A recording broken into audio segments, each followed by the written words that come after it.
You're gonna get burned if you come too close, it's true. You're the one who lit me up. Alright. What is up, everybody? Let me turn this background noise. Let's just turn it off. We may as well just turn it off. What is up, everybody? It's your boy DJ Alpha Tyler, and we are back again with another episode of The Spin, which, if you haven't been around for The Spin, you probably don't know, is where we check out an album from what have you, wherever. We decided a little while back that it would be just whatever was interesting to me. And what's interesting to me is my friend Rob's new album, Press One, which is coming out. What is it actually officially release? I mean, you could get it now if you want to pay money, but the free way to listen to it is, Spotify and everything is August 15th. August 15th. Right on. The day after my daughter's birthday.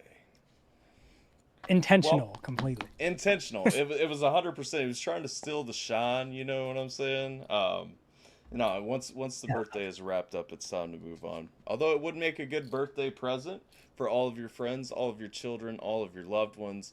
So go to Rob is If Fine. you're not very fond of them, yes. That's true. That's not true.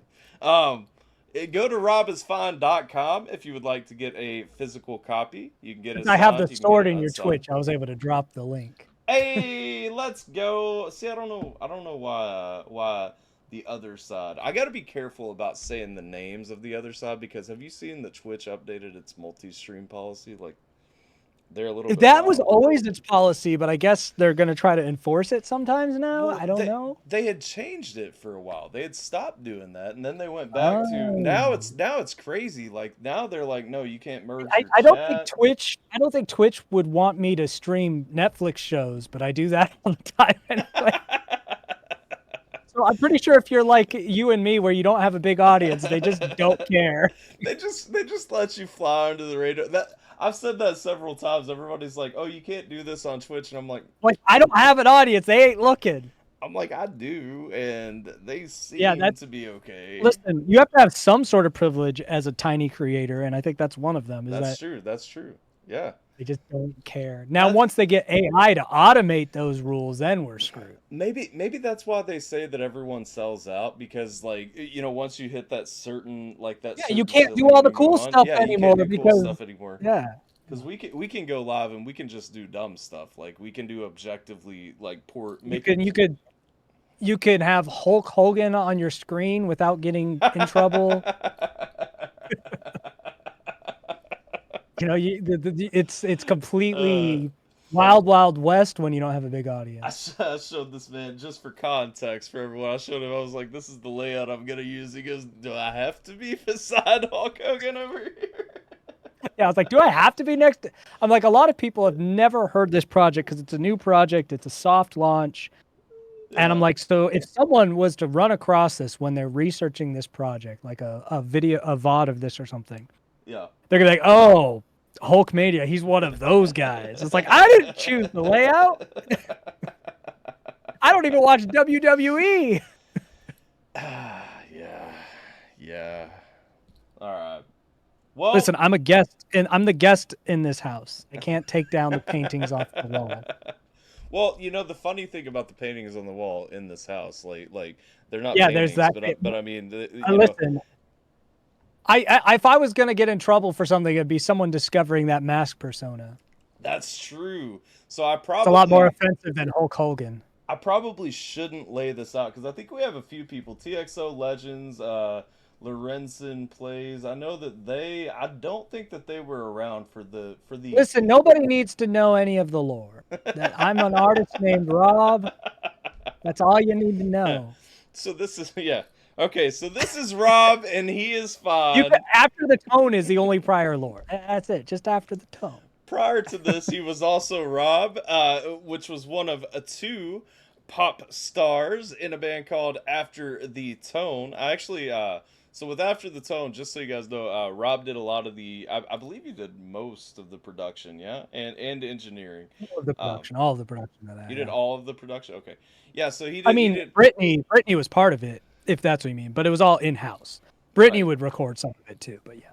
Right. So I mean, everything was done between them. After the Tone was amazing. Unfortunately, we reached the end of After the Tone earlier this year, and now we're on to the next phase, which is Rob is Fine, and I'm super excited about this project because it's all my boy Rob, and I've been a fan of my boy Rob's music for a while. We won't go into those roots. You were a fan of After the Tone back in 2009. You've just been a ride or die. You know, that's the thing. That's the thing. That was it. That was it. I was So there. Press One's the album name and the name of the first song. It's the baton pass from After the Tone, because record your message after the tone. When you've finished recording, Right. you can hang up or Right. press one for more options. So press one. It's my more options after the tone. Right. And then because a lot of people had questions on Britt and I stopping after the tone and wondering, what are the vibes between us? Sure. And Press One, the title song, kind of touches on that in a half fictional, half truthful way. And I'll go into that later. But Brittany is on that song because her and I wanted it to be very clear, even though we're split and doing our own projects, there's not animosity there. Right. I think that's really cool. I think that's a cool way to kind of continue the lineage without um necessarily tying the new project so much to After the Tone while still kind of giving the nod and showing like the baton pass and what have you. Yeah, it's just like, hey, here's Britt. She's on the first song. Yeah. Oh, look, we have one person on YouTube. It's Hey. the Well, wife. well, see, that's because everybody congregates on Twitch these days. Because I spent so Yeah. many times saying, "Don't go to YouTube. YouTube's lame." And You did the right. what's that? You did the right thing. It's true. It's true. I stand by it. I have There a Hulk with my name over it uh running s- around on the so screen. so there are stream avatars, and so if you go to the top, you can change your stream avatar. Oh, I like the Hulk. I'm fine with that. I was just confused. Yeah. So I do stream avatars, and so Huh. on Twitch, if you're on mobile, it's at the top of your chat. If you're on a PC, it's at the bottom of your chat. There's a little panel Well, for stream yeah, I'm a avatars. Mankey. My Twitch one is a Mankey. My YouTube one is the Hulk. Don't know how to change it on I think the YouTube. YouTube one's a lot more powerful than the Twitch one. Yeah. So shout out. Let's give some shout outs here to everybody in the chat. Speaking of which, there are a couple people on YouTube. What up, Tay? What up, Jay, HBR? Jim, Lorenz, Lorenzen, Lawrenson. Lorenzen, Yeah. Lorenzen, please. So, Jiminator, I know you, yep, you yep. Canadian fuck. Good old Yim Yim, the local Canuck, our resident Canucker. Um, yeah, I think that's got all the shout outs out of the way, and then we got a handful of lurkers, maybe.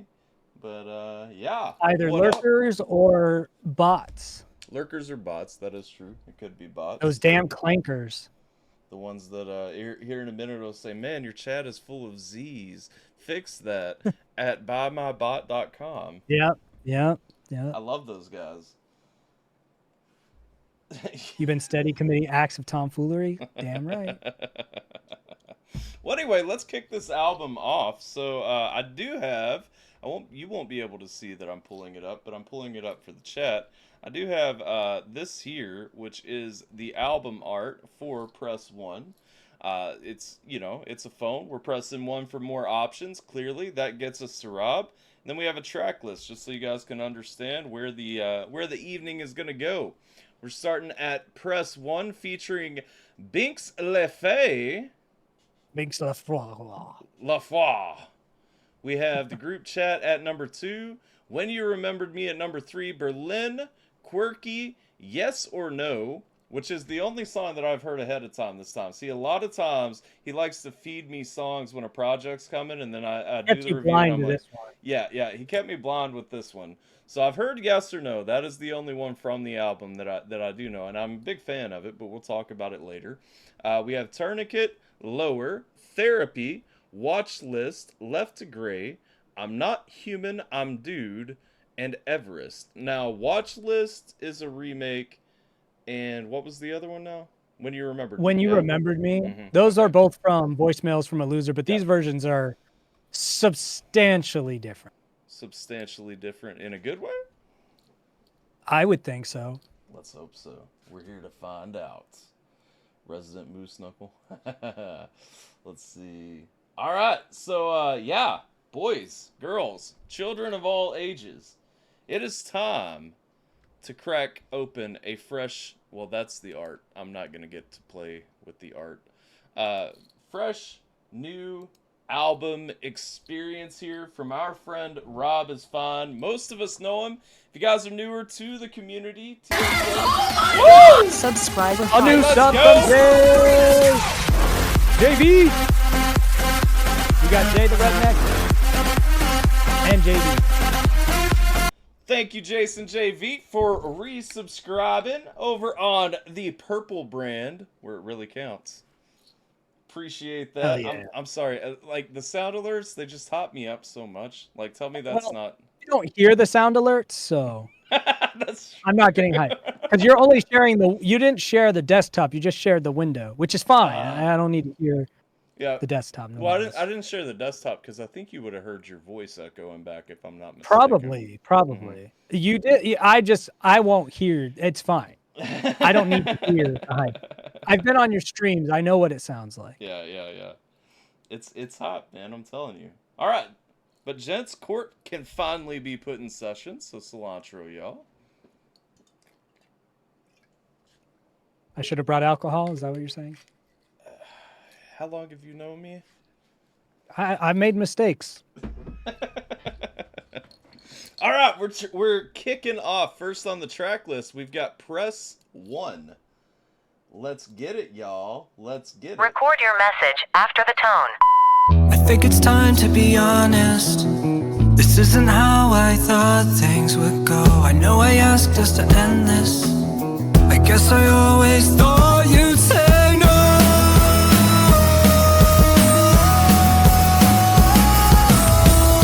So I want to pause real quick. I know that was a terrible point. No, I want to pause. you go.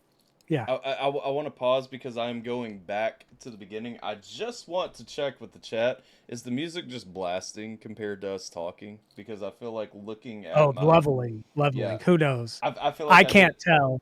I feel like I didn't pre-level this at all, and I feel like that may have been the next mistake that was made, and I want to catch You might have it just before. made everyone deaf. Yeah, I have become deaf in chat. I may very well have just blown out a phone speaker. No. I know you prefer it loud, Jim. That's fine. I also think loud is better, but what's the difference? But, yeah. Is there a huge difference? Why don't you drop your media player to 75? I'm sure it'll be fine just doing that. Drop the media player volume to 75 out of 100, and I think we'll be golden. Because I know that this... I don't even know which media player this is that I'm using. I think you're just in Windows Media Player. I don't think it is, though. I think it's because the Windows... Yeah, Media... I know that logo anywhere. That's Windows yeah, Media okay. Player. Yeah, it is. So the thing 75 will be good. The files that I sent you, these are the MP3 versions. They're fairly close to lossless. They're at negative 0.1, like CD leveling, right? Yeah. You could go full zeros for streaming, but negative 0.1 for CD. So it shouldn't. These are also very high LUFS songs. Yeah. So they're very loud because I like to mix loud. Right. No, I know. They shouldn't kill these people, but 75 should be fine. You usually render at like 10 dB, right? Or you used to. Well, no, my LUFS are usually pretty bad.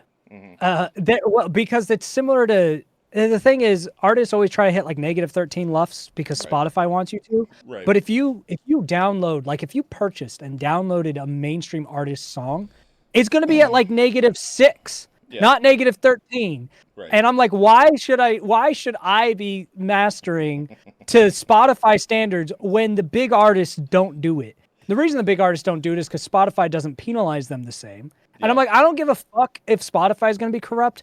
I want this to sound good. I'm not going to do a separate mix for Spotify and for CDs. So if Spotify makes it sound a little crunchy, fuck it. I just mix it to loud. Before we go down one of those nerdy rabbit holes where we're using terms like LUFS and DBs that nobody in the chat is here for, let's just go back to the song. Yeah, let's get back to it. Because this is the we were talking about this earlier. This is a prime example of a rabbit hole that we're able to go down sometimes and be we will be perfectly happy. But we'll set the stage for this song again. After the tone just ended, this is what picks up. Right. And I did catch that. I know we didn't listen to a whole lot of lyrics there, but I did catch that. It was kind of that conversation about, I know I asked for this to be over, but I didn't actually want it to be like. I didn't think you would actually. I thought you'd say no. Yeah. Which is that does go back to when she was at my house in March. That's an actual reference. A lot of the song is true. Yeah. Not all of it, but a lot of the song is. I kind of gathered. I mean, it feels like, it feels like a little bit more of a of a, kind of the behind closed door, behind the what was it, our 50 days trying to be make it famous. How many days did you guys actually do? I watched. We were in I can't 60 something days or something when we ended it. Yeah. And so that last one, I'm not gonna lie, man, I kind of shed a little bit of a tear on the last one when you guys were like, well, for this to work, I get it. There was a lot of that morning before we filmed that. There was a lot of crying. Yeah. Not from me, because I'm a man. More not from me, because I have a lot of psychological issues. Yeah. And I'd be a lot healthier if I cried more often, but it's Sure. not something I do. But a lot from her that morning. It was one of those. Funny enough, one of the big songs that we did the first time we worked together was "Sometimes the Right Thing to Say Is the Last Thing You Ever Wanted to Say." It was one of those moments. It was kind of fun. Yeah. Fun in a sad way. No, I get that. I mean, it's poetic, is what it is. It's poetic. Oh, all right, let's go. Let's go. Press 1. Record your message after the tone. I think it's time to be honest. This isn't how I thought things would go. I know I asked us to end this. I guess I always thought you'd say no.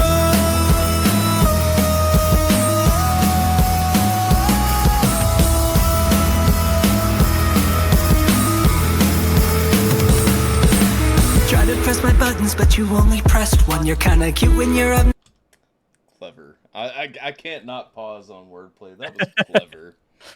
Yeah. So for anyone in the chat, let's pretend he's not here for a minute, and let's just me and you dialogue. See, tried to press my buttons. You tried to get me riled up, but you only pressed one. You were only looking for more options. Now, if we're going back, if this song is going the way that I think it's going, that's kind of a subtle nod back to voicemails from a loser. I'm gonna pre-guess that's kind of the assumption. Well, that's the assumption that I'm going in with, but let's go. Let's hear it. I just wanted to pause there because I'm sorry. You heard the rapper type lyricism. I did. I heard the rapper who shall not be named. Couldn't help himself. Couldn't help yourself.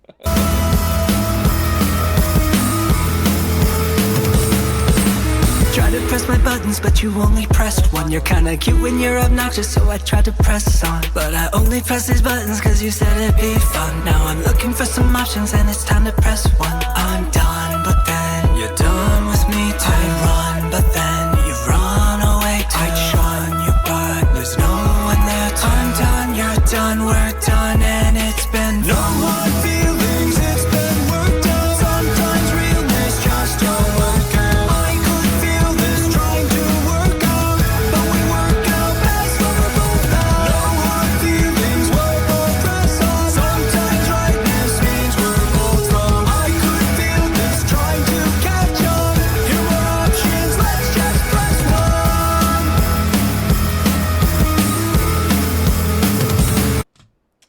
My pause button didn't respond as I intended. I was like, he's trying to find it. Yep. I was trying to get it on there, but I had tabbed out. I saw so the that pause I could see in the your chat. face. Yeah. So one thing I'll say out the gate, I know that we're not talking about a certain era of Rob, but a lot of it feels like kind of what we were building into with some of the pop punk vibes and everything. And I will say, like, kind of getting that toward the end, with the Christmas album and the one that came before it. It was very to me it was very heartbreaking that that after the tone kind of went more in the pop direction and less in the punk direction, and so where would you think Britney's voice would fit right into punk? it wouldn't, and that's the thing. And so I get the decision, but it is nice to me to hear us kind of coming back here, because I really and truly, despite everything, I enjoy your rap. I don't think that's ever been a secret, but I'm also like 90s juggalo, so like it's take that how you Hollywood will. undead Yeah, kind of yeah, shit. yeah, yeah.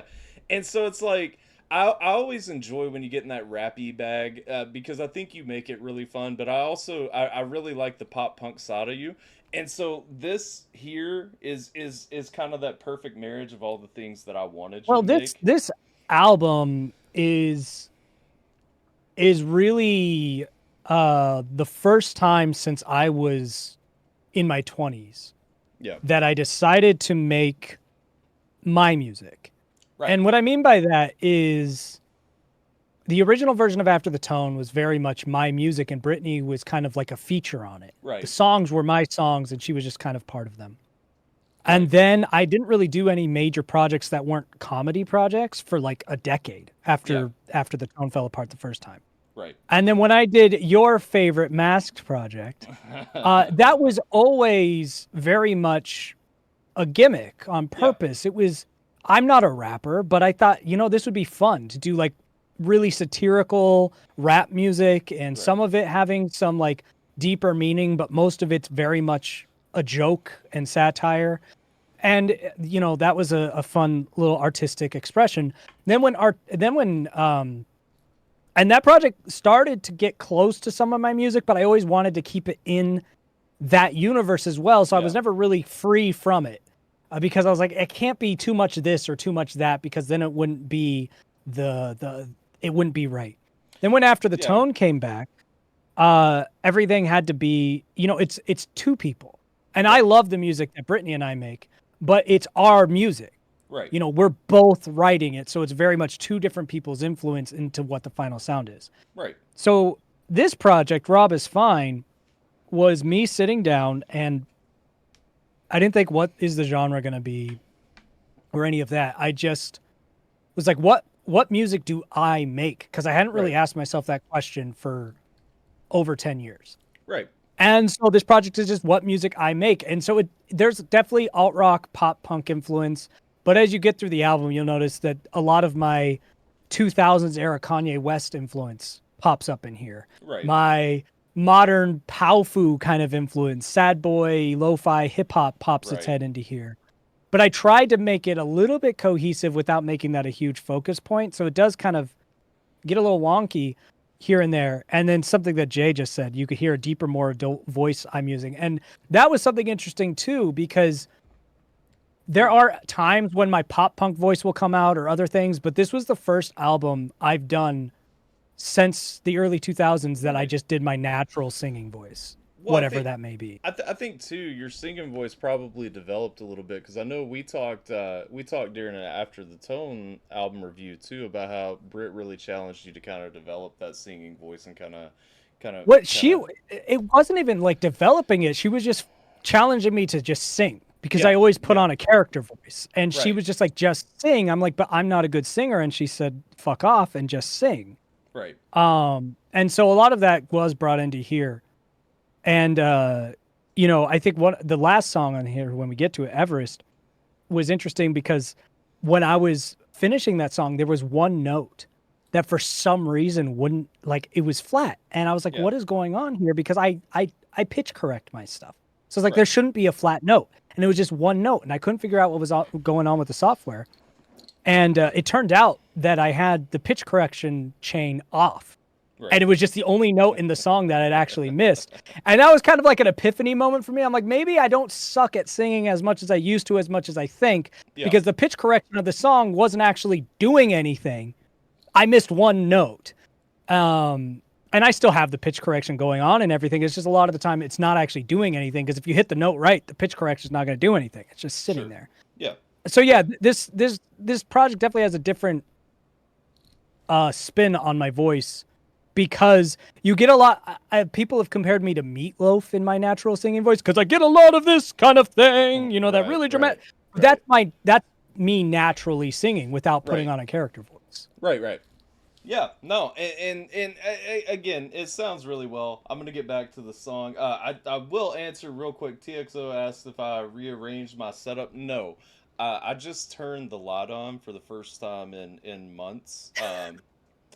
Because Lazy mother trucker finally well, turned on the light. No, I hate lights. Like I'm most at home in a dark room, and so typically I just sit in the dark, especially when I'm doing like music reactions or something, because I feel like I'm able Most more. punk singers can't sing by music. I mean, that's true. That's I'm a better singer yeah, than that Tom is DeLonge, and he's one of my heroes. that is a Tom fair DeLonge can't distinction. hit a note if his life depended on it. I love him though. All right, let's jump back into it. I'll try not to pause too much. I do enjoy Ah, I do what they're enjoy here for. it is what they're here for. I do enjoy the story that's being told in here again, you know, because we're kind of running back through, we're rehashing the reunion. You know what I mean? Oh, yeah.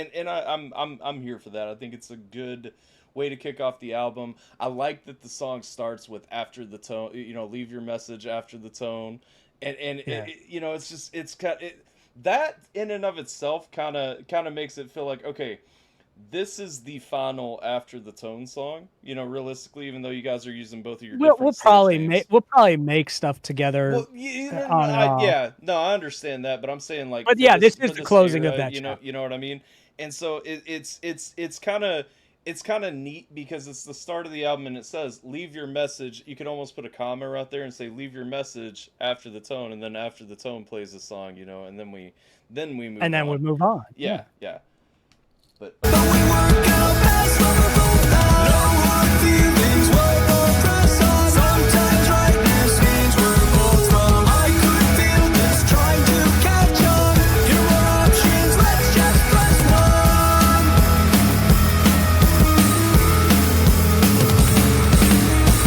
Said that you were tired, but I see you wide awake. No, we think our time expired, but I went and checked the date. I'm not pointing fingers, didn't want this, but neither do you. Feel the heartbreak linger, think we got this, but still feeling blue. So I'm weighing options, well I've got one. Keep pressing these buttons and then hope that I'll be someone. I see you with your options, yeah you've got some.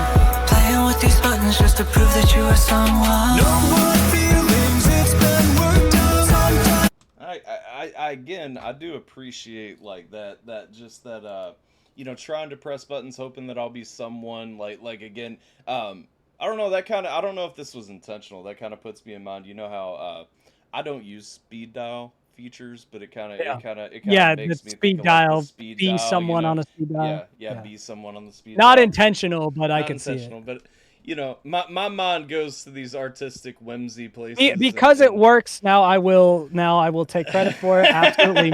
We meant to do that. right. Big brain strats. Yep.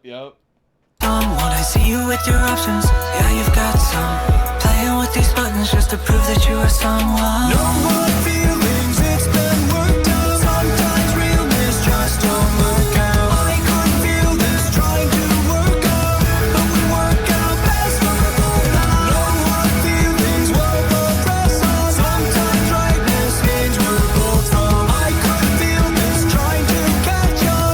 Here are options, let's just press one.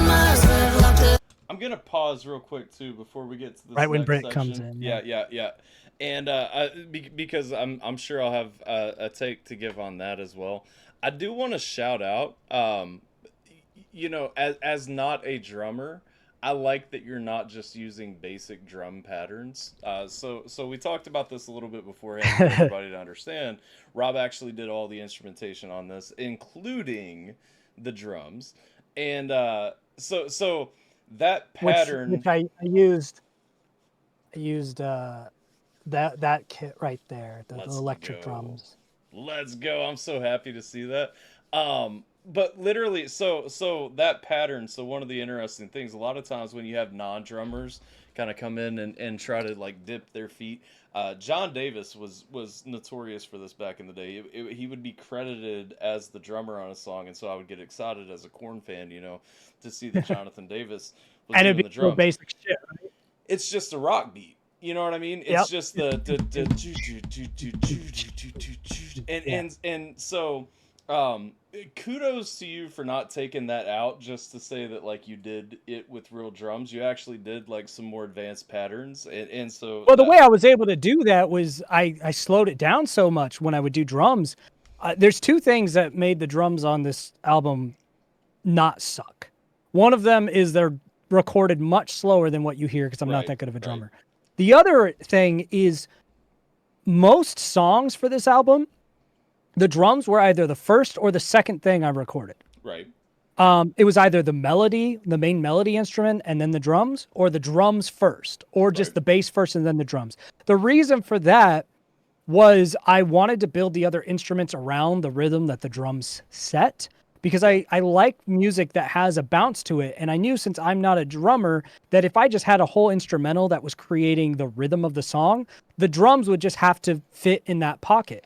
But if I made the drums the rhythm driver and unique, then the other instruments would have to fit in the pocket that the drums left, which I thought would sound a lot more interesting. Right. Especially as a, like you said, a non-drummer, you kind of have to figure out ways to compensate for your weaknesses. And for me, I was like, well, if I start with the drums and force myself to make drums that sound interesting without anything else, Right. then they'll stand on their own when we add everything else in. Yeah. Yeah. No, 100%. And it, I mean, clearly it does because I mean, it's not just basic drumming, which, like I said, it just drives me crazy because This is the music volume we need to OTR. What is OTR? OTR is my new reaction stream on Thursdays.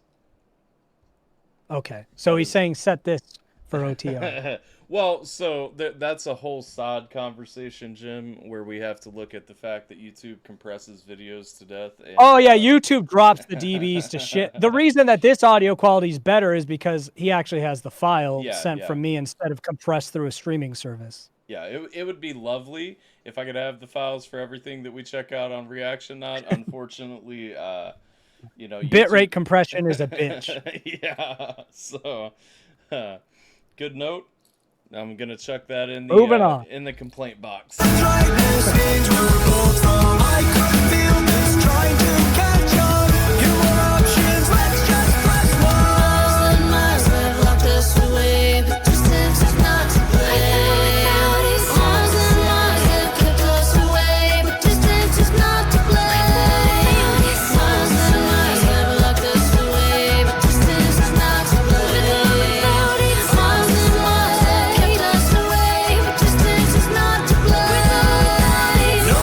Interesting. Did you so, catch what we did there? I did, well, Of what? well, so I like the harmonies. I'll say that up front. I want to say I like the sound. I like the song. I like what she did. I like how she came in and what her piece was. Distance is not to blame. So here's I put a link in your Twitch chat. Okay. Click on that link. So Put it on our screen. Well, now if it's the one, so is it the video that I'm thinking of where you were talking about distance being the reason that? No, you're. Okay. I'm playing 4D chess. Okay. 40 chess. Hold up. Let me share it over so that you can see it. I've got it on my main screen. Let me Need to change find it. this. And here we go. Okay, there we go. Go to 2 minutes and 33 seconds or so on this song. Okay, 233. Boom, boom. Okay. And Yeah, press play. okay. Ah!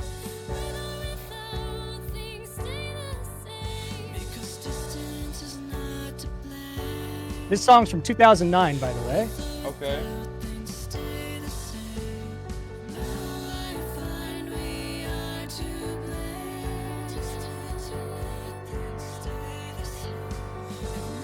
That adds. Now go back to the press one song Yep, and play, yep. play that bridge again. That adds. That makes sense.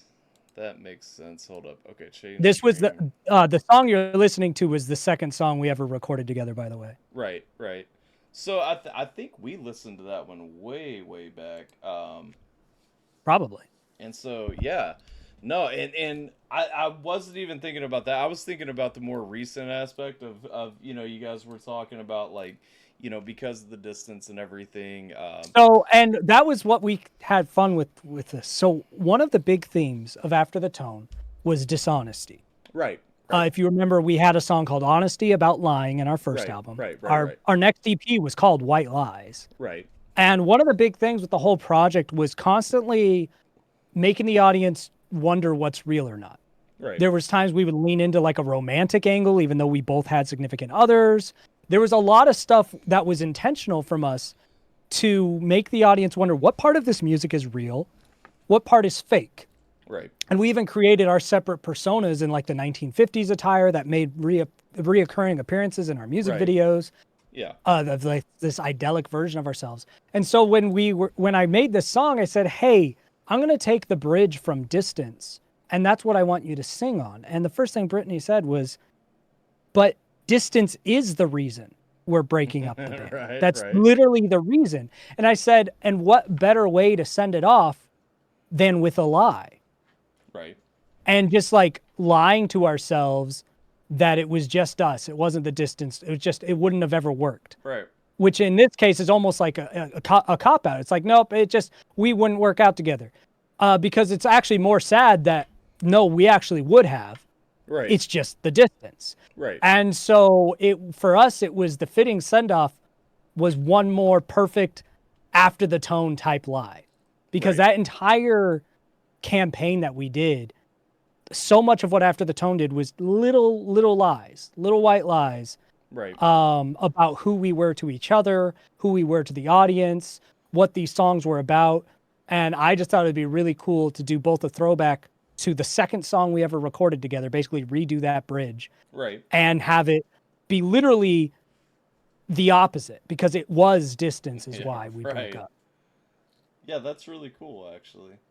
I like it. Again, playing through there, it's funny because because I played a little bit extra of the other song, and so it does kind of go into, Distance is not to blame, we are to blame, that personality thing. And it's funny because, yeah, to flip that, yes, no, I get that. I think it's a nice little Glad the lightning artistic. didn't get you, redneck.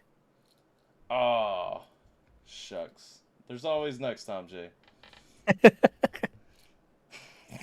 That's terrible. He almost got sweet relief. Almost. All right, let's go.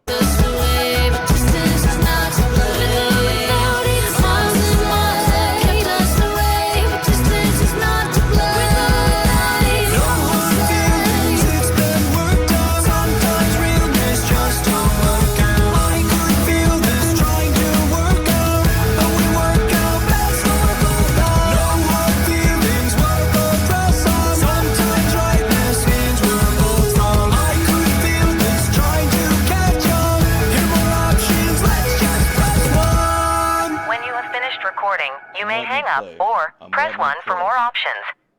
I know that Okay, I just wanted to hear the crossover. I had to hear the crossover. That's okay. Well, you talked over the crossover, so I don't know if anyone else heard it.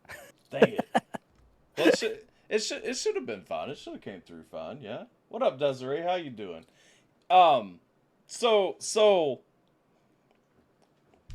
So I always pause and talk about the opening track and the tone setting that it sets for the album, and this is a unique one because it's I think already without hearing the rest of the album, it's the perfect opening because it literally is that goodbye to what has been, hello what is here. Like it is that Well, and we even have transition. that sonically because it says Yeah. press 1, and then the next song starts Yeah, with the dial yeah. tone pressing 1. Like, okay, Right. moving on. Right. Beep. Right.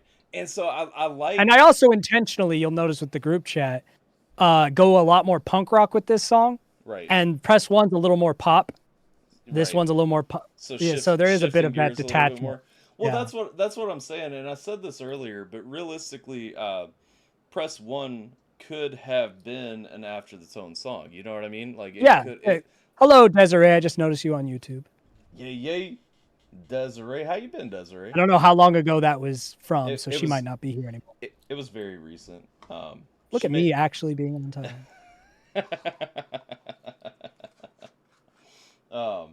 But yeah, no. As far as setting the tone for the album, I'm a big fan of it. So I'm ready to hear. So this is almost the way that sets it up. This is really the first true like Rob is fine song. You know what I mean? In a way, yeah. Yeah. In a way. And so I'm which I get. That one was a Rob is fine song too. That you just you got. No, I know what you're saying. It's Yeah. a fair way to put it. Yeah. So I'm ready to hear how the group chat goes. So we're just gonna move on into that one, friends. I know that I'm not in the group chat with my friends, and I guess that I shouldn't do that. Call them friends, I'm just a problem that they pass on. Say loving, they'll never notice when I'm long gone. They didn't want me. That was French. No, yes. You yes, got a weird yes, face Rob. when I said "C'est la vie." Have you not done that before? Yeah, as No PM, I told you. Yes. There was Oh, a okay. demo version. Yes. Yes. Oh, I did hear this. And I'm sorry. Yeah, So I mean it's not a similar song at all. Yeah, yeah, it was yeah, a yeah. concept. Yep. So if you look up the No PM version, it's not going to sound like this at all. The lyrics Yeah. are similar, but that's about it. Yeah. So well, the only thing because Press pound for more options. That's the horny version of this album. Horny edition. Press pound for more options. Yes. Yes. Well, so that's the thing. So I told you before, I was like, I don't know if I heard that because I tried to keep up with the No PM stuff. You know what I mean? But Yeah. I know I slipped and missed. You knew the like, here and lyrics. there. Yeah. But I heard that and I was like, Yeah, heard the this song the before. No PM version opens with the soft piano and is yeah, I know that and the lyrics are a little different, but that's where you heard the concept. It was literally a demo yeah. for this. right. It was a concept. This one, the lyrics are very changed. I mean, Right. there's some similarities, but they're mostly different. That's why I don't even consider this one a remake. Like, Right, you know, watch. right. I changed some lyrics in Watch List and When You Remembered Me, but they're generally like, in a way, the same song. The group chat is not. Subscriber hype. 44 months for Roxy.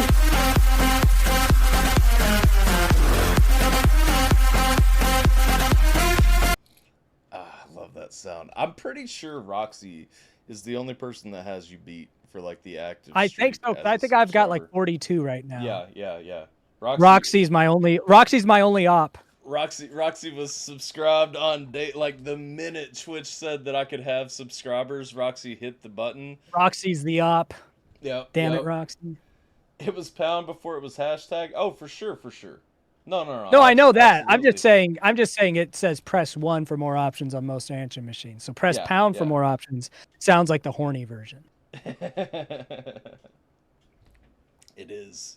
That is the next album coming. See, that's the Press pound. Nothing but horny sounds. R&B meets I don't know, like slow jazz or something like that. Yeah, something to fuck to. All right, let's run this one. I enjoy this. I just had to pause real quick because I was like, Press pound after the bone. Exactly. all right, let's beat the group chat. Sorry for my abrupt intrusion there. I do love. Well, I don't know what I've What done the fuck to- did you just do? I don't know. I dropped something somewhere on my. Just click the back button at the top left. You'll be good. Won't let me. It's grayed out. Oh, well then I guess click the group chat from here. I don't know what you did. Play Q. The fuck buttons are you pressing? We'll do play Q. How about that? That puts all No, the that's songs good. down through here. Yeah. Sure. Yeah. Very strange. Yeah. I don't know what I did there. I do like and appreciate that you assumed my issue there was that I did not understand the French. Well, your face changed immediately when I said "C'est la vie." I'm like, why do you have an issue with "C'est la vie"? Like your face was the same, "C'est la vie," and you went, I'm like, what the fuck? Why did that set you off? Well, I knew I'd heard it before. Hey, this confirms that the CD text I burned into this MP3 worked because your thing recognizes what it is. Thank God. True, it does. It does. Did you use Reaper? Well, half the time that I use a aftermarket program, half the time I do it, it doesn't work. But it even gave you the album art and everything like it's supposed to. I'm so glad that for True. once when I formatted this shit, it actually worked. True. Yeah. That means if you buy it on my website, you'll actually get CD text, which means it'll probably work in a car too. Thank God. Hey. I don't know about the CDs. Those probably won't because I usually use WAV files for the CDs because they're higher quality. Right.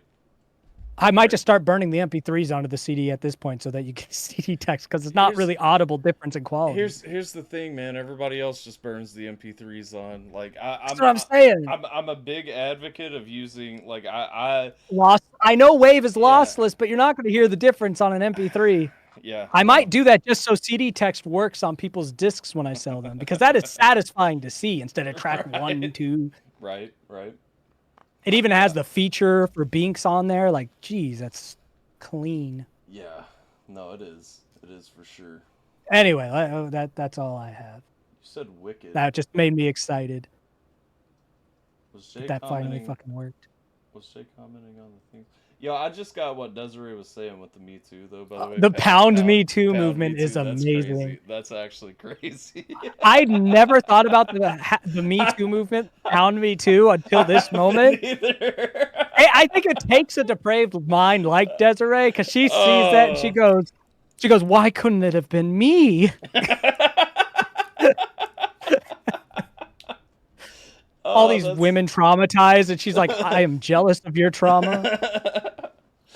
That's my fantasy. Oh man. That's How many great. people took advantage of you? Oh.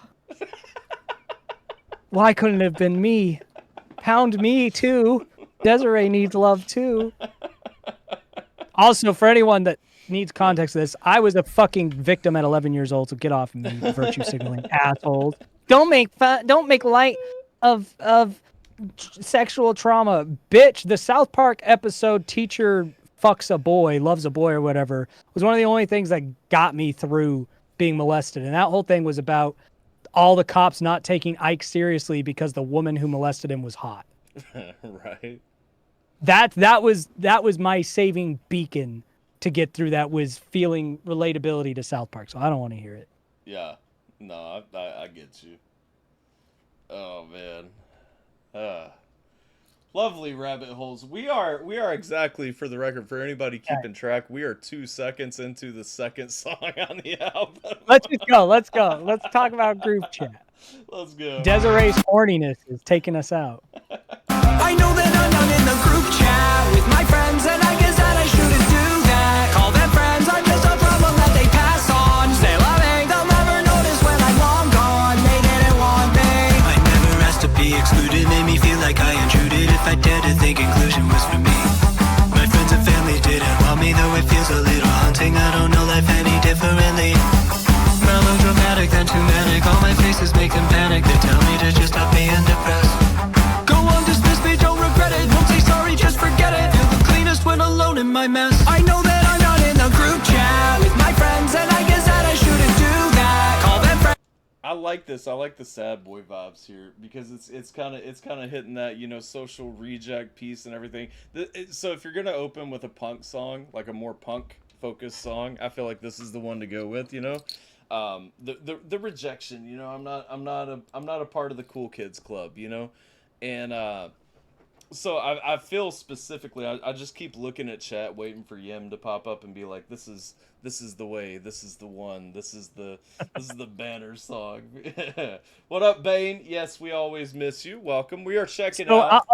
Desiree says this brought her back to middle school, and a lot of people have made these 2000s comments, and it's funny because I had no intentionality to make this sound like it's a relic from the 2000s.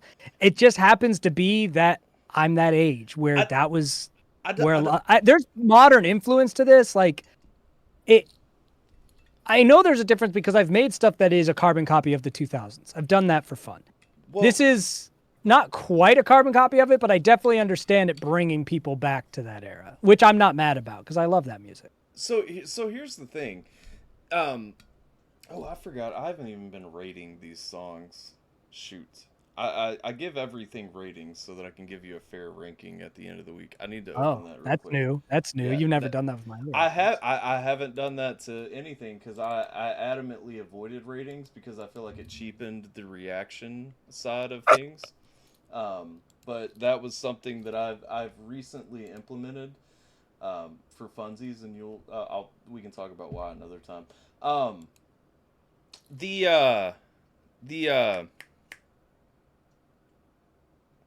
Lost my train. Oh, no. So the reference to the 2000s. I mean, if you remember back though, I would take that as a compliment. If you remember back in the 2000s, because you and I were in middle school, high school, through the early 2000s, and that period Yeah. was firmly when pop punk, or when punk Well, bands, pop yeah. punk was at its peak in the late 90s because I mean Well, Blink was out of the pop punk scene by so the early 2000s. true. But I'm thinking about like the last gasp of like the Tiger Armies and AFI Well, before they I feel like the sucked. 2000s there was a lot of pop punk circulating that was made in the late 90s, and the Sure, new music in the 2000s was more of that MySpace music, which sure. my music is more similar to. My music is like I see. if Blink 182 was still making music in the early 2000s instead of it being Angels and Airwaves, I think that's what my music would sound like, because it's like that MySpace era, hello goodbye, synth wavy, the Ready Set 303 meets Blink 182. See, I get what you're saying, especially as somebody who currently has a 303 album in their CD player in their truck. I will tell you, like, I get what you're saying, but I pull more like late end, Tiger Army, NXS, No Effects, like those See, groups, of those, the only ones I listened to is No Effects, so I Yeah. didn't even listen to the groups that you're Well, citing. they were all very similar. It was all that late stage, In like the 2000s, I wasn't listening to as much pop punk because again, Blink was out of the scene. I was listening to alt rock in the So 2000s, so which was almost pop punk because it was like that so All American Rejects, Jimmy Eat yeah, World, yeah, yeah, and then yeah. the emo side of Dashboard Confessional, My Chemical Romance. Do you, That was my 2000s. do you remember when AFI kind of transitioned with Sing the Sorrow? Like they went from The Art of Yeah. Drowning to Sing the Sorrow, and it was very much, it was not what it was before, but it was still a good thing. Like it was a good new thing for them. Or like That Linkin Park when they went Yeah. from Meteora to Minutes to Midnight. Minutes to Midnight was so good. It's It's so good. different. It's good in retrospect. I hated it when it dropped. But Everyone yeah, hated it when yeah, it came out yeah. because all their stuff had sounded the same up to that point. Right. To They had dropped me, what? They had dropped Hybrid Theory, Meteora, the remix of both of those and Yeah. the Jay-Z collab. Yeah. And then suddenly they did Minutes to Midnight yeah, and, out of nowhere. and nobody was But that happy. album was actually a fucking banger. Listening back, because I slept on it a lot. I didn't give it a whole lot of attention at the time. Listening back, it was actually a really good album. It was a lot better than I gave it credit for. Owl City. Oh, Adam. Yeah. Favorite artist ever. That's what's crazy. You knew him before he went big. Yeah. No, that was MySpace days. It was right when he was going big. So back in MySpace, artists always would message each other. It was like the big thing to market because social media wasn't really the same as it is now.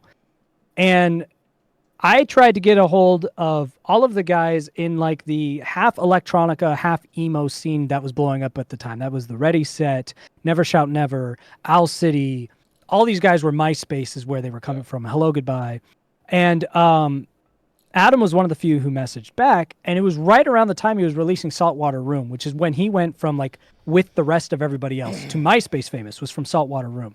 Yeah. And then he said he was working. He was like, I'm working with Matt Thiessen, the lead singer from Reliant K, and Adam Young is a Christian boy, right? So working with Reliant K, the biggest Christian pop punk band ever, Reliantica. he was super giddy, super what? I said Reliantica because of how they spell it. Yeah. 'Cause, he was super stoked, and I never heard from him again because the song he produced with Matt Thiessen was a little song called Fireflies. So never heard from Adam again after he was like, I'm going to be working with Matt Thiessen. We only talked like twice. But that was enough to like, we were in that circle, but once you've released Fireflies, you're gone. Right. Yeah, it was so Jim actually sent me an Owl City song one night to react to. And I was talking about the song, and somebody made the comment that it sounded like they had influenced you a lot, and I was like, well, I mean, scheme you. Influence each other is what I always yeah. say. Because I to be fair, we were making it at the same time, and one of the conversations we had was around how he was using one of his synth keyboards, Yeah. and he was asking me about a synth keyboard that I used. And like one of our conversations was literally talking shop on how to create this style of music that was still being created at the time. So Okay, so to be fair, well, you could that's say either way. Just one of us actually got famous, and the other one wasn't as talented. well, that's the funny thing. You and I have had this conversation on the stream, and I guess Jim was like zonked out on an edible when it happened because like we have discussed this, and I told the story the other night, and Jim's like, he knew him, and I was like, No, yeah, you could bro. say that my sound's influenced from Blink-182 because it absolutely is. I took a lot of influence from Blink-182, but I am always like, I didn't take influence from Adam. We were doing the same thing at the same time. We were all part of a group that was creating this electronica MySpace styled music, which was basically just the early version of what can you do independently. Because the technology wasn't where it is now. You can do any genre independently now. But at the time, it was a little bit, if you didn't have a studio, you were limited. And that's how that electronic sound was birthed. It was out of necessity. You couldn't make anything else in your bedroom with $1,000 setup or less than that style of music. So that's just what you made. That's what you could make. So it's like, I wasn't really influenced by those artists, aside from them being my peers, and we were, you know, learning from each other. But my sound has been influenced by the artists that I looked up to. By Blue October, Dashboard Confessional, Blink-182. My rap is influenced by Ludacris and Eminem mostly, and somewhat Nelly. Those are my rap influences. My rock styles were influenced by Linkin Park, System of a Down, and Disturbed. You could hear all those remnants when you listen to my music of what my actual influences are. More modern sounds I do were influenced by, you know, like Powfu, Roseboy, the lo-fi, Kennedy XOXO, the lo-fi. The new version of the MySpace kids is those artists, and I listen to them. And when I get a lot more digital and technical in my production, you'll hear a lot of Kanye West, especially like the Heartbreak, the 808s and Heartbreak Kanye West. You'll hear in my stuff. So it's like when people hear Owl City in my music, I'm like, I don't hear it as much as other people. Not as a slide to Adam. You know, I love Owl City and his music, but it's like that never actually influenced me. Yeah. Right. That was never something that I listened to and tried to do. Whereas there's a lot of artists I know that I listened to and tried to do what they do. Owl City's just never been one of them. I've just happened to sound like Adam because we cut from the same cloth, kind of a thing. Right. And that makes sense. I mean, similar influences are going to lead to a similar ending point. You know, that's because I think Adam probably was influenced by the same people I was. That's how we ended up with a similar sound. No, absolutely.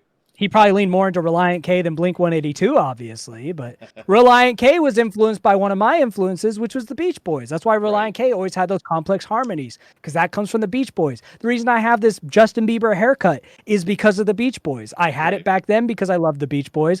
I brought it back now because I was like, the reason I cut this hair originally back in the 2000s was Justin Bieber. Right. Because I had this hair for years. Justin Bieber comes around and everyone's like, oh, you want to look like Justin Bieber. And I was an insecure college kid at the time, so I cut the hair off. Because now as an adult, when people say I try to look like Bieber, I'm like, first of all, Bieber's talented as hell. Yeah. Second of all, I am still trying to look like the Beach Boys all these years later, and you could get fucked.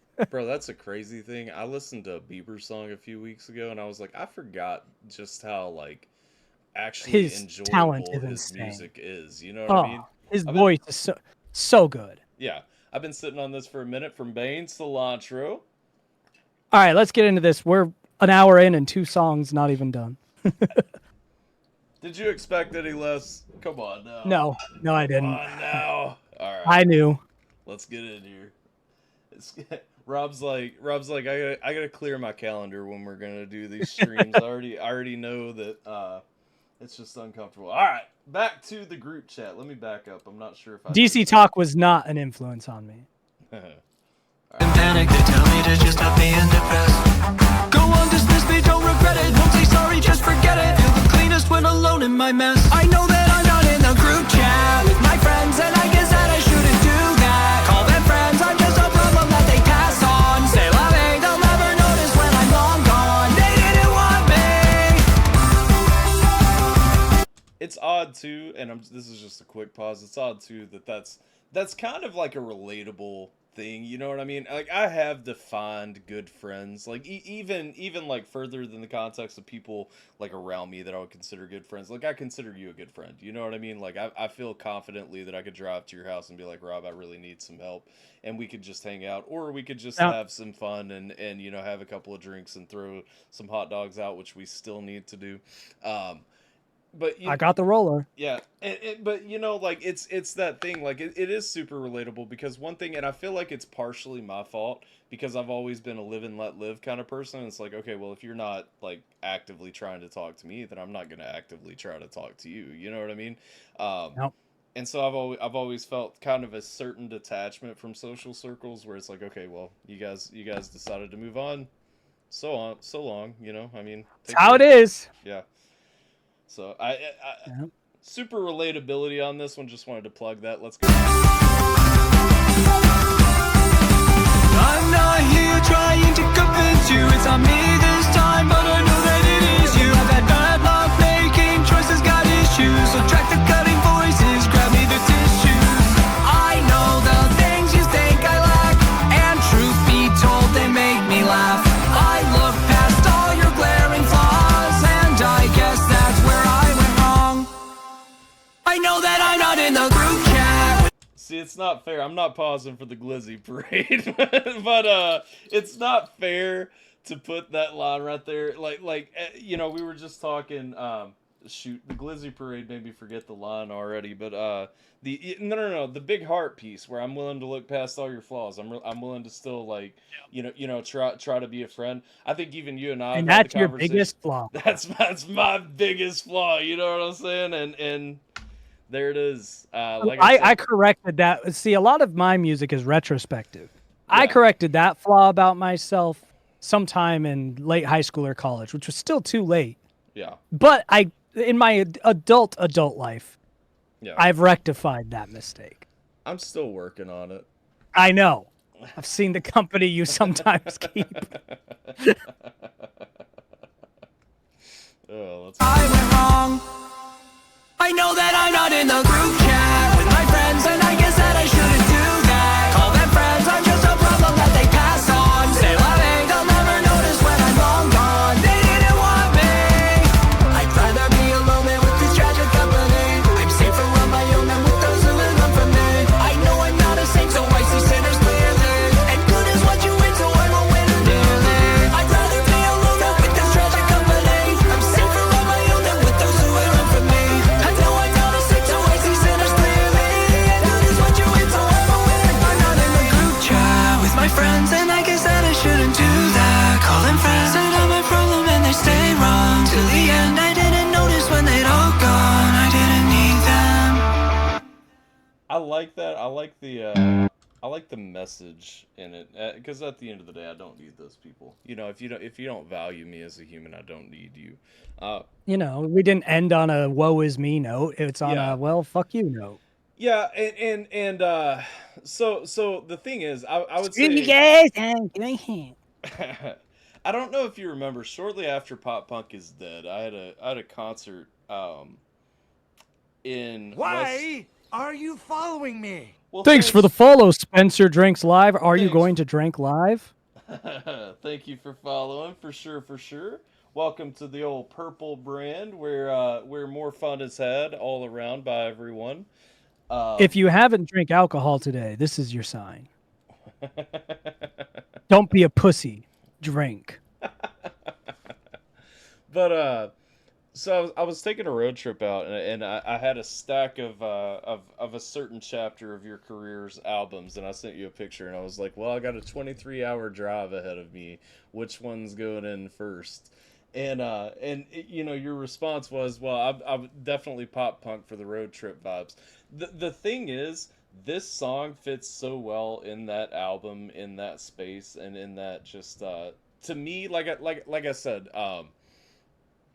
it's kind of the culmination of things. Like add a little bit of Pop a Punk is Dead is interesting because when I listen to that or Long Live Pop Punk, Pop Punk is Dead feels like a Blink 182 karaoke sure album. Sure. I can and see that. then Long Live Pop Punk sounds like an attempt at not being that while still being that with a lot of rap features. Right. And so, I could definitely see like the overlap there, but I feel like this, I'm more proud to stand next to this than those things, because this is Sure. more me, whereas those were deliberately like copies of something else. Yeah. Yeah, no, and that's the thing, and so, so I made the statement, this feels like the culmination of everything that you've done to this point, and that's the thing, it feels like a more, like, very much a You're gonna culmination feel of that way far the- more in the- some of these less pop punk songs. Right, and I'm expecting that, because you already mentioned there's some rap elements that come into it, and I'm excited to hear that, but that's where I'm going with, like, it stands next to that as something I would love to listen to on a road trip. It's something that I could absolutely, listen to over and over. It's something that I could go back to.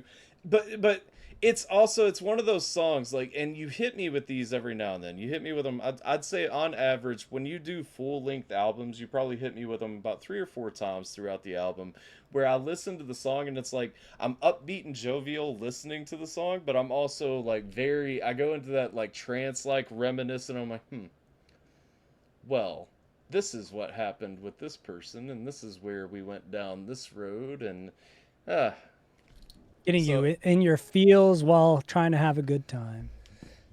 Desiree, you said I don't think any of the kids these days know who Blink is. I call I ca- think I call cap on that. because of Travis Barker alone, a lot of kids do. There's a lot of things that. Here's what I've noticed because my main platform's TikTok, so I interact with a lot of younger people. Right. It is more likely for someone to know what Blink-182 is than for someone to have seen The Lord of the Rings. That's where we've gotten as a society. The Lord of the Rings is something most people know about vaguely, but most of this generation has never seen it. It's just too long. They're not going to invest in the time. It wasn't a cultural phenomenon for them. So there are more people who I've interacted with who are from the next generation who are aware of and have listened to Blink-182 than who have watched Lord of the Rings. And that's by like a significant margin. That's probably a completely valid statement. I'm still amazed that young people don't think that Star Wars is a monumental success. You know what I mean? Well, young people have seen Star Wars fairly frequently still. That's Well, something that most young people have seen. but They haven't seen things like the things they haven't seen though. They haven't seen things like The Matrix or The Lord of the Rings or Men in Black, but they've seen Star Wars. But I'm talking about like the young generation's like ability to prefer the prequel and sequel trilogies over the original trilogy. Oh, well, yeah, Which- I mean, that started with, we're 2 generations away from mine now. The prequels were already starting to be seen with rose-tinted glasses when they came out.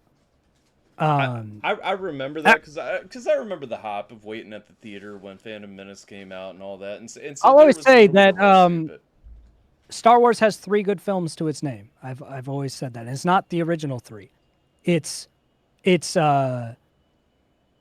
Empire, Revenge of the Sith, and Rogue One.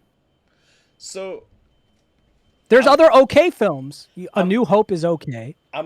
I'm one of the few fans who says Return, then Empire, and then Revenge. Return's of the Sith. actually one of the worst films in the I Star Wars get franchise. it. I get it. Return is I- down there with the sequels and prequels' worst habits. and I, Return was when George Foley said, "I am selling out. I don't care anymore," because it was supposed to be Revenge of the Sith. Right, it was supposed to be right. dark. Solo was supposed to die, and then he said, Right. "Teddy bears will sell toys." So I It's understand garbage. that. I understand that. I'm a sucker for like those culmination stories, And so when it Listen, hits the Return. crux- If you are just watching the throne room scene, yeah, it's a good movie.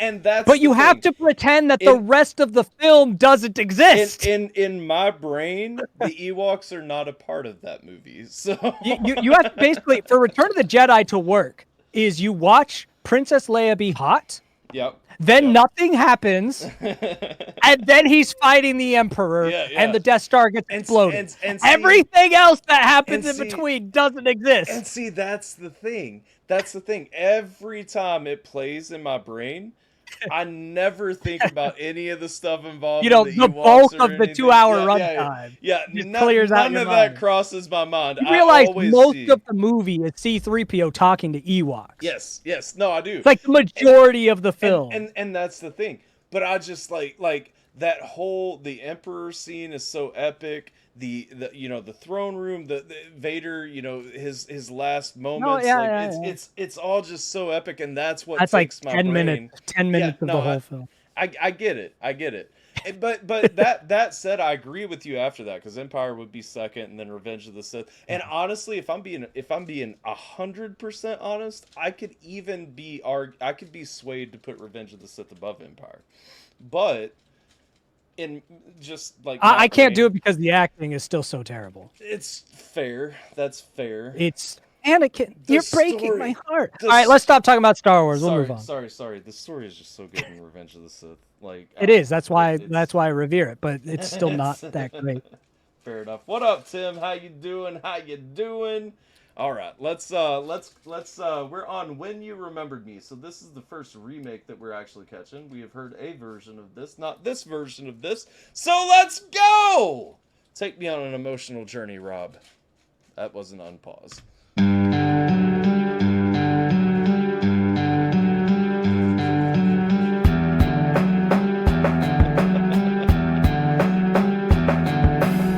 I remember times when you remembered me.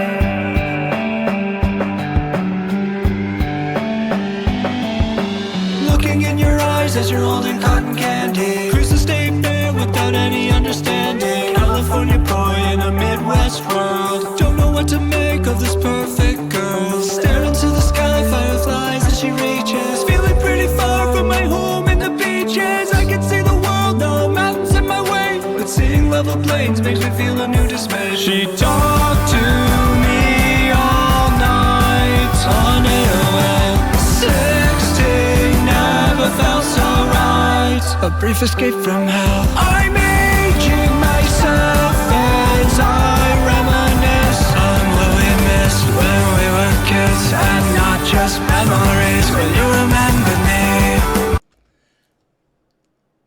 I like this. I like. I was this like, you had a version. face. You were enjoying yourself. I like this version better. Like it kind of plays to the more emotional side. It kind of creeps in the emotional side, but it also really like that build through the hook right there just really kind of hits very well. And also I see that you're working some double bass into your arrangements. That's I think you muted. That's fun. Yeah, No, yeah. I didn't. Oh. Okay. Yeah, I don't think it picked up. It's for me, because I but- tried to make sound effects on Discord, and Discord gets mad. Oh. Jim says that 808 or bass guitar. I would assume it's bass, because I think Rob did. Did you use any kind of in this song? It's likely it could be either, because with bass tracking, whether I use bass or sub for an 808 is fairly random depending on what room I have to fill. It's not something I think about a lot, so I don't think this is an 808, right. but it might be. I think it's really nice. Did you re-record the vocals? I would imagine you re-recorded the vocals. Oh yeah, no, there's all. Yeah, I mean, this yeah. is, if you pull up the original, this Yeah. is significantly faster, Yeah, no. and I mean, it's completely retracked. There was never an acoustic drum in the original. The instrumental's different. So that was kind of my mind. I didn't know if you had just like sped the vote, like done a true like No, just no, remix, all of and- these and, that are remade are fully Yeah. re-recorded. Because I was thinking too, you're Even the using- lyrics are different. Are they? Yeah, there's a lot of similar lyrics, but a lot of them are different. Okay. Like the original one is, because this is "She Talked to Me at Night" on AOL. 16 never felt so right, but the original Right. was, "So talk to me at night on AOL. Let me know that I'm all right when I'm not feeling well." So I mean, even Yeah. the hook So it's- has fully different lyrics. So it's kind of too. It's really cool. So it's the remake version, and you're kind of looking more retrospectively at the things that you were hoping for originally, but now you're looking back at them, kind of Yeah. from the other side. That's neat. Okay. I like that. Like I said, I mean, the feeling of the song really, it just feels more powerful. There's a to me, callback too. to the original hook. You'll notice the very last hook of this. Uh-huh. I'm gonna go up. It's sung at a higher register, and it takes the original lyrics from Okay. the first one to kind of tie it all together. Cool. Because the first one was like from the perspective of being there, but I felt like with the mode of the song, it just seemed more authentic to write it in a way that reflected how I'm actually writing it, which Right. is I'm looking back. Okay. Well, let's roll. Let's get there.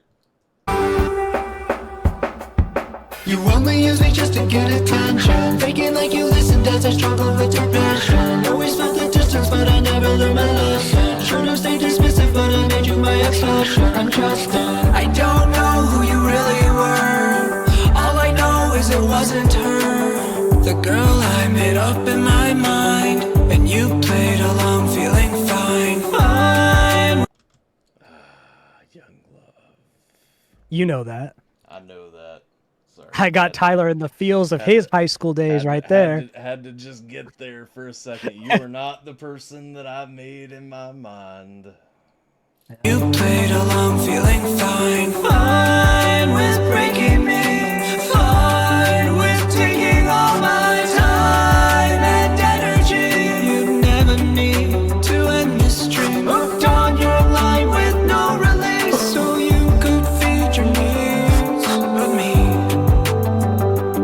Well, I wasn't worth remembering. She talked to me all night on AOL. 16 never felt so right. A brief escape from hell. I'm aging myself as I reminisce on what we missed when we were kids, and not just memories. Will you remember me? So talk to me at night on AOL. Let me know that I'm alright when I'm not feeling well. You're saving me here tonight. Oh, how I wish that we could kiss. Oh, we're just kids making a memory. Will you remember me? I know you like that switch up on the drums I too. do. I saw do. a glisten in your eye when you heard the drum switch to that halftime It's- rhythm there. It's like when you just look at something that you've wanted all along, you know what I mean? and you just hear it and you're like, it's so sad. Well, you and my wife both have always complained about my drums, and I've always been like, I'm just programming them. I get it. They're just there. And so, for my birthday, she finally got me a drum set, and I've been much appreciative of it. But it's so valid, you know what I mean? It's just such a more full sound, it's such a more real sound. And that's the thing, like a lot of times too, like when I'm practicing or when I'm playing with like a pad, you know what I'm saying? Like if I'm on a drum pad. It's different. Yeah. And You're never tapping going to something find out. the same grooves as when you're actually using your feet and actually Yeah. using your hands. Yeah. And like on a keyboard or on a drum pad, it's never going to be the same. Well, and that's the thing. Like I can tap, I can run the, whatever all day. Obviously, I'm not like peak Yeah. positioning to do it competently here, but like I could run the pattern all day and that's fine. And then I can run back through and tap in my basses and whatever Yeah. and and that's fine. There's just going to be such a mechanical element that feels There's to it just at the you end of the you day. don't even play it the same way, and there's slide rhythms. Yeah. You're losing those slide rhythms and all of the things when it's not always going to be perfectly quantized. You're never gonna. It's so much rarer for you to find those half measure skips or those Yeah. different grooves if you're not physically doing it. And Yeah, I've always yeah. known that. It's why we paid Jonah so much to drum for us on the Stargazing album. Right. But now I'm able to do it myself. Yeah, and I think it's awesome. I think it came out like this is the first time I've listened to one of your albums. Well, besides when Jonah was on there, but this is the first time I've listened like straight through to one of your albums where I'm not like, I just want to like I want to do something with those drums. I just like there's Yeah, this. I was waiting because I was like, I'm gonna look at his face when the switch for the last chorus Yeah. comes in on the drums. Yeah. And as soon as it happened, I saw like that rhythmic perk up. Like, the drums actually changed. The drums are part right. of the composition. Well, and that's the thing, man. Anyone who competently like enjoys competent drummers, and when you look at it, like I've always said, you know, my favorite drummers are like the Danny Careys and the Terry Bozzios and stuff like that, Yeah. who actually add something to the music that they're a part of. You know what I mean? We're not just there Well, for I'm sure rhythm. it comes to no surprise that I'm taking all of my drumming cues from Travis Barker, like all of them. And everything I do sounds like what he would do. Like even that switch yeah, up yeah, where yeah. it's going to halftime, guess what doesn't go to halftime? That little hit Yeah. on the cymbal goes hyperactive because that's what he would do. And that's fine because despite a ton of subpar drummers coming out of the pop punk scene, like Travis Barker was not one of them. He was just He's always good. yeah, I feel like he toned himself down a lot for the majority of his career, but when he was allowed to shine, he did shine, and I think he shined up with, you know, any technical drum. Maybe not Danny Carey, because I mean, I'm sorry, when you No, can, I mean he's not like I'm not going to get carried away and act like he's Yeah, one of the greatest yeah, drummers yeah. of all time. But I Yeah, do yeah. think that he's a very competent drummer, and because he's already in a band I listen to so much, and his Yeah. drumming was very Oh, for unique sure. in that band. Yeah. Like that's definitely when I've tried to figure out, like, because drumming's not my normal instrument, and when Right. I've tried to groove or just play along to stuff, I'm listening to Travis right, because I'm right. like No, that's absolutely. where I'm going to take notes from. Yeah, absolutely, and I think it turned out really well. Like I said, I really enjoy I enjoy the depth that it gave there, and just it's really nice to hear. So I'll say to me, just for like a temperature check for me to say where I've rated the album so far, I would give the opening song a 4. So I do a 1 to 5. A 1 is a trash fire, a 2 is a good song that's not for me, a 3 is going to be just a fine song, a 4 is going to be like a song that I would come back to, and then a 5 is going to be a song that I want to hear every day. You're going to know what I mean? masturbate to that song Yeah, multiple times. Yeah, and so I would say tracks 1 and 3 to me are 4s. Track 2, the group chat, that's a 5 for me. That's an easy 5. That's your jack off song. That's my jam right now. I'm not saying that it won't come back. They're all really good songs, and that's the thing. Like specifically, this specifically will be where my bias shows through, because there's something artistically where I feel like you and I, I'm just drawn to the things that you make, because I feel like Yeah. we've lived similar stories and stuff, and I feel like when you express it in a way that I personally never would in music, but it's a way that I enjoy listening to that touches. Well, I you would know? say, as someone who I shit on myself all the time, from Right. just a production standpoint, this still isn't like an amazing album, but it's certainly the best thing that I've produced. So if you're already Right, kind of like right. into what I do, this is Right. technically superior to what I usually do Right. anyway. No, it is. It absolutely is. And so that's where I say like personally, I really enjoy this take. I enjoy this side. I like that it's, it's organically what I would have expected you to make. Maybe You ready to hear point at something a least. little different from me? Well, that you find- I was about to say, to this point at least, without like the rap elements that I expect from you and kind of want from you and stuff, So I think the next 2 songs in a row, Berlin, you're gonna hear some similarities, and then Quirky, I mean, you'll hear similarities to the 1980s. I don't think you've Yeah. heard that from me before. I don't. So we think got a couple songs I think are be slightly different from what you usually get from me. You said Berlin's more in the alt rock category, just a little less pop punk, a little more alt rock. you said Quirky is a little bit of a callback to the 1980s. Now, I don't know. If A you lot of remember- it is a callback. I don't know if you remember the last time I listened to one of those throwback songs and we discovered that Tyler likes nostalgia, but not to a certain point. We'll see how you feel about it. We will. All right, let's do Berlin up next. Let's go. Okay.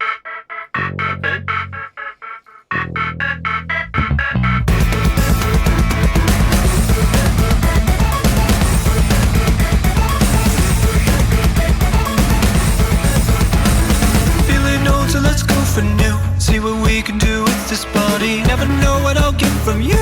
Too late now to act shy and blue. Feeling bold, so let's go for broke. Giving eyes, I say let's get naughty. Never know if I'm good for you. Do your best to choke down the truth. Call me a loser since my youths are not some sort of downbeat bruiser. Bones aren't quite too fast. I'm feeling famous, call me Reagan. With some youth I'm not regaining. They built walls I never fit in. Gonna tear them down like Berlin. Let's go to Berlin. Crash and burn swerving. Told you. It is very different. This is very different. So it's one of those. I feel like it strikes a little bit rough, like the first pass through. I'll be interested in how I feel about this song on a second listen. Because here's the thing, it's a song that I'm not like 100% sold on, but I also am. Like I like the things that are happening. I just honestly, This reminds me of when you listen to Artificial for the first time. it kind of feels like the first time I listened. And what's to funny is, Artificial. Artificial had a lot of these sound signatures, the little synth and arcade sounds in it. Yeah. I feel like we're We're back to Artificial. True. We're back to when you said, "How do you feel about chiptune?" And I was like, I don't. Yep. I don't. I drag your southern ass kicking and screaming into this stuff. Yep. All right, let's go. Let me back it up. Gaining, they built walls I never fit in. Gonna tear them down like Berlin. Let's go to Berlin. Crash and burn swerving. I'm never learning. We're rocking Berlin like we're young. Let's go to Berlin. Crash and burn swerving. I'm never learning. Party in Berlin like we're young.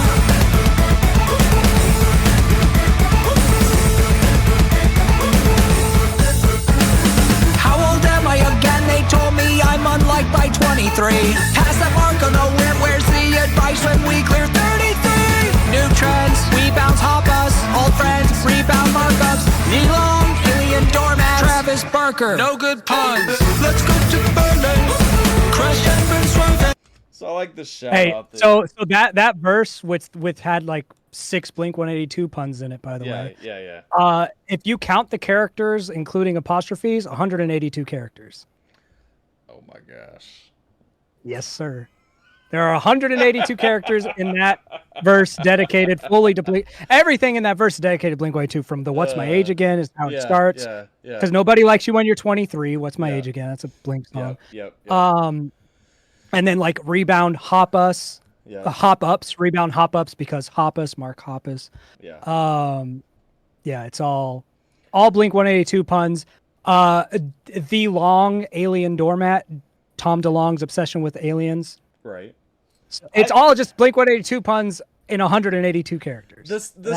I had to do it. The song is fun to me. The song feels like controlled chaos to me, and so like. Well, I mean that's the vibe. To me, This song is about the existential crisis of growing old. Sure.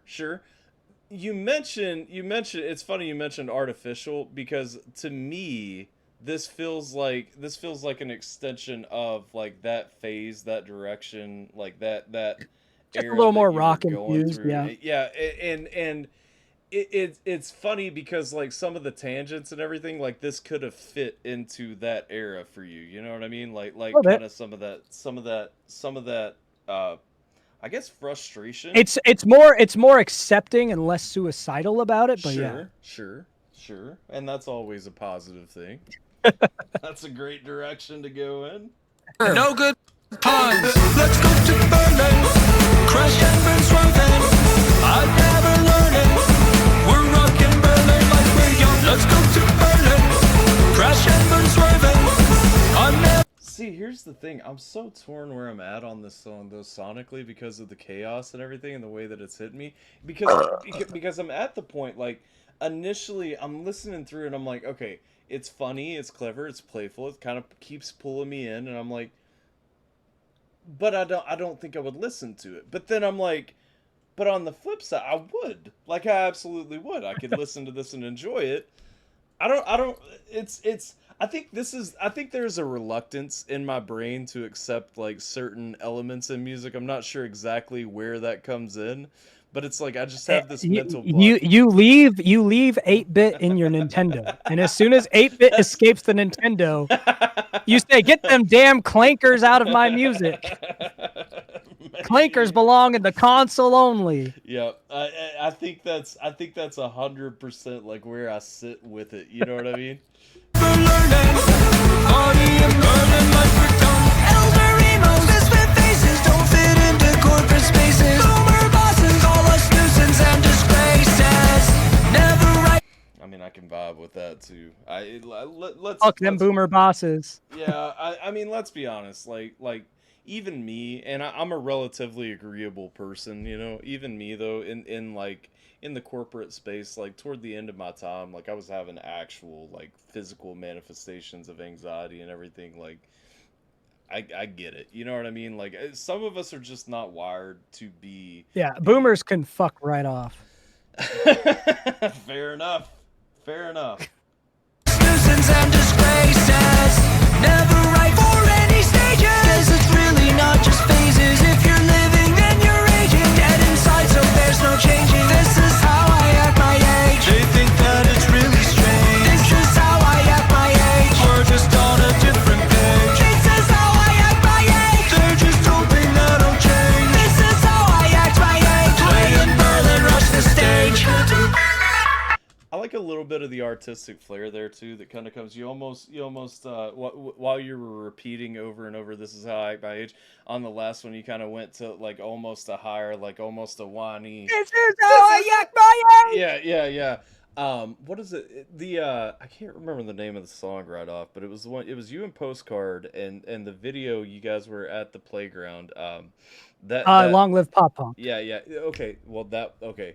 That's why I couldn't remember the name of it because it was so surface level. It's the same as the album. Yeah. That like it takes me. Long live Pop Punk. Yeah. It kind of takes me to that phase. You know what I mean? Like it kind of hits me in that vein right there. If we take out the chip tune. The chip tune, the bane of your existence.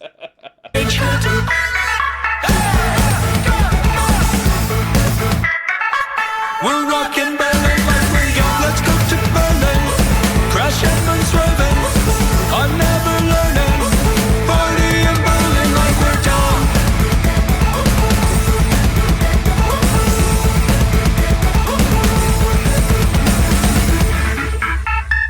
I'm not gonna lie, I spent a minute when I was looking at the track list trying to figure out why this song would be called Berlin, and I get it. It's the midlife crisis. Like we're going through, we're kind of. I have to escape. I have to get out of my box. I have to be like I'm at a point where I've repressed, whether it's for corporate bosses, whether it's for whatever. I've repressed who I am, and now I'm trying to be me. I'm trying to be. I have to genuine recapture me. my Bieber haircut they took away from me. Exactly. I just wanted to look like the Beach Boys. Yeah. And they said I looked like Bieber, but I'm like, fuck it, I don't even care anymore. I like this hair. I'm with it. I really like it. I like the free spirit. I like the freeing nature. Did I ever say hello to Roxy? I know that we commented. Hello, when fireman. she- Hello, Spencer. Drink, Spencer, drink.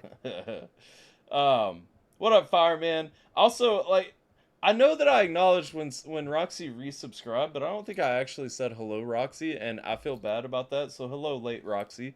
But yeah, no. I do enjoy that aspect of like you know, recapturing. You know, a lot of people were like, okay, why do you want to just have this long ugly beard when, you know, you have a decent face without one? And I was like, I was in the army for 8 years. Like I was not allowed. Bro, and I had the opposite. I had a beard because people told me everyone has a beard. Yeah. And then finally, they're like, you can grow a beard. You should have a beard. And then finally, I was like, I've never liked having this thing. Why the fuck do I still have a beard? I don't even like it. Yeah. Well, see, and that's the thing. I just wanted one, especially like Yeah. I'm sorry, man. When you wake up at like 5 a.m. to clean shave, like so that there's not even stubble every morning. I usually let myself have some stubble. The clean shavings, like unless I had a nice shaving kit and could warm my face and stuff, Yeah. but then that's just such a Listen, task. we didn't have a choice because the thing in the military is, Yeah, the military. is like you've got to be able to take an ID card and run it down the Yep. side without it making noise, or else you haven't shaved close enough. And I'm sorry, like as somebody who actually grows like hair, that's not an easy thing to accomplish. You know what I mean? And then you'd rock my hair, but you too bald for that. We don't talk about that. Well, what's funny is some of the people who give me crap for that. They're like, "You're too old for that hair." I say, I wear this hair on behalf of the fact that most guys I know wouldn't be able to have it, Well, yeah. and I feel irresponsible if I don't. And that's the thing, man. You I've gotta been keep it alive genetically for the rest blessed. of us. Yes, yes. I mean, that's the thing. I can, like, I'm fairly positive. Even if my hair would reach that length, it wouldn't get that volume. You know what I mean? Well, it's the thinness. The thinness Yeah. gives it away. Yeah. Like even if you could cover up the bald patches, it'll still look, Yeah. thin. Yeah, and that's the And thing. and if I was, balding, I would own that. But I'm just like, the fact that I can have a head of hair like this in my on the wrong side of the 30s. Yeah. Why would I not? I don't look good with a bald head. You know what I mean? And so like I don't shave it. I had to shave a couple times, and I didn't like how that looked. I don't like it. And that's the thing. If I'm not comfortable looking at myself, Hello, Roxy. I'm not gonna live that way. But all right. All right, let's go to the 80s. We have the next in a series of different tracks. It's called Quirky, which I thought the quirky last song. one. I mean, honestly, while I was listening to Berlin, I was wondering how is this not called Quirky, because that was quirky. But okay, we're on Quirky. Let's go.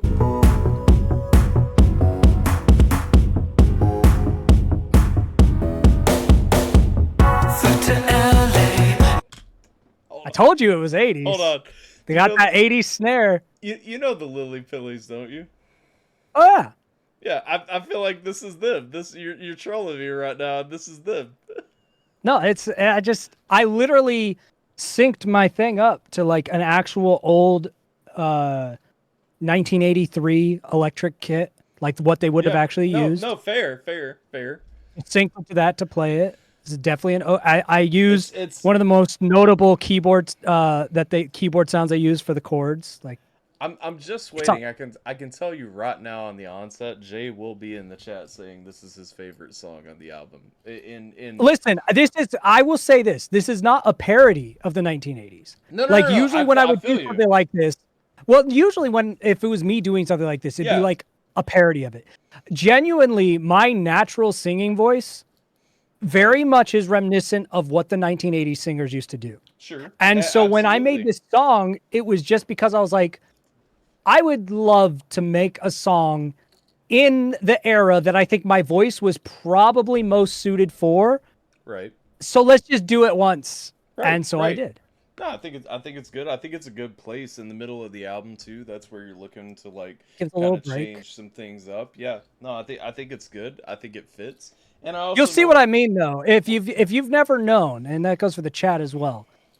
This voice that you'll hear is not really me putting on a character. Okay. This is generally how my voice sounds if I'm trying to sing properly. Okay. If I'm trying to sing the way they teach you, from the diaphragm, with the right posture, smiling when you're singing, holding your, like all of the things they give you in singing lessons, if I am Yeah. doing those things, this is how my voice sounds. Okay. And it's one of the reasons I've never done it because it feels so 1985.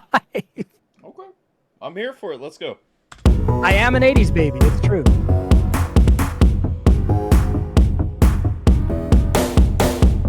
Flew to LA and met a girl. She showed me her ways and spun my world. We went to Disneyland and snuggled on the Matterhorn. Then she took my hand between her thighs and mattered so much more than just a young man. Now you'd a lover, but she would change that like no other. She told me she's a little different while she sat there smirking, a silly rebel acting goofy while my mind is swerving. Oh, is this love? She's so quirky. If only I was just quirky too. I know how she's flirting, but does she know I'm not flirting too? See what I mean? I get it. I get it. I get Yeah. the song. I get the style. I get the song. My natural tone of voice fits that reverby 1980. That is my natural tone. No, it That is. is it. It works. So I'll be honest. Genuinely with the instrumental, like up until the verse started, my thought was this is gonna be the first thing I give a 2 on the album because like I can't like 1980s. it's a Too fun much. song that I just won't listen to. Honestly, it works though. Like it works better than I want it to because it's you know what I'm saying. Like even the story because I'm a sucker for the story that's coming in. We're talking about this quirky lady and she puts my head between her thighs and like it works. True story. It was a weird time at Disneyland. Okay. This is actually this is a real story from college. Met a girl, went to Disneyland with her, and she was she liked quirky. the Matterhorn. She was quirky. This quirky girl. Was it Desiree? That was a joke. No, Nobody laughed. it was not Fine, Desiree. fine. I don't Fine. I don't have the diseases that I would have got if it was Desiree. Oh wow! Shots fired. But does she know I'm not flirting too? Day by day I see you step away, you seem afraid of me, but you still want to play. Day by day I think I'm not okay, I thought I found the one, but I am just okay. We got into the moment, into deeper conversations. He told her all my traumas and my nervous hesitation. She didn't know what. You know what's funny? This is your natural singing voice. It almost doesn't sound like you.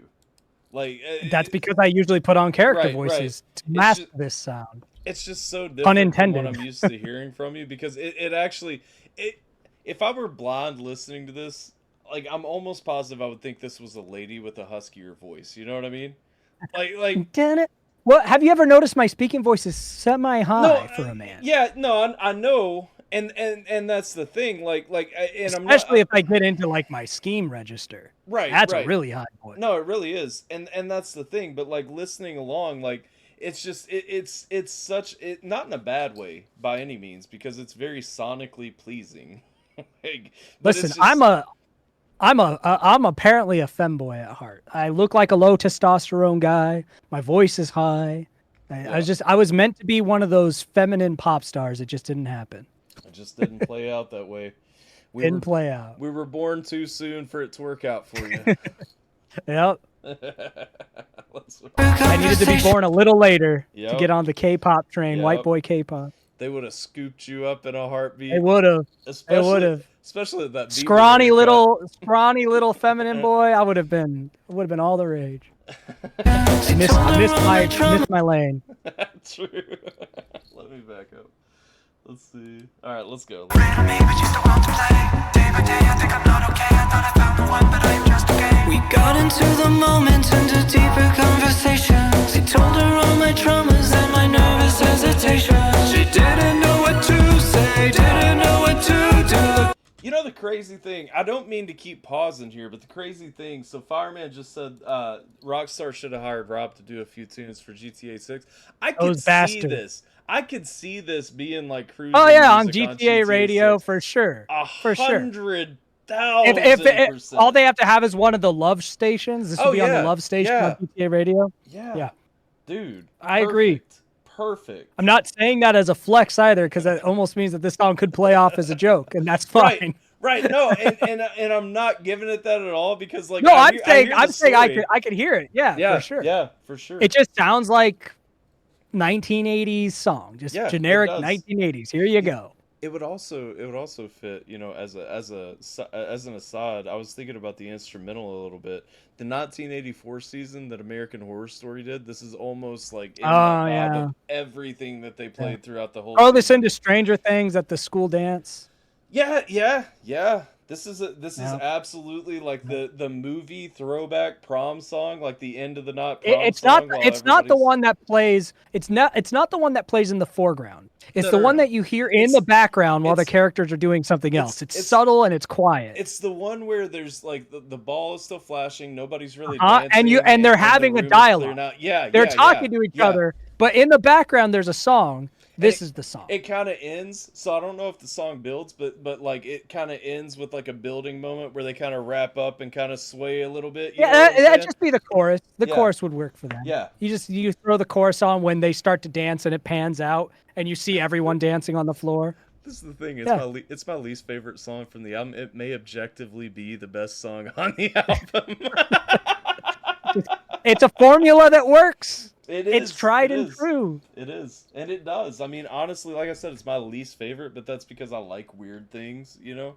And so You it's, will whether or not it's your favorite, you will appreciate Lower the most because it's the weirdest song on the album. well, I'm looking forward to Lower. I've enjoyed the album, honestly. I mean, I know Lower has like 7 genres in it, so get ready. we're 5 songs deep right now, and honestly, there's not a song that I would actually skip. Like, there's not a song that I hate. You know what I mean? Or even despite my initial thoughts about this one, there's not even that song that I would be like, well, I don't want to listen to this, so skip to the next one. Like, I could actually listen to. Stick this around whole if you're a Scheme fan because Therapy's basically a Scheme song Let's go. with a little of My New Elements attached. I thought we weren't saying that. We're deep enough in. I think they left, and that was a quick reference. I don't know. We've only increased. We're sitting at 12 viewers right now. I got a Well, text from the wife that said, "You're 3 hours in. You're never gonna finish the album." Correct. You've got to say, well, an hour of that was us talking about superheroes and No, we're. Oh yeah, that's true. That's true. That hour was pre-stream. we had Only to get 2 it out hours of, into stream. see for anybody watching who doesn't know, he and I need to just hate each other because these things would go a lot better if we didn't get along on a personal level. Yeah, before the stream, we were talking about Batman and Superman for like an hour. Yeah. Because we hadn't talked in too long, and we knew it would be in the stream if we didn't. Speaking of, let's just play the song. Otherwise, we're gonna loop right back to it. Yep, we're getting back. We got into the moment, into deeper conversations. He told her all my traumas and my nervous hesitation. She didn't know what to say, didn't know what to do. Looked at me in a strange way. If only I was quirky like you. I tried to retract and I took it all back. And I said all that shit for a laugh. She believed me. I'm relieved, she believed me. Oh, this is love. She's so quirky. If only I was just quirky too. I know how she's flirting, but does she know I'm not flirting too? This is love. She's so quirky. If only I was just quirky too. I know how she's flirting, but I'm not acting quirky for you. You're quirky, I'm unhealthy. Impoverished mind, you're wealthy. You're quirky but happy and stable. Could you ever love me? I don't think that you're able. You're quirky. I have to settle that I like this song. Like, again, the story comes back. You're stuck for between me. hating yourself for liking it and liking I it. like it so much more than I want to. I don't I don't generally like. I generally because Jim is notorious for sending me songs like this to listen to, and I'm just Yeah. I'm all the time like, no, it's just too sleepy. I don't know if it's because like you know, they're typically, these songs usually have the more like lower romantic voice or whatever. Like, obviously that's not even remotely I don't know what that was. fitting, but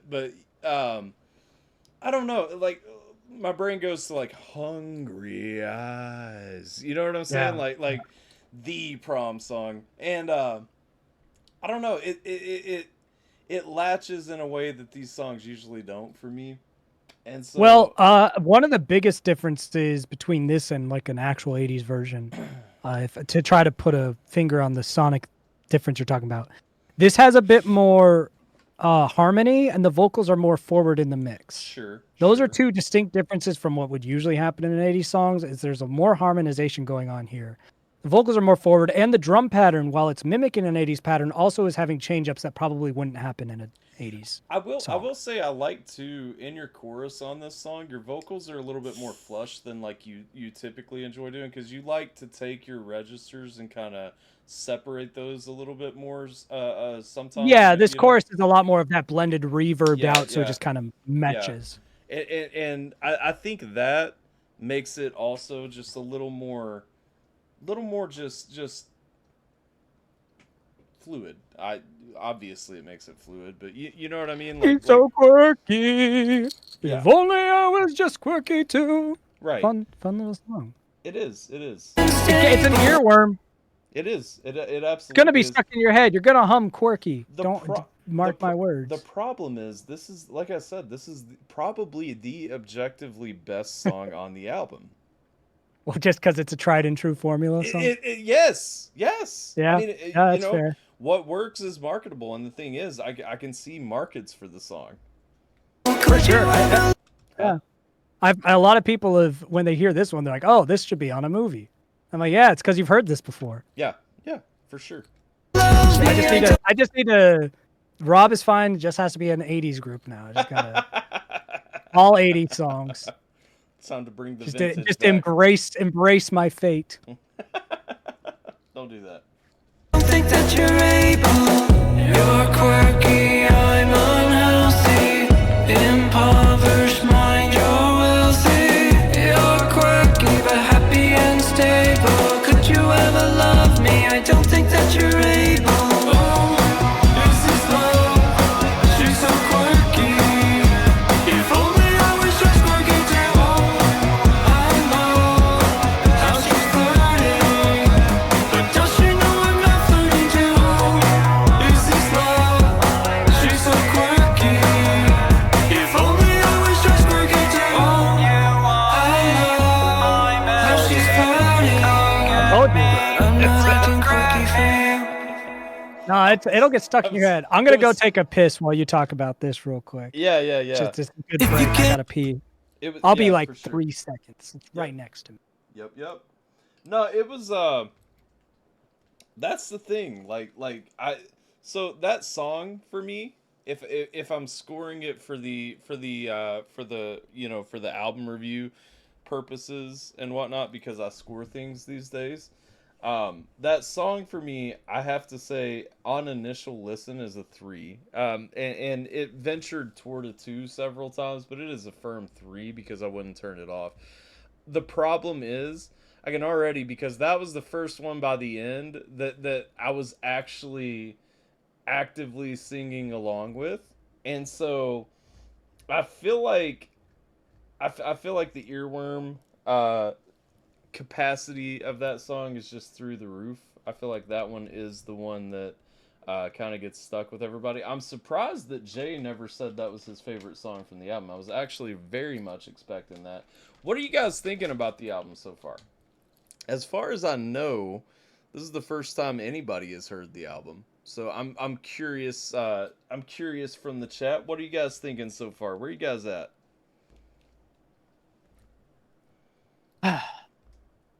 Okay.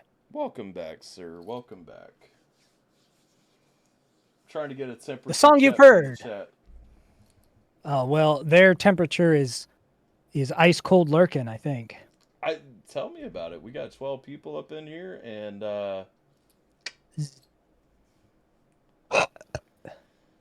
that's the first song from the album that you've heard, Fireman. Oh, Fireman started on an interesting note. Oh, wow. Huh. That's, well, don't expect that ever again. That's the only That's- song like that I was on the about- album. I was about to say This is really... this is an alternative. This is an alternative rock album with some other experimental elements. You came in on one of the experimental elements, so congratulations. Hold on one second. I'm trying to one-handedly say boneless hot wings. That's an important text. Except you should get bone in, you fucking scoundrel. I do if I do 100% of the time, except when I get it to go, because if it's to go and it's like got to travel, I feel like boneless travels a lot better than bone in does. That's why I have an air fryer. That is fair. I have an air fryer. All right, let's answer a yes or no question together. Okay. Yes or no question. That's the song. Oh, That's the song. that is the name of the song.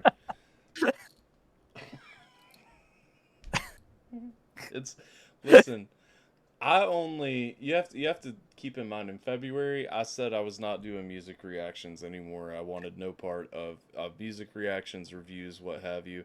And then in June, everyone convinced me to start doing them again. And so I still feel as though I'm relatively fresh back on the scene, you know. A lot of my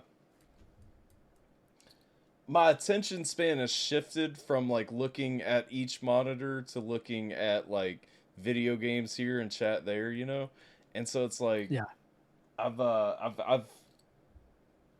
changed. I've not changed. I've changed. I'm still the same guy, unfortunately, but all right. That well, is unfortunate. let's roll. Let's roll. We got yes or no coming up. Now I actually have heard yes or no, at least an early You heard an version of early yes or draft no. of it. Yeah. Yeah.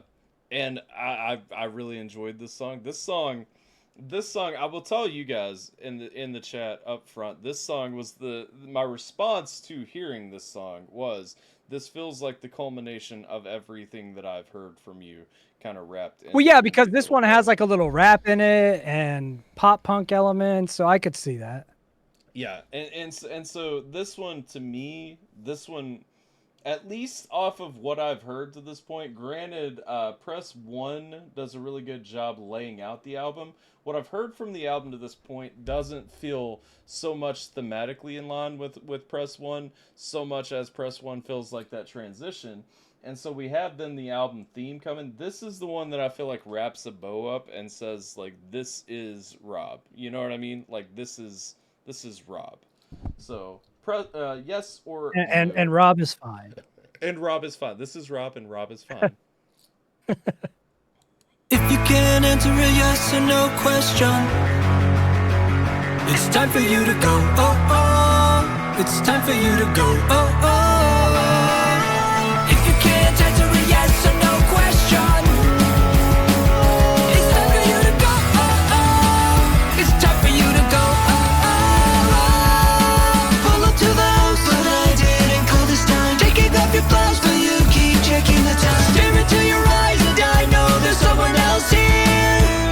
What a surprise! If I had listened to wiser women and wiser men, I'd know that there was no such thing as someone who's a truly singleton. All your lives would feel a little more like compliments, and I know that you're half a red. You circumvent the truth that doesn't mean you can't answer. I do like that line. There's no such thing as a truly singleton. There is not. There is not. Gentlemen, never date a 10. Yeah. You never want to tie As yourself. someone else is as well. Yeah. Every time. That is not your companion. That is That is our companion. That is our companion. But I didn't call this time. Taking off your blouse, but you keep checking the time. Stare into your eyes, and I know there's someone else here. What a surprise! If I had listened to wiser women and wiser men, I'd know that there was no such thing as someone who's a truly singleton. All your lives would feel a little more like compliments, and I know that you're half a red. You circumvent the truth that doesn't mean you can't answer a yes or no question. It's time for you to go. Oh, oh. It's time for you to go. Oh, oh. Get the hell out of here. If you can't answer a yes or no question.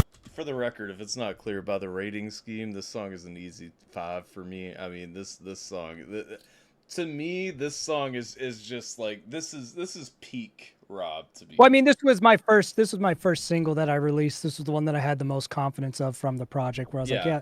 This was also, this chorus is from like 2011, a voice memo from my phone that I've held on to since 2011. And it's like me in a car going, if you can't answer a yes or no question, time for you to go. It's like, it's going to sound good. Record it someday. And then 14 years later, I was like, oh yeah, I still have this voice memo. You know what? That was a good hook idea. We're fucking recording it finally. You know, so the crazy thing for me, I don't even make music regularly. You know what I mean? But like, I have so many of those voice memos that are like, do this. Like one day, just whatever, when you get the chance. And you never do it? And I never do it. I've gotten really good about doing it because all my best ideas are when I'm not making music, like for like melodies and hooks. It's always just like I'm sitting somewhere in my car or in the shower. So I just record it and then I build a song around it later. Usually for me, it's like when I'm driving or something. My problem is, I've got so many voice recordings from my car. Yeah. My biggest problem is I have no interest in making things that aren't, well, consistently I have no interest in making things that aren't just like juggalo music. You know what I mean? Like it's just it's either it's either like quirky horrorcore or like some kind of fun, just ridiculous thing. You know what I mean? Yeah. Yeah. And I think a big part of that, and again, it goes back to why I enjoy, the scheme stuff so much, is because it truly is an escape. You know what I mean? Like, you take that character, and that character is an escape. It's like, Yeah, it's okay, not real. yeah, because like beneath the surface, we've lived some some really rough things, and sometimes I just want to laugh at like just a dumb little nuance in something. You know what I mean? Yeah. All right, let's go back to the song. Time for you to go. Get the hell out of here. If you can't answer a yes or no question, it's time for you to go. It's time for you to go.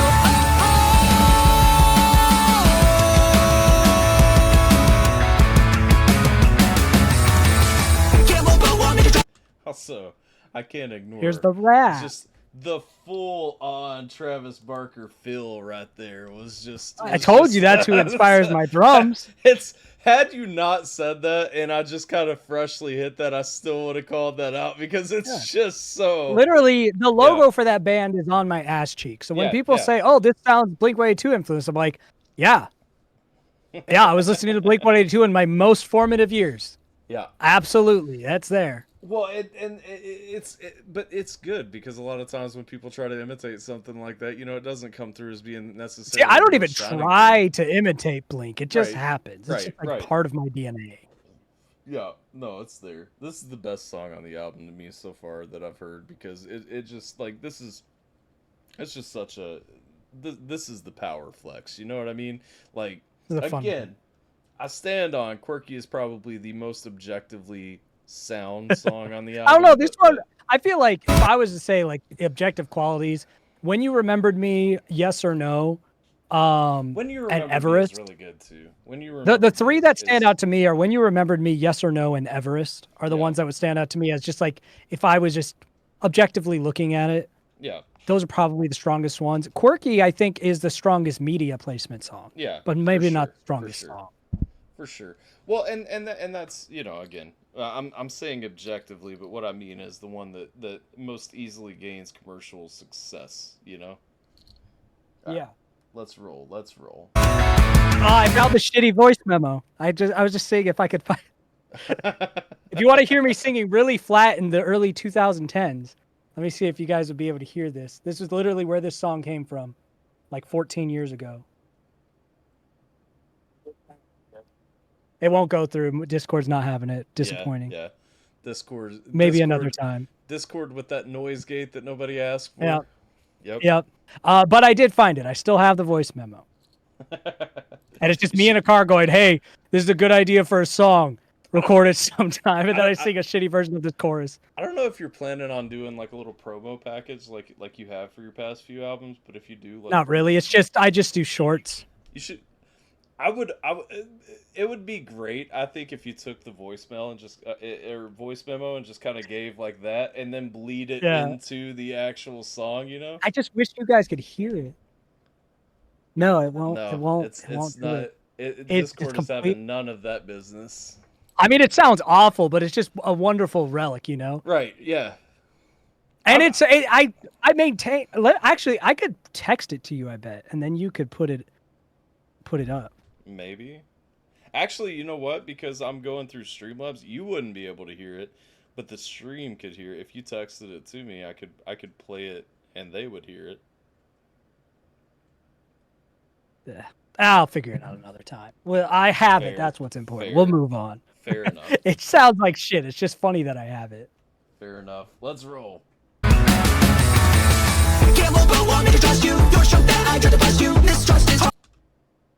Am I playing at double speed right now? Somehow? No, this is just how it plays. Oh, this is just okay. My bad. So I will say too. Get on my level of rapidy rap. I will say too. So the first thought I had with the lyrics in this song, the first thing that I thought of, I was like, wait a second. So like, because when I first heard this was pretty fresh off of, okay, After the Tone's done, and now we're going in this direction. I was like, so Yeah, I think wait you a mentioned you second. asked if it was like about Brit or something. I was Yeah. like, no, this is about getting cheated on, bro. Yeah. Well, and that's what I'm saying. Like, my first thing was like, is this the real reason? You know what I mean? Like, How could she cheat on me? We Well, weren't dating. I don't know. Maybe she was doing music with somebody. Nah, Oh, I don't know. artistically Yeah. I don't know. Like, it was just the first thought that I had. Yeah, Because, yeah. like, I didn't know. But He's like, I cracked the case. yeah. Well, Secretly, no, they no, were having an you- affair, you- and you she have- cheated. No, not even the affair angle, but you have to understand, you have been artistically doing like the character romance angle in a few songs. Like, we've talked about those, and so Yeah. like it felt like, okay, this is my way of like artistically venting that Artistically frustration, breaking up, You know no. what I mean? Yeah. No, this is when I sang this hook to eventually record. I wasn't even making music at the time. Yeah. Fair. No, that You that know. makes sense with the voice memo and everything like that. I'm like initial thoughts being what they are and stuff. Either way, it's a nice This angle. song is about a specific person who would piss me off. Fair enough. And that's I get that, because again, It throughout might be these- older than I thought. It's probably before 2011, actually. But he is throughout- a fucking old Well, that- shit. Well, that's one thing, I mean, throughout these, again, in terms of relatability, typically a lot of times the lady from Quirky ends up being the lady who can't answer the yes or no question or commit to anything. You know what I mean? Yeah, different lady, but yeah, that would definitely yeah, track. Yeah. Can't move, but want me to trust you. You're shook that I try to bust you. Mistrust is hardly the issue. Stop with the tissues. I want the real news. Tell me the things that you're scared to admit. Please rather be angry than stuck with the misleads. Do you even know what shit means? Never leave the home if you miss these, miss me. Let me slow it down and just tell you more directly. You can sneak around, but you're never gonna wreck me. Not quite sharp enough to hide away your disaster. And when I asked you to your face, you didn't have an answer. Give me a fucking break. You can't answer a yes or no question. Get the fuck out of my house. Look, the most punk rock portion of the album is playing now, lads and ladies. If you missed it, let me back it up. Away your disaster. And when I asked you to your face, you didn't have an answer. Give me a fucking break. You can't answer a yes or I love it. I love the little breakdown with the Fulfill. Yeah, there used to be this game. It was a browser game. It was like a punk band. I don't know. It was like punkband.com or something. I don't even remember. But you just like put X's where you wanted the bass guitar to play. You put X's where you wanted the electric guitar to play, and you put X's where you wanted the drums to play. And it was always like those little fast Yeah. fills. They were always The Travis Barker special, yeah, baby. Yeah. That's this is peak punk rock right here, baby. no question. Get the fuck out of my house. It's time for you to go. It's time for you to go. Why are you still in my house? If you can't answer a yes or no question, it's time for you to go. It's time for you to go. What a great day. I'm so happy you're alive. If only you were just smarter than I might not have caught your lies. I might have been more surprised, but I am finding it funny the hill that you die on. Such a shitty little lie, but you lie on.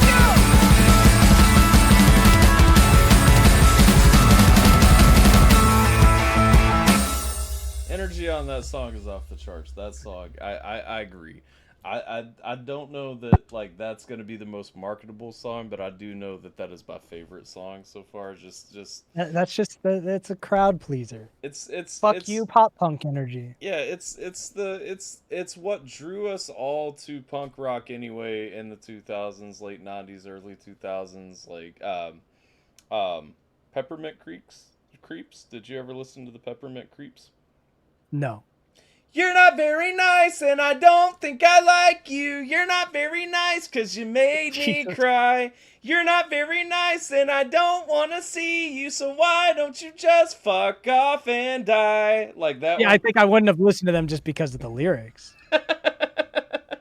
Like, think that would have kept me away. It's crazy because It's a instrumentally, little too heavy-handed. it's instrumentally, it's so in tune. 'Cause Oh, I bet like I let's would see. have liked the sound, and then I would have Yeah, listened to yeah. the lyrics and left.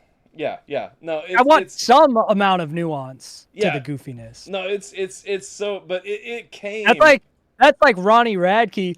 My life is like a video game. That's those kind of fucking lyrics. For anybody who doesn't know the deep lore with Rob and Ronnie, it goes. There deep. is no deep lore. Ronnie thinks there is because that dude's a weirdo. I love Ronnie's music, but that dude gotta chill sometimes. Ronnie thinks I'm his Ronald thinks I'm like enemy number one. Like I care that much. I just like Ronald's music, and the dude just very insecure. Yeah. Very insecure little dude. The saga back in the day was great. I'm not gonna spend too much time on it, but I'm just saying, like, the true back and forth. Because I know Fireman, I don't think you were around back in those days either. Listen, just Ronnie being irate at this masked gentleman reacting to his music, and Ronnie was so mad at me. The best part was Ronnie was like accusing me of being a little emo boy. I'm like, bro, you had a whole scene boy phase before you went to jail. Before the first time you got arrested, you were a scene kid. How are you saying I'm an emo? I'm like, my brother in Christ. The reason I know who you are was your emo scene kid days. Yep. What are you talking about? Just because you started dating a wrestler, now you think that you've just never been part of that culture? I'm like, how are you going to say that's an insult when that's who you are? Yep. Strange dude. The guy still listens to Ronnie's music, most of it, just not when he raps. And that's why he got mad. It's because he tried to rap, and I was like, this is a fucking joke. You should never rap. And that's been from past, present, any future Ronnie. Rap is not his game. Yeah. And it's just funny how I don't have a huge platform and how upset he got. And I was like, Ronald, my guy. and like ratioing him on Twitter and on my own page. I'm like, you're a superstar and I'm ratioing you. Your insecurity is crazy. That's pretty wild. And then I loved, like, he was saying that, he's like, I didn't say it, but other people are saying like, this is like a modern Bohemian Rhapsody. I'm like, nobody's saying that, Ronald. Only you. You're the only one saying that. And you just wanted to say it out loud so someone else would tell you. Like, the mix of, I mean, it's narcissistic tendencies. I don't know if he's a narcissist, but that narcissistic tendency of having the biggest ego, but the biggest insecurity go with it. That's like perfect, like narcissistic starter pack that he exhibits in his public persona. It's just funny to me. Well, it was funny to me because he made We Scheme the villain that We Scheme was meant to be. You know what I mean? Like. Well, yeah, but the fucking reaction that he got mad at literally opened with a South Park styled warning about it being a satire and parody. Yeah. It was one of the most unserious reaction videos I've ever done. I used the term Gluck Gluck 9000 to refer to people sucking him off for his fast rap. There was almost nothing serious said in that entire thing. I do think that the rap was corny and cheesy, but I wasn't even like dissecting it in like a Fantano type of way. It was jokes. It was like ribbing a friend. And the dude was like, oh, Ronald, you precious little boy. Love it. I adore Ronald because I think, like, to me, he's just like an entertaining character. Right. I have no idea what's real, what's fake, but his like meltdowns about criticism are legendary. Absolutely legendary. Did I just take a second pill after I'd taken one like 10 minutes ago? Maybe. You're going to die now. Probably not. I'll just have a panic attack tonight. On to the next one. Yeah, I wouldn't take another pill. No. We're changing the dial to emo sad boy now. Well, I kind of gathered. I was actually, so it's funny. I saw the title Tourniquet, and I was like, is this an Evanescence cover? Because, you know, like, my brain goes to My Immortal because I think it was right next to Tourniquet. I think they had a song called Tourniquet on that album right next to My Immortal. You might have. But it's like when I go to songs called Tourniquet, my favorite Manson song was always Tourniquet. And Tourniquet's a great name. Tourniquet's just a lovely name for a sad song, you know. So let's kick it in. I knew the vibe. I didn't know if we were going callback vibe though. Let's go. No, it's just sad vibe. Fair enough.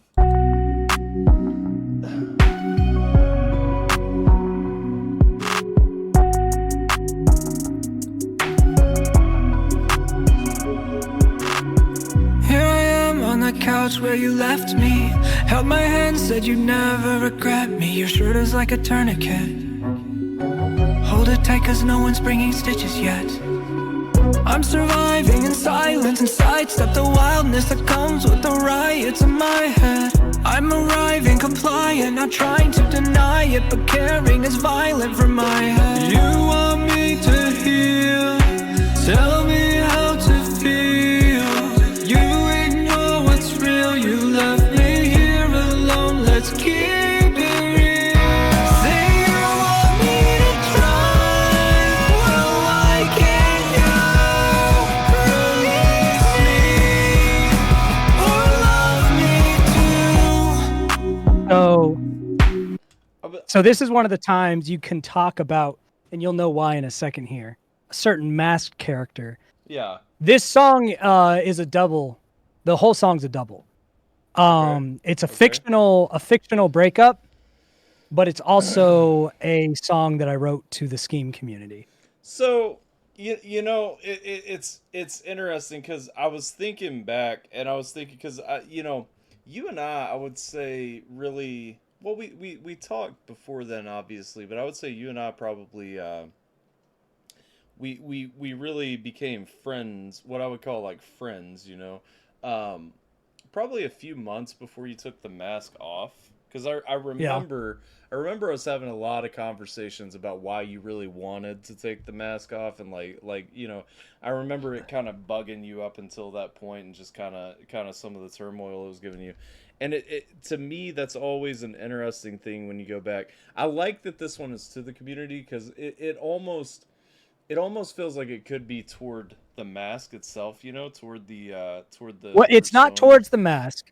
It's towards the community, and there's explanation around it, and you'll know that real obviously at the start of this next verse. Yeah, well, I mean, real obviously, you'll know what I mean. fair. I kind of but already get it. I wrote it in a way that anyone who has no context will just hear it as a breakup song. Well, and that's one of the things, you know. Well, let me listen to the song, and then I'll kind of go where I was gonna go there. Tied up in the face of the faceless, showed my heart and placed on a wait list. Sidelined till I said that I hate this. Now you're gone and I can't erase this or face it. So, it's funny. I had I've had a few phases, I would say, this year where I've got frustrated with, I guess, like the corner of the internet, let's say, that I've pushed myself into. You know what I mean? And it's been like I said, you know, February. I just kind of I said I'm done with reactions. I'm done doing that. You know, kind of came back with a different style around June or so, and you know, recently. I just kind of got frustrated with the Discord, kind of dipped out of there and everything. And the thing is, you know, it is always interesting when you can say these things all along, and you can kind of give people, you know, the heads up of, hey, you know, I'm kind of tired of this. I'm frustrated here. And then you shut the door, and there's that initial shock that you actually shut the door, you know what I mean? And then what's very interesting to me is the people. It almost shows you like the people who didn't actually care, which are the you know was the point, you know what I mean? Like that was the point, but it really, you notice who didn't care when you take that step. And it's bittersweet. My circle was small and it got smaller. It's a bittersweet thing too, because you know it's the definition of getting what you're asking for, but it's like, man, you know, like I'm not trying to make the See, for circle me, like this smaller. song, like I made it sound sad for like the onlooker, but when you like hear, like if you listen to this chorus as it goes through and you play it through, this song is as much me like flipping the bird to those people Yeah, as well. yeah. No, I Because I like get that. the whole thing is, oh, you act like you want me to succeed, you want me to thrive, you want me to do this. Yeah. So in order for you to follow up with that, either leave me the fuck alone, Yeah. stay out of my life if you're just going to ask me to be this thing, Yeah. or love me the way you claim you do, Yeah. and follow along for what we're doing. So this song, so that it's approachable to anyone, just plays as a sad lament, but Yeah. like to those it's directed at, it's not as much a sad lament as a put up or fuck off. Yeah. No, and the sad thing is, I guess the part, because I can relate to that. I guess the part that kind of hits me as the sadness is you find out that there aren't as many people who are willing to put up. You know what I mean? As maybe- See, for me, I was never under any disillusion about No, and I don't think I necessarily have been either. But it's just it's that. Seeing it. it's seeing it and making Yeah, it real. I don't think that ever really, for me, that never really had an impact. For me, I know for a lot of people it Yeah. does. What had an impact for me, what was frustrating and tiresome for me, was how much people were unwilling to let go after I had fully closed it. Sure. And I mean- that's when I'm just like, I mean, fuck off. I already knew you didn't give a shit about like me as an artist or me as a Yeah. person. You liked the fun thing I made, which is fine. I'm not mad at you for that. But I am annoyed if you're going to find me in whatever I'm doing now and ask me to go back to that thing. And that's where I know I gave you like some quips along the way of like, oh, it's the artist formerly known as We Scheme. Yeah, no, I don't care about that. That's not the like- same thing. Right. It's You always, can have an affinity for what I used to do Right. without trying to drag me back to it. and that's the thing. I think that's what we are always trying to get, that I feel like doesn't always translate to people, because people take it as, I feel like people take it as an ego when you draw that line and you say that, you know what I mean? I feel like they take it as, oh well, he just wants people to kiss his ass or go along with whatever he's doing. And it's like that's I'm not the very happy case. if you liked what I used to do. Yeah. And even if you didn't pay enough attention to when I was doing it and I said like, this isn't me, this is just a fun thing. Like, Right. but if that's what you remembered, if that was helpful, if that's what you liked, that's fine. Yeah. Love it. I'm glad that I have that piece of art that resonated with you. Right. But if you try to track down what I'm doing now and drag me back into it or define me by that, Right. I'm just like, shut the fuck up. I already knew you didn't care about me. You only cared about this thing I created. But why are you still around? And that's what this song's about. Like, why are you still lingering? Right. Go away. No, and that makes perfect sense. All right, let's roll. Sorry, just was. No, I got it. I've never considered myself a member of a whole lot of communities. You know what I mean? Like I usually just kind of do my thing, and then I have friends who are also doing their things, and it's like we overlap and whatnot. But like, I as far as like caring to the point that I'm actively like paying attention, whereas with you it always has been, and it's only partially because we're friends, you know what I mean? I have plenty of friends who I don't pay attention to what they drop actively, but I pay attention to yours because like number one, we connect a little bit differently. Like I connect to the stuff that you make a little bit differently, and so it's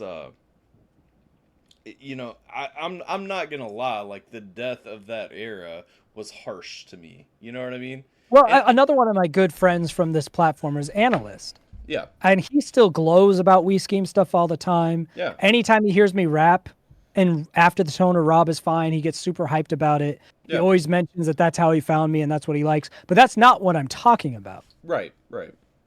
at all. Right. No, that's and that's fair and that's valid. I mean, Because they're like, I think about like thinking of think of a filmmaker. If you came up to Christopher Nolan and you said, I loved the Dark Knight series, your Batman. Right. He's not going to be mad about that. But if you say, hey, could you stop making films like Oppenheimer and make another Batman movie? Go back, get That's why Christian you Bale piss him again. the fuck off, Yeah, right? Because that's yeah. so disrespectful. No, for So there's sure. appreciating what you've done and then trying to force you to just only do that thing. Right. Well, that's I mean that's the biggest pitfall a lot of artists make is they try to make their audience happy by doing And then you just get these trite, rehashed versions of what I'm- they used to be, I- and it's never going to make them happy anyway. the perfect example I go back to always is Korn. How many times has Korn tried to recreate the magic from their And it's first four albums? we it's- have the albums. Yeah. And well, they're not there either. Like mentally, physically, if you look at the transformation those guys have had since the early '90s. One of the few times just I've not heard those an artist guys. go back to what they used to do and it wasn't trash was Blink-182's latest album. Sure. Yeah. Yeah. It still wasn't great, but you could tell they were enjoying it. Yeah. But guess they had been off for like 20 years. For sure. Of course they're enjoying it again. It's Yeah. been so fucking Yeah. long. You get a long break, and now it just feels like it's like a reunion. They had like creative endeavors that were fulfilling to them. Yeah. But imagine if they'd done reunions all the other times they'd asked. We Right. got a couple of those and they sucked. Right. No, for sure. All right, let's jump back. Yeah. You're absolutely right, though. Tired of being the face of the faceless. Showed my heart and placed on a wait list. Sidelined till I said that I hate this. Now you're gone and I can't erase this or face it. I have tried to rewind this, denied all my pride. It's a sign that you might miss I love you. I stood angry, defiant, but couldn't subside it. No guard, let you ride and can you want me to heal? Tell me how to feel. See, I get that it is kind of the middle finger, but it's also it's also you're acknowledging in there that you still love them and miss them. Like, come on, and that's But that part of that is moving the fuck on. yeah, true. No, Because the chorus says, "Love me too." That's Yeah. the chorus. and that's fair. Chorus That's is absolutely fair. leave me or love me. Yeah, Those are the options. that's absolutely fair. You ignore what's real. You left me here alone. Let's keep it real. Say you want me to try. Well, why can't you release me or love me too? Let me tell you a lie. I don't miss you.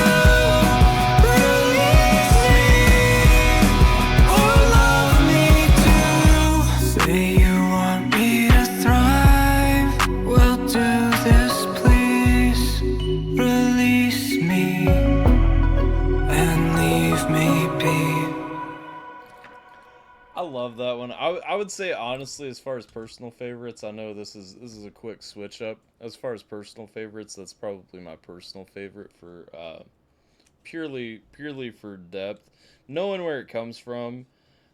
Literally, there are names that I could give you that I haven't stopped by a stream or a video that I've done probably in 2 years. That my thought goes back to like, man, I just like I don't understand why things went the way they went. You know what I mean? Yeah. And, Oh, yeah. And it's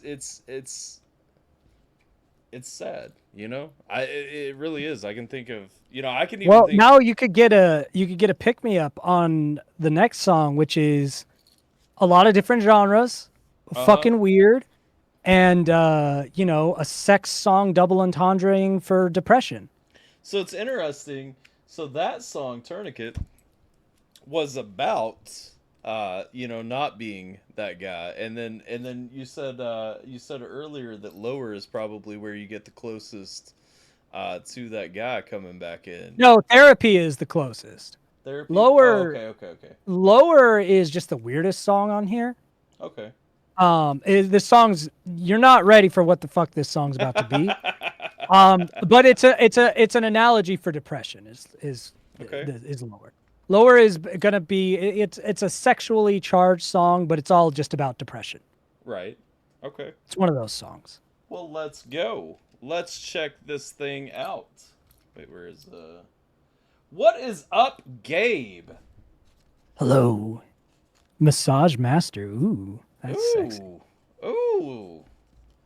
Speaking of people that I miss, how you doing, Gabe? Anyway, we gotta continue, but I do want to know how you're doing.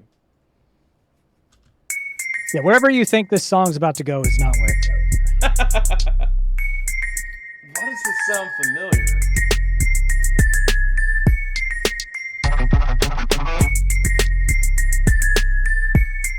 Okay. It's late and I feel alive. The dark and the liquor mixing.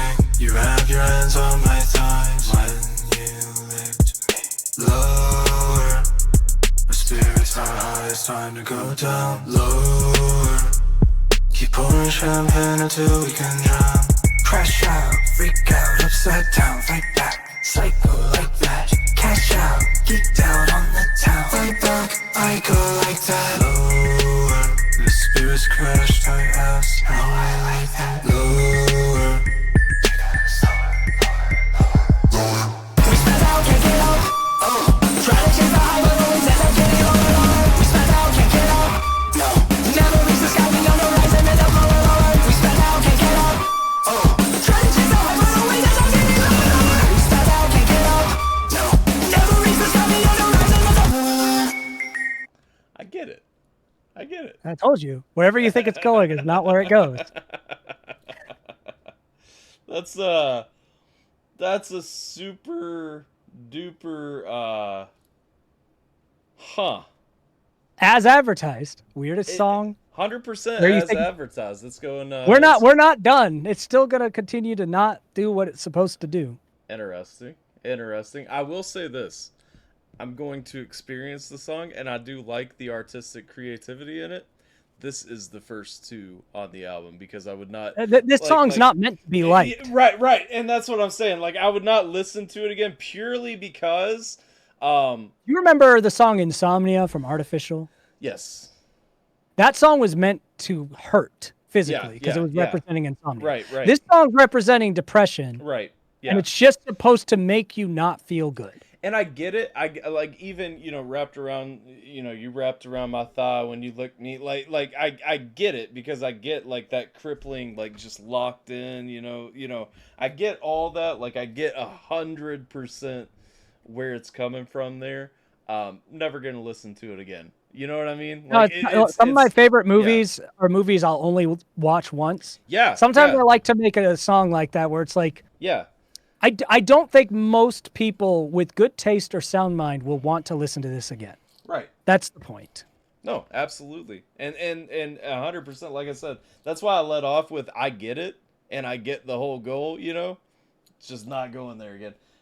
So, Gabe, I'm sorry, you are dead naming this man right now. This is not this Dead is not naming Scheme. is- This is not No, Scheme. my name's Rob. Nice to meet you. This Rob is fine. Rob. Rob is fine.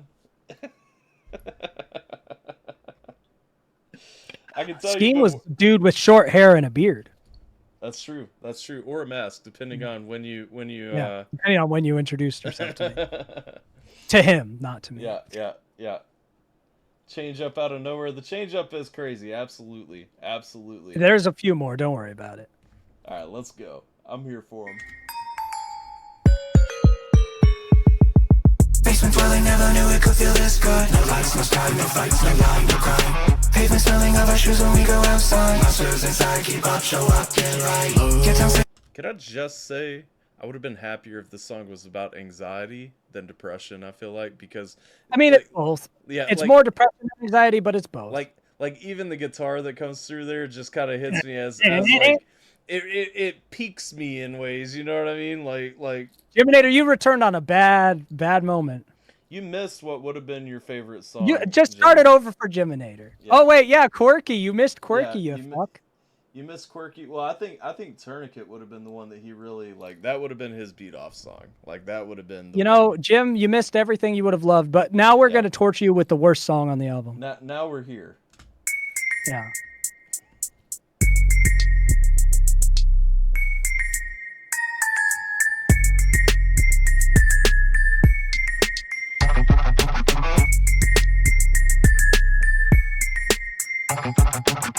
It's late and I feel alive. The dark and the liquor mixing.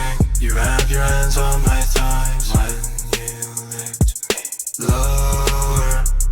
My spirits are high, it's time to go down lower.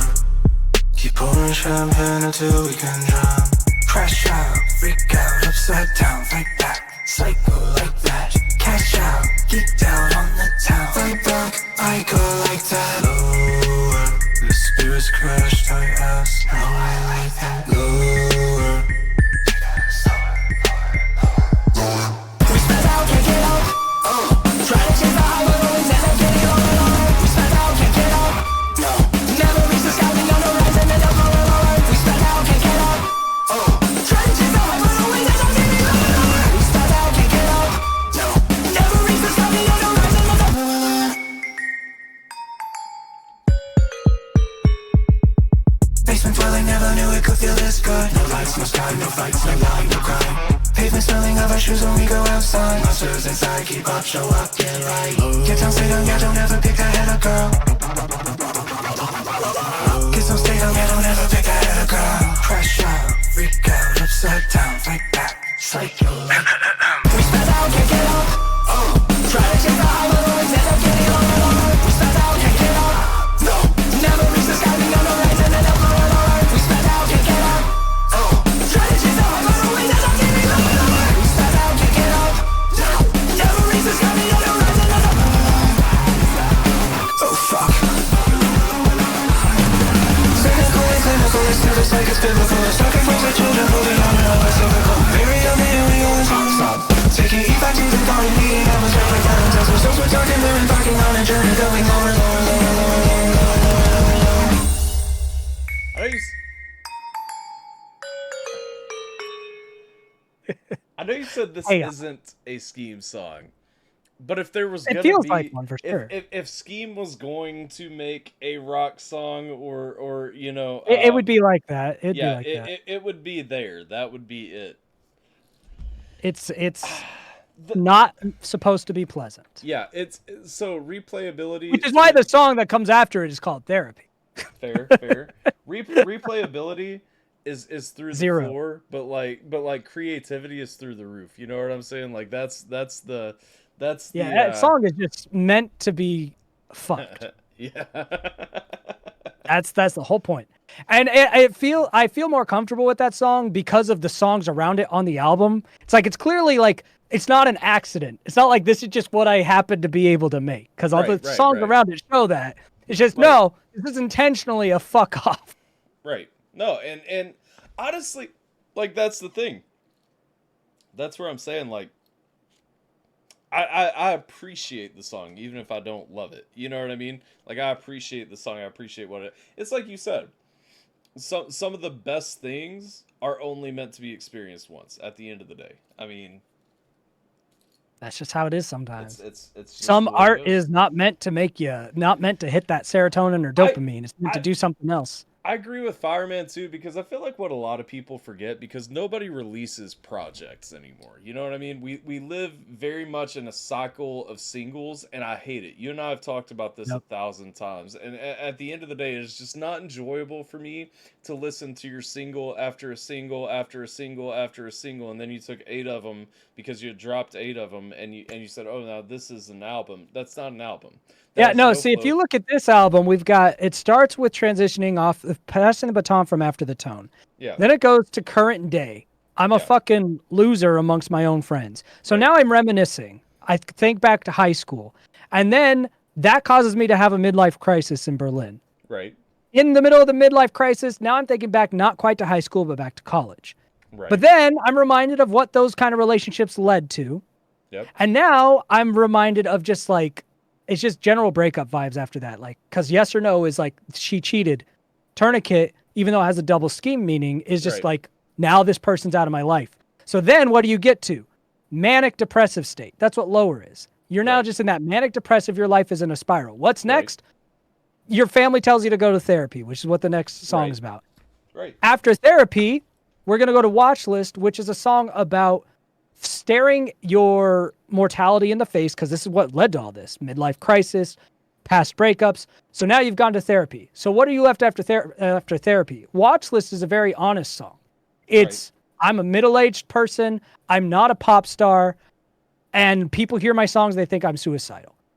After that, we're going to get to Left to Gray, which is a song about learning how to not hate yourself and Right. finding out the people that told you to hate yourself might have not been wrong, or might have not been right.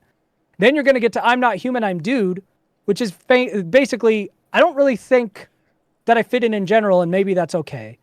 And then Everest is the final lament of, but maybe it's also not okay. So this is very much deliberate. The order of these tracks, the way it feels, is a cohesive Right, narrative. right. That makes sense. All right, let's run into Therapy. We got Therapy up next. Let's see here.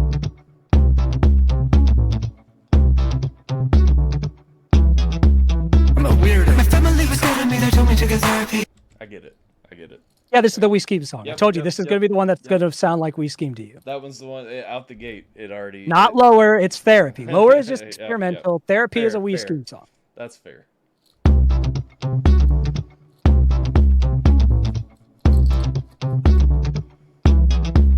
I'm a weirdo. My family was good to me, they told me to get therapy. Well, I went and tried it, but then nothing else was good for me. Said I'm too big for you to think that I'm hot, G. But I hated me more than you could. You showed me. Oh wow, if this is love, then let me give it back. Oh wow, I Feel grew up that. with hate, and now I kinda want that back. Reject me for things that I can't control. Told me to dump what you built the hole. As you pound my face with dirt, you tell me to get therapy for the hurt. Oh, I guess I just need therapy. I don't need someone loving me. I guess all I need is some therapy. No shoulder to cry on, just monthly fees. I guess I just need therapy. I don't need someone loving me. I guess all I need is some therapy. No shoulder to cry on, just monthly fees. I like the appeal there. I guess I just need therapy, not someone to love me. That kind of tongue in cheek. Okay, everybody tells me there's something wrong with me. I need help. That's fine. You don't need to accept me the way that I am. You're right. Let me just go have someone tell me that I'm wrong and feed me a bunch of pills. Right? Like let's Yep. let's take that right. You're right. You're right. Yeah, you know? you go to friends, you go to family. Like maybe you need therapy. I'm going to you. Yeah, I'm here because you are somebody that I have value in, that supposedly has value in me. Yep. But you're right. Let me just go talk to a stranger instead. You're right. You're right. Yep. I like that. I get that. Concise. Oh, hi, how's your day? Come in. Sit right there. Sit in the chair, but I know more than you. I read all the books, got the degree too. I know what you're doing, all of the techniques. I won't find salvation through your clinical speak. So I asked her again, I said, sorry, my friend, I don't think the shrink is a cure that'll mend. And she told me again, she said, sorry, my boy, please don't come to me until you find your joy. Reject me for things that I can't control. Told me to dump what you built the hole. As you pound my face. It's just funny to me. I'm pausing right here in an awkward spot because it is funny to me that here's the thing, man. There are like 20 reasons that I need therapy, and I've resolved them all more efficiently with people who just accept me as I am. And, Well, it's always better than it's always going to work better. Therapy should be a way to teach you coping strategies, Yeah, not for you yeah. to work through everything. People try to use therapy as the everything, but that's supposed to be to teach you how to manage yourself, not to fix all of your external problems. We in America have turned therapy into a lifelong journey.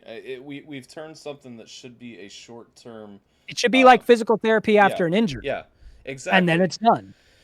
And we have turned that into a lifelong coping mechanism. Okay, I need to see my therapist. I need to talk to my therapist now. And Well, we've taken therapy and turned it into going to the gym. It's like, Yeah, no. yeah. Going to the gym is having friends. right. Therapy is physical therapy after injury. Right.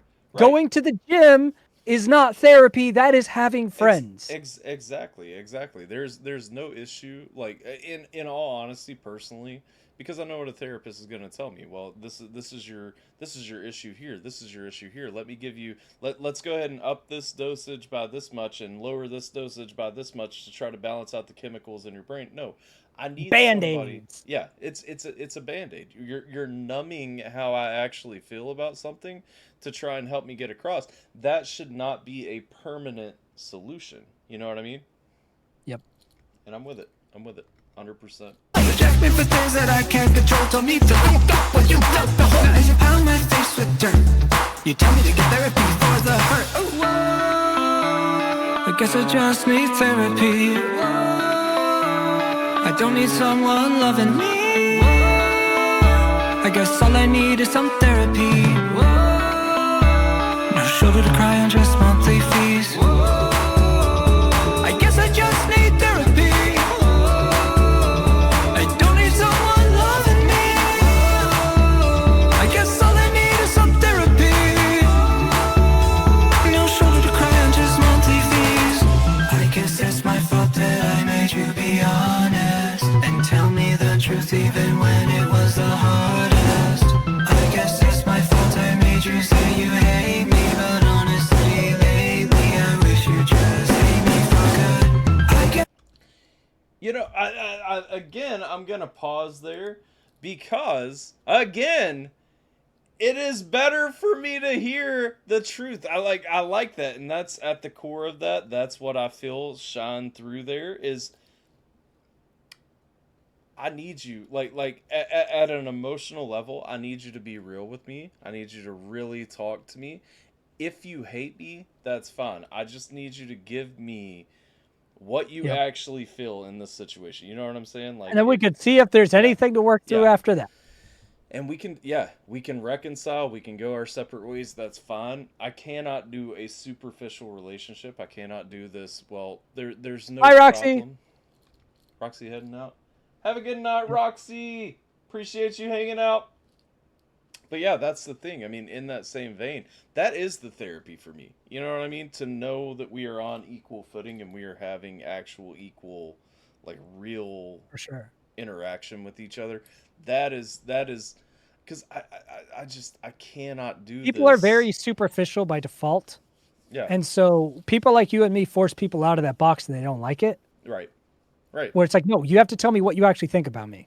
Yeah. Like, that's not what I do. Well, it is now. Yeah, it may not be what you do in your real life. That's what you're going to do with me. Because And if you're not, we're just not going to Yeah, have a relationship, and that's fine too. Exactly. No, I get it, and I appreciate the song. Therapy is either I'm lonely and I need to know why. Hint, you are a selfish bastard. Or I want to be drugged up so I can't do anything and be taken care of all my life. Yeah, I mean, and that's the thing. And you know, and I've said this Well, a I'm lot not of times. anti-therapy. It's just No, about yeah, misuse yeah. of therapy. And that's what I was going into. I've said this 1,000 times. I have no issue with people who need a pill right now to cope, you know, or need Yeah. somebody to talk to professionally right now to get through. All I'm saying is that it should be a year-long It needs to be a process, path not to. It needs to be a years-long path process. to. It needs to be a path to healing. Yeah. It's yeah. not a. It's not. There are a couple of neurological disorders that are permanent things, but things like Sure. depression, anxiety, those are not on that list. Yeah. Yeah, the ultimate goal. Hello, other person. Hello, intruder.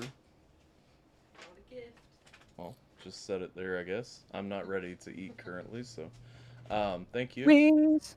Thank you for sustenance. I couldn't hear if she All right. responded. All right, let's go. This is my fault that I made you be honest and tell me the truth even when it was the hardest. I guess it's my fault I made you say you hate me, but honestly lately I wish you just hate me for good. I guess it's my fault that I made you be honest and tell me the truth even when it was the hardest. I guess it's my fault I made you say you hate me, but honestly lately I wish you just hate me for good. I guess I just need therapy. I don't need someone loving me. Maybe you should try some therapy, or try living life without love like me. I guess I just need therapy. I don't need someone loving me. I guess all I need is some therapy. No shoulder to cry, just monthly fees. I enjoy that song. The message 100% to me. Big in that surprise. song The is Wii just- Scheme is just fan likes the there. Wii Scheme I song. know, right? Like it's I told ingrained. you. But it's not even because of that. Honestly, it really is just the truth. You know, like, it's, for whatever reason, that concept in that song is such a hard concept for society to grasp. And it goes back to what you said. Society is so superficially built. Everybody is you know, we don't want to upset the person that we're talking to. We just want to sit surface level and have conversations about comic books and stuff. You know what I'm saying? Like Which leads to the mental state that I'm left with after that, which is what Watch List is about. yeah, fair, fair. Is when reality starts to crash back. Yeah. Yeah. No, absolutely. Okay, let's run Watch List. I'm not gonna lie, I'm not trying to speed run here, but I'm interested in the song after Watch List because I feel like there is. I'm not throwing my full thoughts on that song out. I'm looking at the title and I'm listening to what you said about it, and I have preconceived notions about it. About what? About the fact that it's about learning how to love yourself and ignore people who tell you not to? Well, I'm looking at the title and I feel like I know like processes that have kind of helped me get there, and I just there's It might not something- connect the dots you're thinking by the title, but we'll see. Okay, we'll see. Try to find myself inside this endless horror ride I designed, and everybody warned me, but now I ride into the sunset, break the wheels and fly from regret. I'm just fooling myself if I think that I don't live my life always stuck on the brink of a crash. I strive to live the past anew, but time has passed me too. Coming to my side, everybody's gotta watch this. Hear me play a song and they put me on a watch list. I don't know, I think I stole this. Sounds familiar, but I'm too old, kid. Every single time I just let my mind wander. Every single ride pushes everybody farther. I'm not a pop star, I'm just a father. Feeling the emotions of youth I squandered. See, I like this. I like. First of all, I like this on levels. I like the return to kind of the more upbeat punk vibe right there. I like the. I believe you said everybody's on a watch list, and then left to my own thoughts. Now they put me on a watch list. Like that theme of how everybody is really struggling with all this. Like everybody is really going through this. I'm just open about it, and so The phrasing of it is kind of similar to what you're saying. It's everybody's got to watch this, so it's Yeah. like you Oh, know, okay, it's a okay, spectator okay, sport. okay. Everyone's Yeah, just yeah. like gotta peek in on. Yeah. It's kind of what you're saying, just in a different way. Right. Yeah. So We're addicted to the drama, to the chaos. So Right. we're all kind of like we all Yeah. vicariously It's are addicted to it. well, literally, when you said that, I was thinking of the song "Vicarious" by Tool. You know, vicariously I live Yeah. while the whole world Yeah. dies, and Yeah, yeah, that yeah. idea. no, it's absolutely, and you know, you are a spectacle in the world. If you're remotely transparent with how you feel, you become everybody's villain. You become everybody's entertainment. You become, because you're not withholding. You're not conforming to Yeah, the yeah. delusion of superficiality. Exactly. We're not playing based on superficiality, you know, and that's the thing, and that's one thing, you know, especially in the online space, I feel like it gets lost. So many people are so happy to just be superficial, especially through this. You know, we spend a couple of hours together, you know, a couple of times a week or something, and so, you know, we only want that surface level. We want the sunshine and butterflies, and, you know, hey, how was your day? It was good. If it wasn't good, Sanitized, Yeah. safe. if it wasn't good, don't tell me it wasn't good, because I just want you to say Yep. that it was good. You know what I mean? And you know, it's a rarity, but yeah, no, I feel that, and you can't help but to some degree attract some attention when you refuse to kind of fall into that line, I guess, you know. Yeah. That's my dive. Look into my past and I don't really see much. Guess I never really cared about helping me much. Always hated everything about me, so why would I do anything but doubt me? I'm doubting any saving grace that would replace the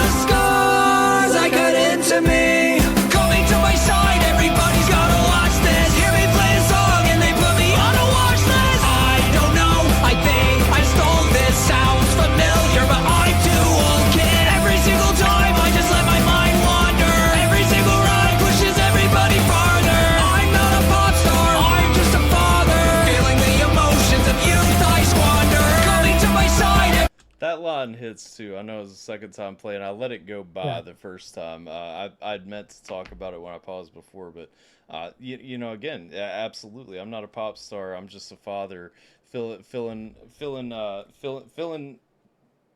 you know, the remorse really for everything that's passed. I mean, at the end of the day, Yep. like there are 1,000 situations I look back on, you know, even to the point that, you know, when my daughter was born, you know, I stopped going to the gym and stuff, and then weight became a struggle or something. You know what I mean? I look back at times and I'm like, man, like I could have went a different direction. There was no reason that I didn't, you know, Wow.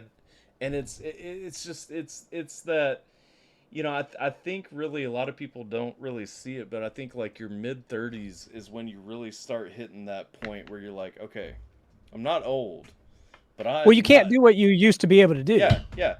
Well, but Well, you know, it's because biologically, once you hit your mid and late 30s, it's the first time that your body, instead of growing up, is growing old.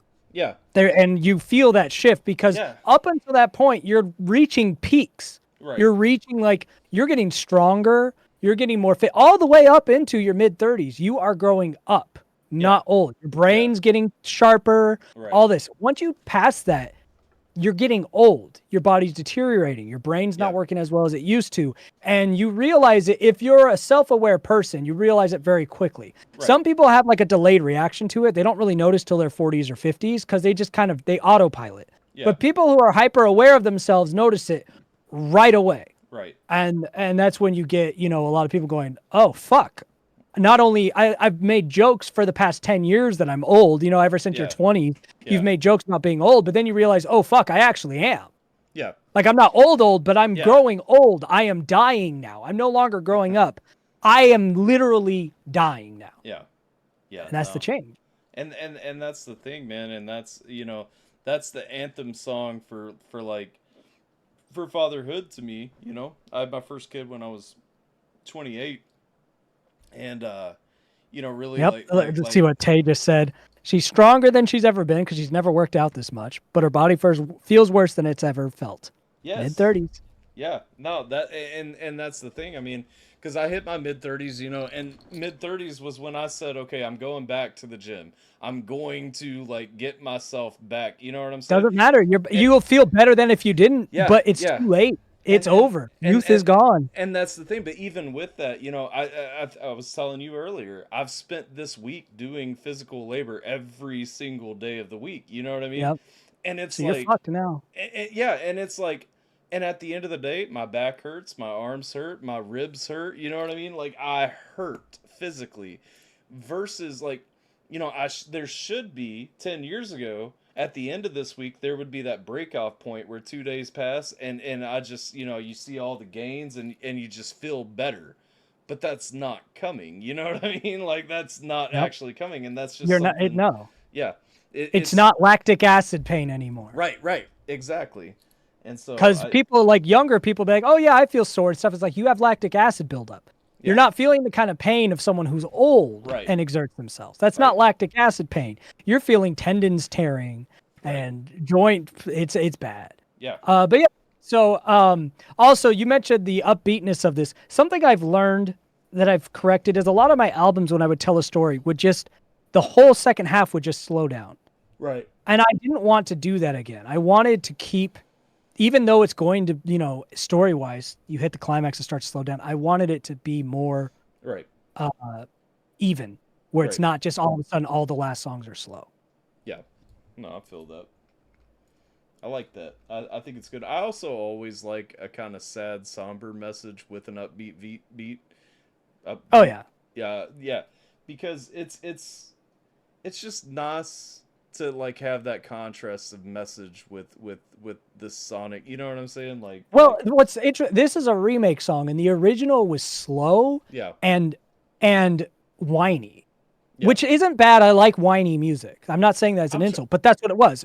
It was slow and whiny. You would almost not recognize the song. See, well, And that's what I was gonna say is I actually don't, because I know I've heard it, but I so can't the place reason it. for the switch up is when I originally wrote the song, I was feeling these things, but not to the way I am now, because it was just kind of a sad realization. But now it's like, I'm just mad about it.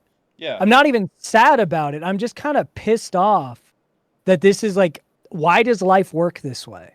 Right. It just kind of fucking pisses me off. And I was like, I don't want to lament and be depressed about it. I'm not going to be depressed about my depression or sad about my depression. I'm just going to be fucking pissed off that it exists. And that's Yeah. the kind of energy I put into this. Yeah. No, and it works. I mean, that's what the punk angst is supposed to channel, you know? So it No, I know it only gets worse. Obviously, it's only going to get worse. right. And that's the other thing I remind myself is I'm in my best days now. Yeah. Every day is my best days because I'm not growing up anymore. When you're younger, you're growing up and your best days might be ahead of you. Yeah. Very true. That is no longer the case. Today is the best My best day. days are now and behind me. Yep. So every day is my new best days. Yeah. And that's how I have to live it because I'm never going to have what I had in my youth, which was something to look forward to for better days. That's gone. Yeah. So you have to love these days because this is going to be the best age for your kids before they grow up and hate you. Like everything will only get worse. So I have to enjoy this is my peak. Every day is my new peak. And that's a Yeah. crazy thing to adjust to, but it is the fact. That was not true when you're younger. Every day was not your peak. At Right. this age, every day is your peak. It will Right. never be. Yeah. No, 100%. Yeah. That's peak wisdom right there. Today is the best day And that's that the I way will you ever be, have again. and that's the way you can be optimist as a realistic person. Because optimism's stupid, pessimism is stupid. I'm a realist. My realist self says, it's right. It's true. I'm getting old. I'm dying. I'm getting older. That's Yeah. all that's going to happen. But you don't have to live in misery because this is Right. your best day. Right. Every day is your peak now. Sure. Instead of looking forward, there's no more excuses. You're at your peak every day. Rob is He's not, never going to be better. Rob is not only fine, he has become a motivational speaker. My version of motivational. I like it. I'm here for it. All right, let's ride this one out and get to left to gray. Yes, I finally understand the old people who said every day is a blessing. It makes more sense when you're old. True. I still wouldn't say it that way, but Hear me play a song and they put me on a watch list. I don't know, I think I stole this. Sounds familiar, but I'm too old. Kid, every single time I just let my mind wander. Every single run pushes everybody farther. I'm not a pop star, I'm just a father. Feeling the emotions of youth I squandered. All right. So we're on the final three. I hope you like 808s and Heartbreak, the Kanye West album, 808s because and we're Heartbreak, baby. Let's go. about to go there. We're going there with a little more alt rock influence, All right. but we're going there. All right. Let's go. I'm not meant for love. Still struggle to keep my own chin up. It's nothing new. I'm not good enough. Except that I am. It's just you. I'm not meant for love. That's what you would hope. I see what you meant. I'm not sure that I love this side of 808 and Heartbreaks. I mean, that's what most of the album was. True. I would believe. Let's hear it though, because I will say like this I'm sure, and like Yay, like peak Yay, which I would say that is considered peak Yay, honestly. Graduation and 808s are usually yeah, the two peaks. Peak Yay was something that I initially just vehemently rejected and then loved like 3 months later, you know? That's because that's how you are with everything digital, my guy. Brother, Everything that's heavily synthetic or Brother, digital, we- you have to go baby boomer on until it grows on you. we came up in the analog age, and some of us let it die slowly, okay? I was the early adopter of the digital age on MySpace. I was like, let's go, fuck analog from day one.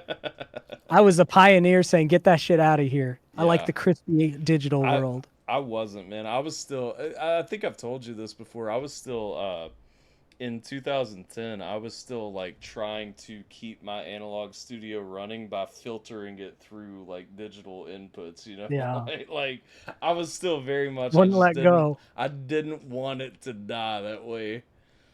Still struggle to keep my own chin up. It's nothing new. I'm not good enough. Except that I am. It's just you. I'm not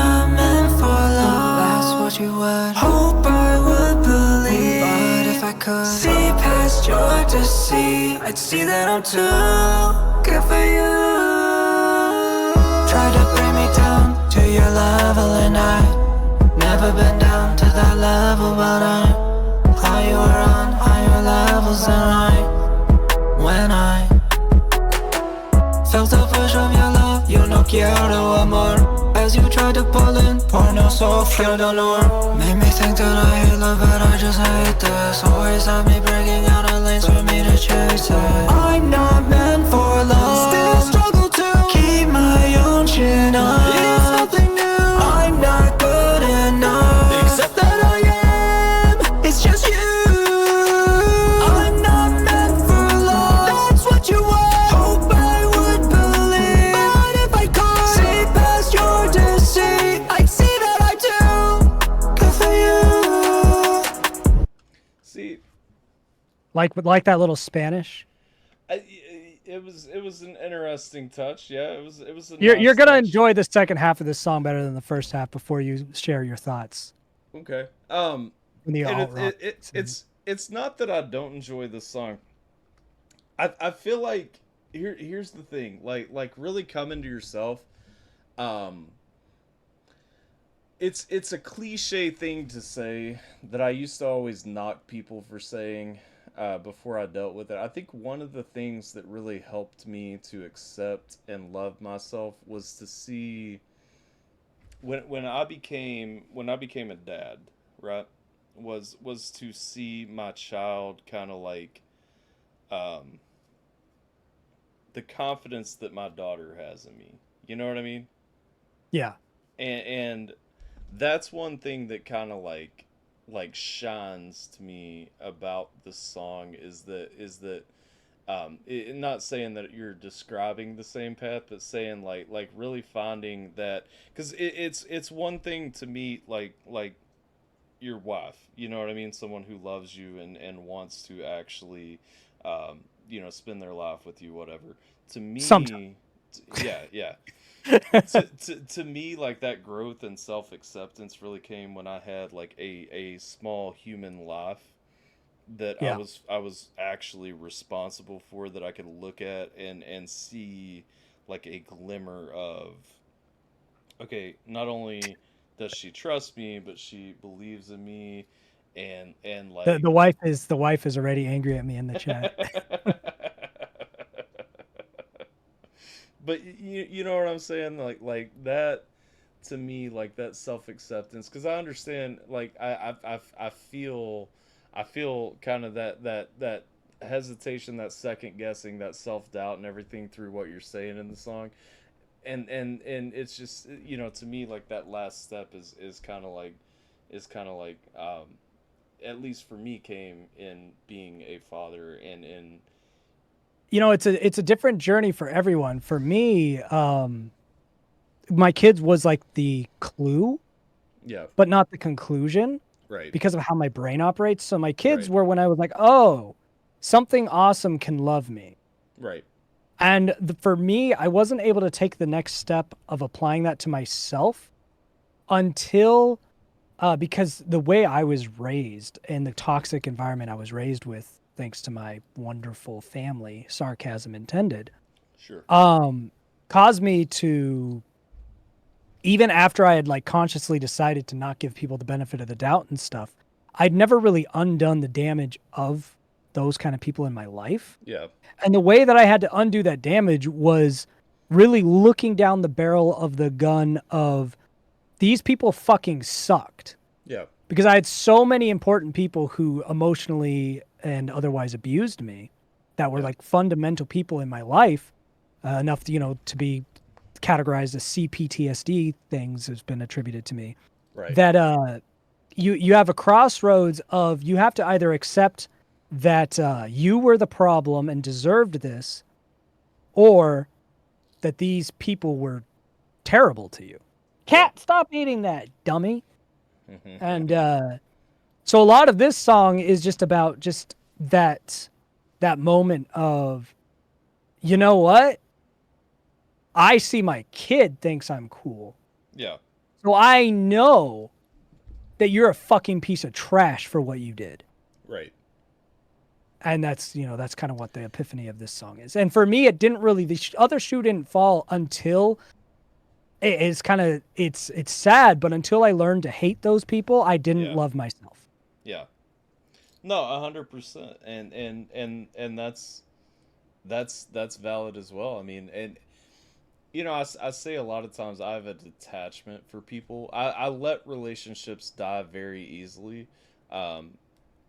Almost unintentionally sometimes, because genuinely, and I think it is kind of rooted in that, you know what I mean? Kind of a similar thing, in that there are a lot of people growing up, even not just people that I chose to have in my life, but even family members that just don't associate That's the with. biggest Yeah. offender for me Yeah. was the people I didn't choose. Yeah, and that detachment kind of came. It's almost an insecurity where I don't want to be close enough to you, that I feel like we can't ever separate, because if I get close enough to you, it hurts me that much more when we actually do, because it relives everything that's going on. You know what I mean? Yeah, I went no contact with a lot of people. Yeah, no, and same, and that's I truly, like, I get you, I get what you're saying. I think like I said, I I had to be able to accept the judgment part of that too, where they're gonna like, Yeah. oh, you're the problem. Yeah. You've disassociated with your family because you're troublesome. I'm like, you know what? You can have it. Yeah. Well, that's always the most frustrating thing, is when somebody's like, "Oh, well, I was good to you when you were little." It's like, okay, well, you would be a terrible monster if you didn't. But what about when I was not little? You know what I mean? Like what about when I was 15? What about when I was Yeah, the good times talked about are always when you're like an infant or elementary. Yeah. It's like, okay, real okay. easy to be good with a So- person that's zero development. Yeah. So when it was when I completely relied on you, and it was illegal for you And not to mistreat me, mention, like, you were good to me, kind of. Yeah. You were terrible to each other, talking Yeah, about my yeah. parents. So you gave me a horrifying example. Yep. And for me, unfortunately, and one of the reasons that it's been suggested to me that I probably have CPTSD by, by people not, they're therapists and shit, but they're not licensed to diagnose that. And I don't care to be diagnosed with that. Yeah. But unfortunately, my family didn't even pass that litmus test. Yeah. The abuse for me started before I was even a teen. Yeah. So the easy part, while there were good memories, they fucked up even the easy part. Yeah. The freebie. Yeah, that and this isn't about me, but I will say, for me, it probably kicked in when I was around 11. And but Come here, cat. the good thing is, around 11, if anything, I had to be older than I was, to kind of cope. But at least I was through, like, the massively dependent piece. You know what I mean? Like, because here's the thing. And healing's got all of the knowledge in YouTube. And the thing is, like, my dad, I understand, his upbringing is way worse than mine. Yeah. I get where his shit came from, but the crazy part is, he wasn't the worst one. Right. My mom, who had a great childhood, was raised like a rich person, had loving parents, still does. She was the worst one. And that's always been crazy to me, is my dad did more to break generational curses than she did. Yeah. And he was the one that had the most fucked up life ever. That's why my dad's not no contact. He's limited contact, but I have more empathy for him, because for him, he broke generational curses compared to where he came from. Right. And my mom was trying to start new ones. Yeah, I would say, well, I can relate, but I make it a point not to talk about such things anymore on YouTube. Yeah, because then you end up with Yeah. texts and stuff. And Yep. It's I'm on a path of letting go of negativity toward people, animosity toward people, I guess is the better way to say it. As a result of things, but I hey, at least I none guess, of the generational traumas from either of my parents exist for my kids. That's what I always try to remind myself, is that, regardless They're of gonna have. any, I'm sure they'll have plenty of things I fuck up that'll be trauma Yeah. for them, but they'll never. yeah. There's certain things I Well- have to think and question that they never will. Well, and that's the thing, my daughter, I had going back to therapy, I had a therapist tell me a while back, well, you should start receiving regular sessions before your daughter is old enough to say, why is daddy crazy? A therapist literally told me that. Yeah, therapists love to say Yeah. weird shit like that. Yeah, and Like Jesus Christ. and I said, the thing is, I think that my daughter is shielded from most of my crazy. You know what I mean? Yeah. I think that my daughter knows that dad has experienced some things that he Well- can't well, it's function because- normally sometimes. She's giving you that Gen X boomer mentality. The difference is I Yeah. know what my mental traumas are, and so will my kids. Yeah, Because exactly. this idea of hiding it from them, which is what our parents did, Right. is what fucks it up. Because your kid isn't going to see you as less when you say, I struggle, like when they're of age, I struggle with this and this, Yeah. right? My kids are going to know what I struggle with because it's part of who I Yeah. am. When all these parents tried to hide it from us, and then they retroactively say, I might have been struggling with this. Good for you, you fucking idiot. Yeah. What do you want, a cookie now? Yeah.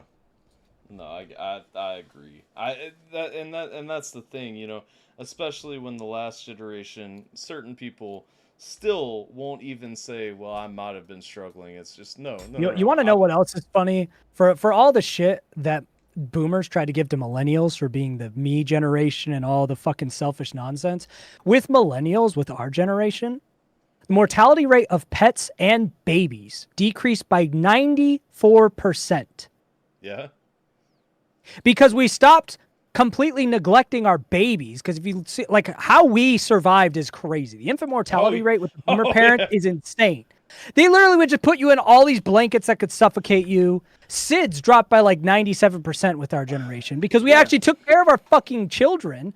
And pet mortality has also, like, our pets live way longer. Species of like house pets that we thought only lived to 10, turns out they were supposed to be living to 16. Right. Yeah. No.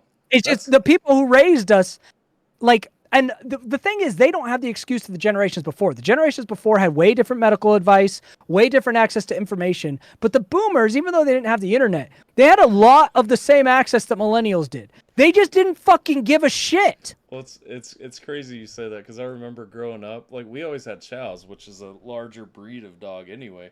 Yep. We always had chows, and they usually lived to be about 10 years old. Yep. I have 2 Chihuahuas, and one of them is 15 years old. That is a long time for a Chihuahua to live. You know what I mean? But No. I get, you're absolutely right because we actually take care of things, and Yeah, we have the data to show, like, and boomers always making fun of millennials. Oh, you treat those pets like they're fucking people, blah blah blah. That's why they're not dying so young. Because we're not abusing the animals we've invited into our homes. God My forbid.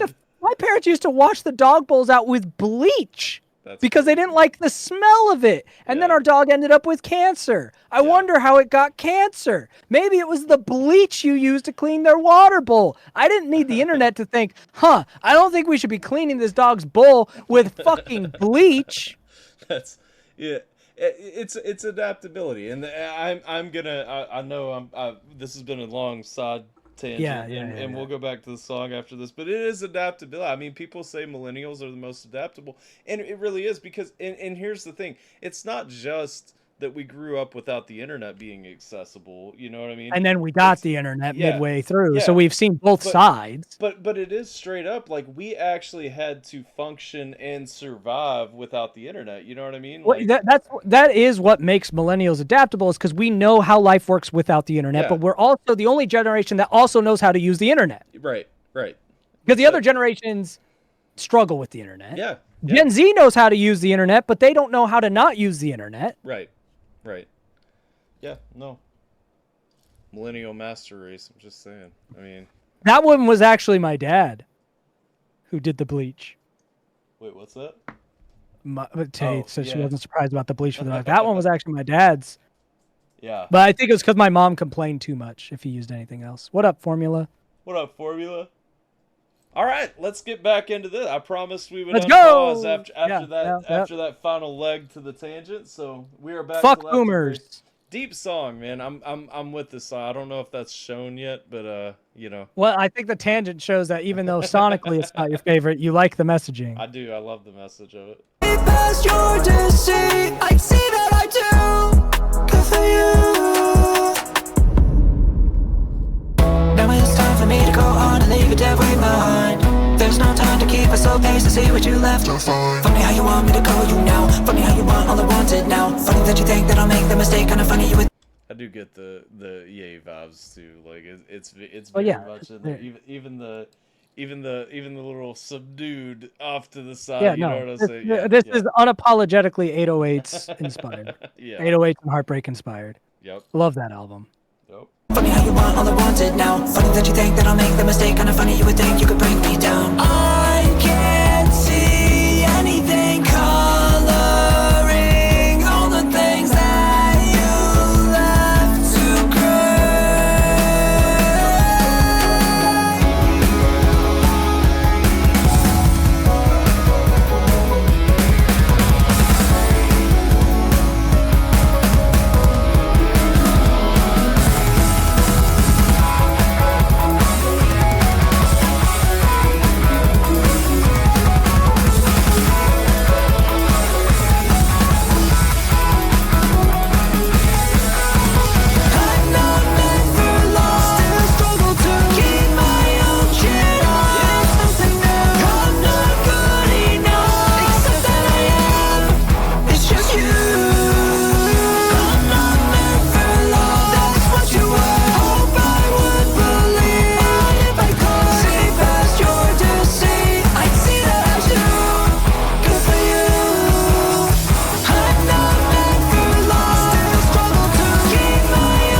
like seeing the Hulk. I like seeing the Hulk walk at the bottom of my screen saying factual. Hulk factual. Hulk factual. No. I thought you might appreciate that something that you've probably never heard from a song I produced, a musical break. I rarely do that. Yeah. I don't know why it is. I just don't do instrumental breaks. And Right. for some reason in that song, I was like, you know what? Instrumental break. Right. Well, I mean, it's kind of the first time that you've really, I guess, shined a light on yourself from all aspects of the instrumentation too. So, I feel like it's probably appropriate, even if, that wasn't necessarily the intention behind doing it the way that you did it. It feels appropriate, Yeah, it was a good time. I enjoyed composing that one. Yeah. I enjoyed that too. Jay is impressed with the drums. Yeah. Scheme is dead. Long live Scheme. Rob is king. Rob is fine. Rob is just fine. Let's see. I feel like that. Mine is good at my age, so. I feel like the album. I feel like the album as a whole is a good road trip. I mean, the only one that I think I would have to stop to lower. You got to skip lower. Yeah, I gotta skip. Lower's gonna kill your whole vibe. It's not just gonna kill my whole vibe. It may kill a few pedestrians and the vehicle in front of me. It's definitely not. It's not meant for jamming. Yeah. No, it's solid though. I mean, just absolutely solid. We're on the final two right now. We're here to I'm Not Human, I'm Dude, which is by far the most interesting title on the album. Okay. I'm just gonna hit play.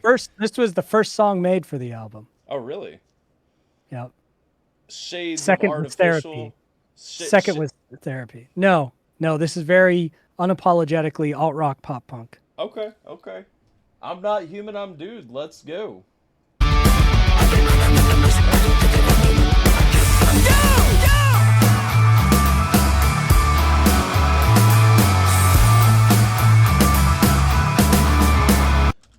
Little of a deeper vibe, a little bit more into the more traditional alternative rock bag. This album's meant to be more alt rock than pop punk, but when I Yeah. go alt rock, it turns into pop punk, which it will in this song as well. Sure, I'm sure. Just how I am.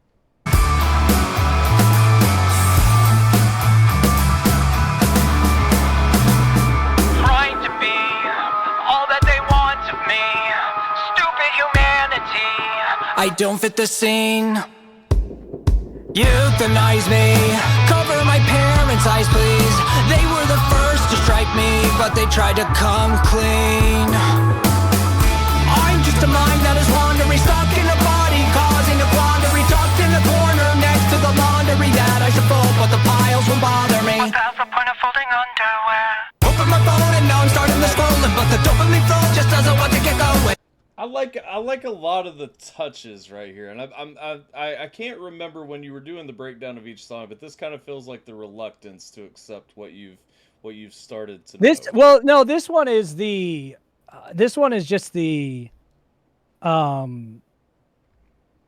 realization of a lot of my experiences are because I just am not like other people, Yeah, and that's just what it is. right. And like when I'm doom scrolling on my phone, it just doesn't affect me the way that it does other people. I'm not getting out of it what people talk about, or I'm not even That's- getting the negative effects that people talk about it. It's just like it's like I'm a scientist observing a world that I'm Right. not part of, Well, and it's just kind of like talking about that feeling. Well, we've talked about that before too. I mean, that's one thing. Like I can sit here for 20 minutes today scrolling TikTok, and I won't look at TikTok for the rest of the week. You know what I mean? But I see people on the other side, and again, it's like I'm Yeah, separate bro, from what it. the fuck is the point of folding underwear? Am I right or am I right with that line? Like, what the hell? Why are we doing it? Throw it in the drawer. What's gonna do? Wrinkle? Throw it in the fucking drawer. Well, Ball it up and chuck it in there. But if it wrinkles, everyone's gonna see it wrinkle. No, they're not. If anyone's seen my underwear, it's not for long, if you get my drift. Fair. Yeah. Yeah. No, I do. Let's go. To the laundry that I should fold, but the piles won't bother me. What's past the point of folding underwear? Open my phone and now I'm starting to scrolling, but the dopamine flow just doesn't want to get going. I just want to be known without the stress of it showing. When I open my hand, it's like an alien glowing. I don't think I'm human, do you? Do you? I don't think I'm human, to you? To you? I don't think I'm human, do you? Do you? I don't think I'm human, to me either. I'm not human, I'm dude. Weird dude, off dude, really super lame dude, sad dude, strange dude, maybe he's deranged dude, how rude, stop dude. You don't mean a thing, dude. I would take offense, but I'm really not a sane dude. Open my phone and now I'm starting to scrolling, but the dopamine flow just doesn't want to get going. I just want to be known without the stress of it showing. When I open my hand, it's like an alien glowing. Instrumentally, like musically, I think I like this song a lot better because you're doing a lot of flares right there where you're letting the instruments kind of come out and just focusing on you, which were niches of the rock that we used to listen to growing up. Like, you know, even if you go back to like Bowling for Soup or somebody, you know, like the part of what made the 1984 song so hot was that instrumental mute where it comes out 1984. Yeah, you gotta. One thing that I heard from a Or notable not- producer that's 1985, 1984 is Yeah. the book. My bad. one of the things that's stuck with me from a very smart producer is that the music is found in the silence between the sounds, Yeah. No, because absolutely. otherwise it's just noise. Yeah. It's for why I sure. don't like bands that just scream the whole time instead of using it as a point of emphasis. I enjoy music when it comes back enough to make the big parts matter. Yeah. And sometimes I'm better at executing that than others. Yeah. No. I can be pretty messy with my music. I- I feel like of the bands of that era, this one's probably closest to Bare Naked Ladies. Fair.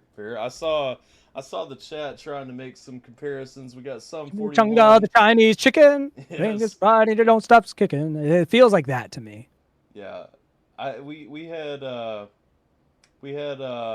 Blink 180 Blink I mean, Blink's always in my influence box for sure. Yeah, That's always there. we have Blink and Andrew WK. We had Sum 41 meets Taking Back Sunday.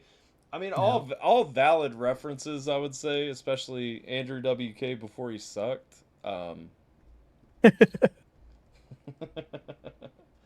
See a band of Aloha on Alpha drums. on the drums, Tech on guitar, Rob on vocals. Insert some ass bass player.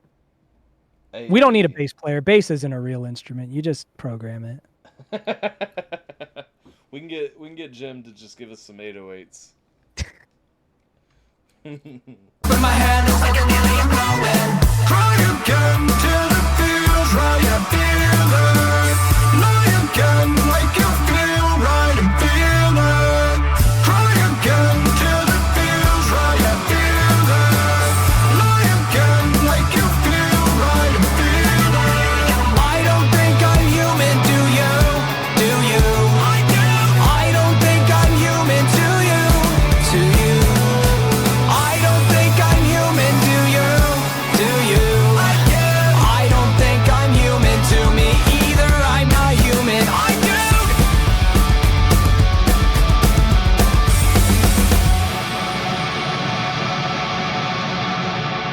And we've got the little instrumental fry out there to kill the song. I want you to know that Everest is 3 minutes, 33 seconds, 0.33 milliseconds. Okay. Okay. I Is it- just wanted you to know that. There a reason for the threes there? I mean, when I saw that it could be a thing, I made it cut to the exact Right, 333 right. plus 33 milliseconds. Demon time, you know. Well, yeah. The true witching hour also, I mean the threes. I've though. gone full metal before. Just look up "I Hate You" by We Scheme. That's the metal you get from me. It lives on forever. That's the one time I did a full ass new metal track. That's what you get.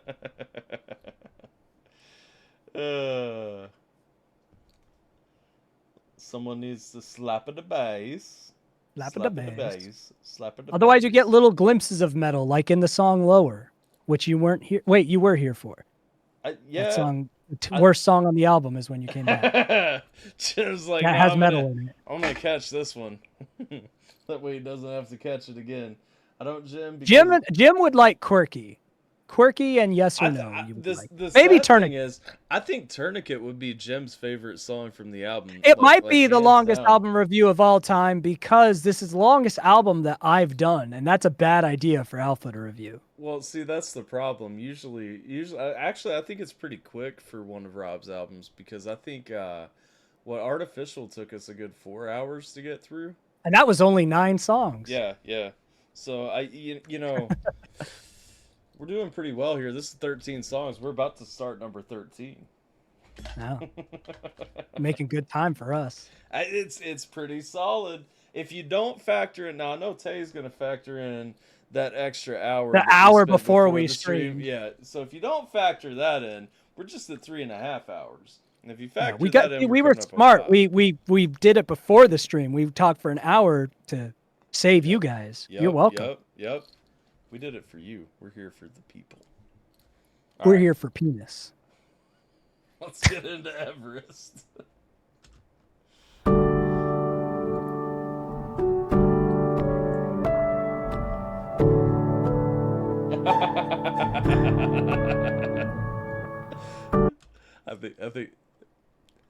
I think she's mad at me.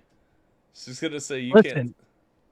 we were planning on starting at that time. It just didn't happen. All right. It's true. We were, and then I had to move a couple of things because I doom napped earlier, and it was Yeah, glorious. you should have seen him when we started talking. He was not camera ready. Dude was still wiping drool off of his face. I had a great one. I don't regret it. All right, let's go. I woke into this life hearing echoes and confused. Tried to communicate, but stuck in cycles of abuse. I heard from a wiser man who said he was just impressed. He showed me that the truth was that I was stuck on Everest. Tonight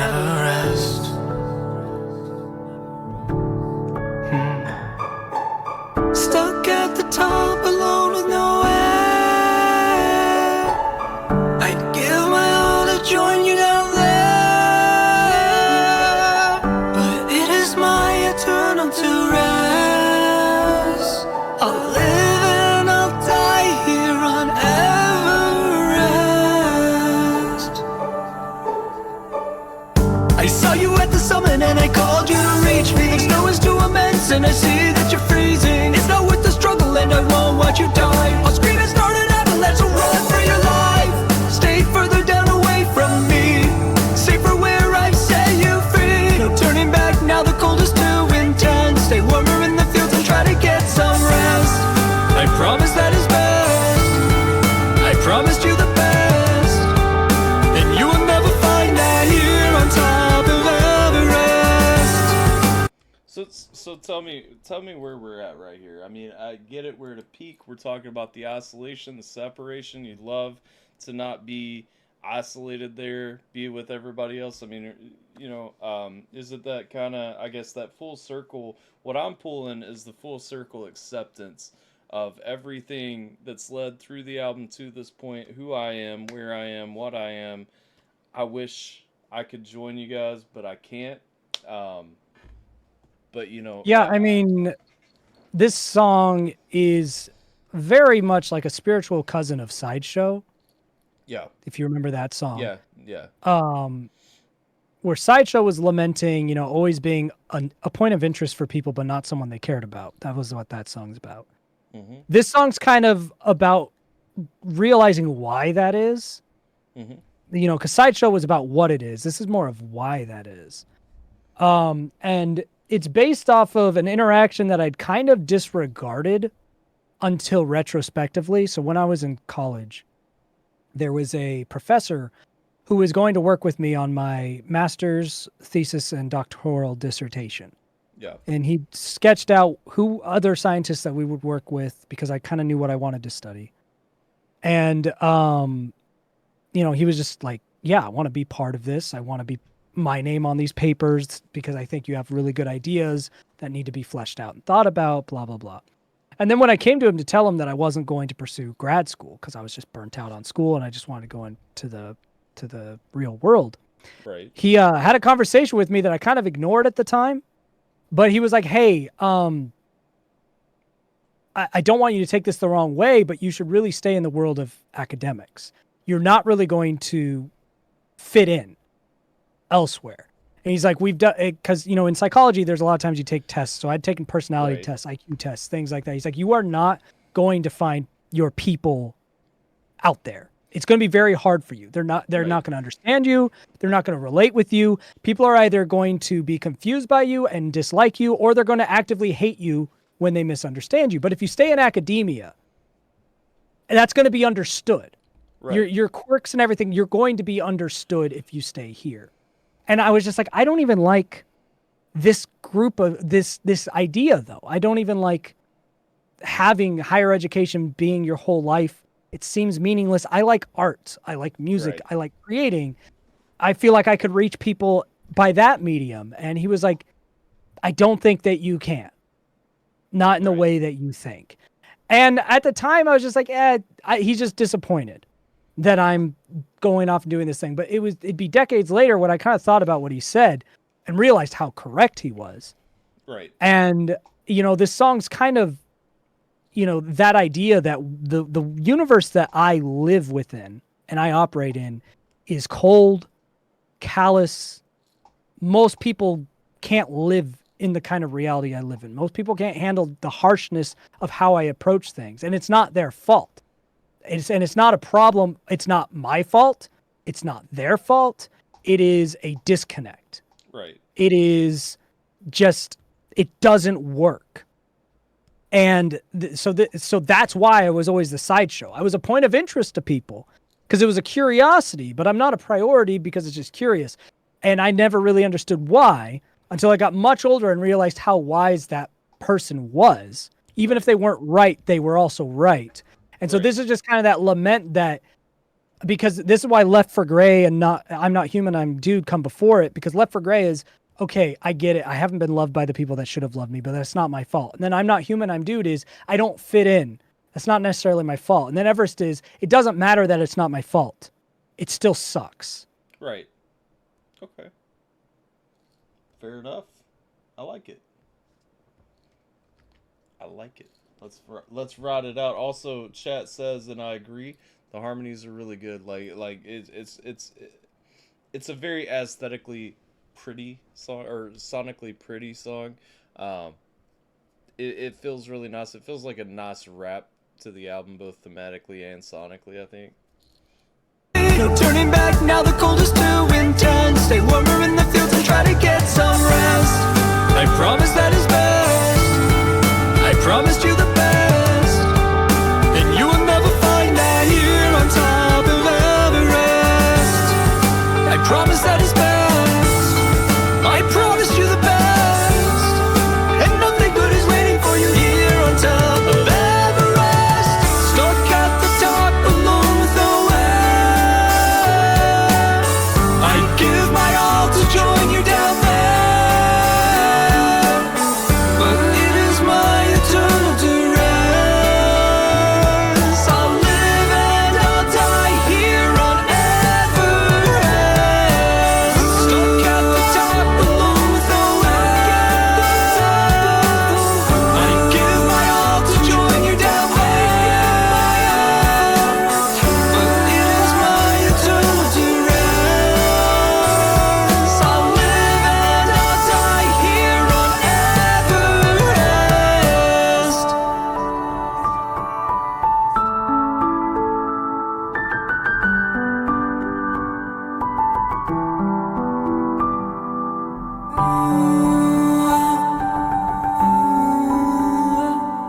I like.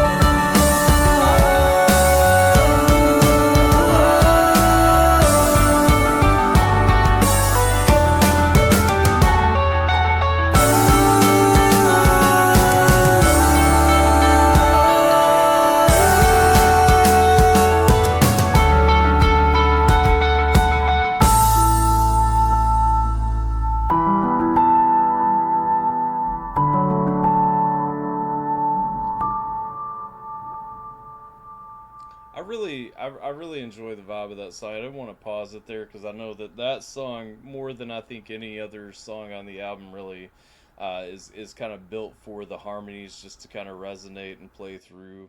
And I don't Hello, know Tater. I don't know that this was intentional at the end. What up, Tater? I don't know that this was intentional at the end, but it almost felt like a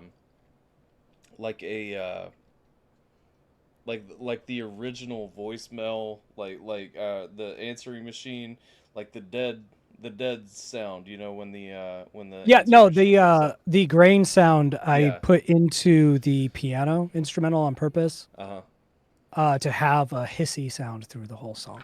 Yeah. And so just kind of the last few, I guess, portions of a second where it was kind of just raining through, kind of unfiltered, felt really, I guess, full circle from the beginning of the album with the Yeah. answering machine picking up and everything. The album as a Yeah, it whole, wasn't an unintentional kind of ode. It's kind of that idea that it's gone, but it's not. right, right, Also, before you get to that, someone asked, why music instead of writing. I was going to be a writer. That was something I strongly considered. Film critique and writing were careers I had considered. Problem with writing for me is I'd always get distracted. I have a lot of unfinished books that are like hundreds of pages in, and I just couldn't get to the part where you have to clean it up. I would need a ghostwriter and a really good editor. Because right. once I get it out there, the part that you need to make it good, Yeah. I don't want to do. Like with music, I enjoy the engineering enough to do it. Right. With writing, you have your own version of engineering. It's after you write out the draft. Now you have to do the engineering step, the mixing and mastering of writing, and I cannot stand that because I'm already done with it. Well, you have the whole screenplay and by Yeah, detail. and I'm how like, do- I'm how do we out. make this? I'm out. I've got my enjoyment out. It's not readable. It's not ready for consumption, but I'm done with it. Yeah. Right. And and then the other thing, there's just a different vibe between music creation and writing. I like writing as expression, but it's not the same part of Right. my artistic voice. Right.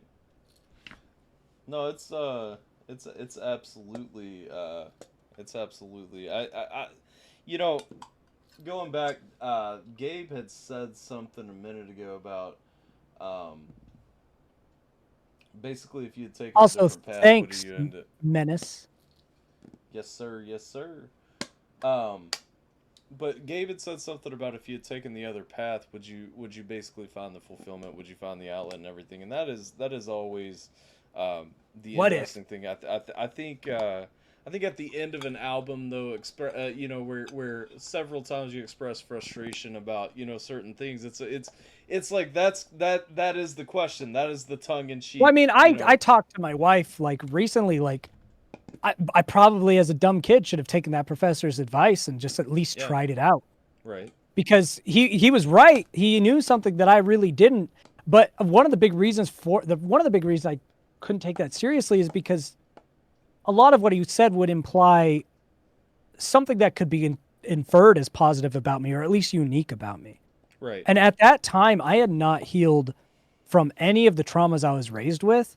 And anything that even hinted that there was something about me that was special, even if it was in a negative way, just something about me that made me matter, I assumed was either misguided or a deliberate lie.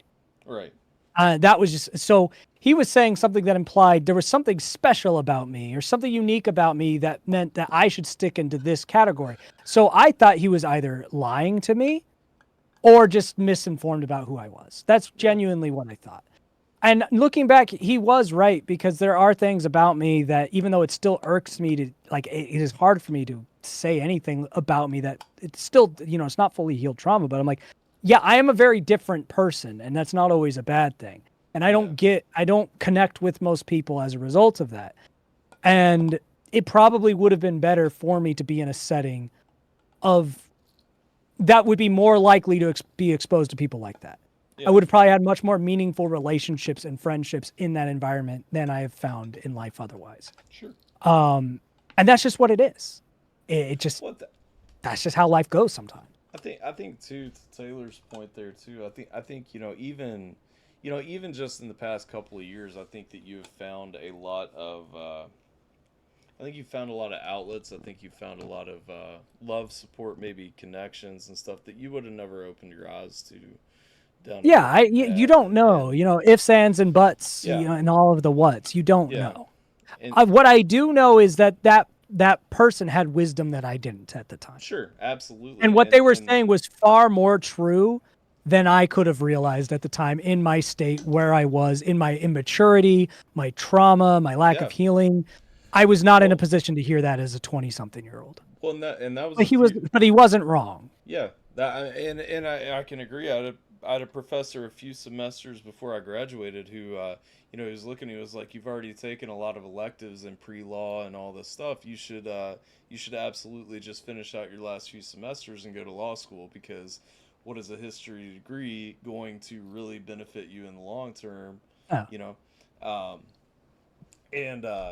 know, I made the decision not to, because honestly it just wouldn't have been financially viable to go to law school, just because I was already, I was at the point where I had property taxes due and stuff, so I can't just depend on law school to take me in as I can't. Jay getting them double entendres.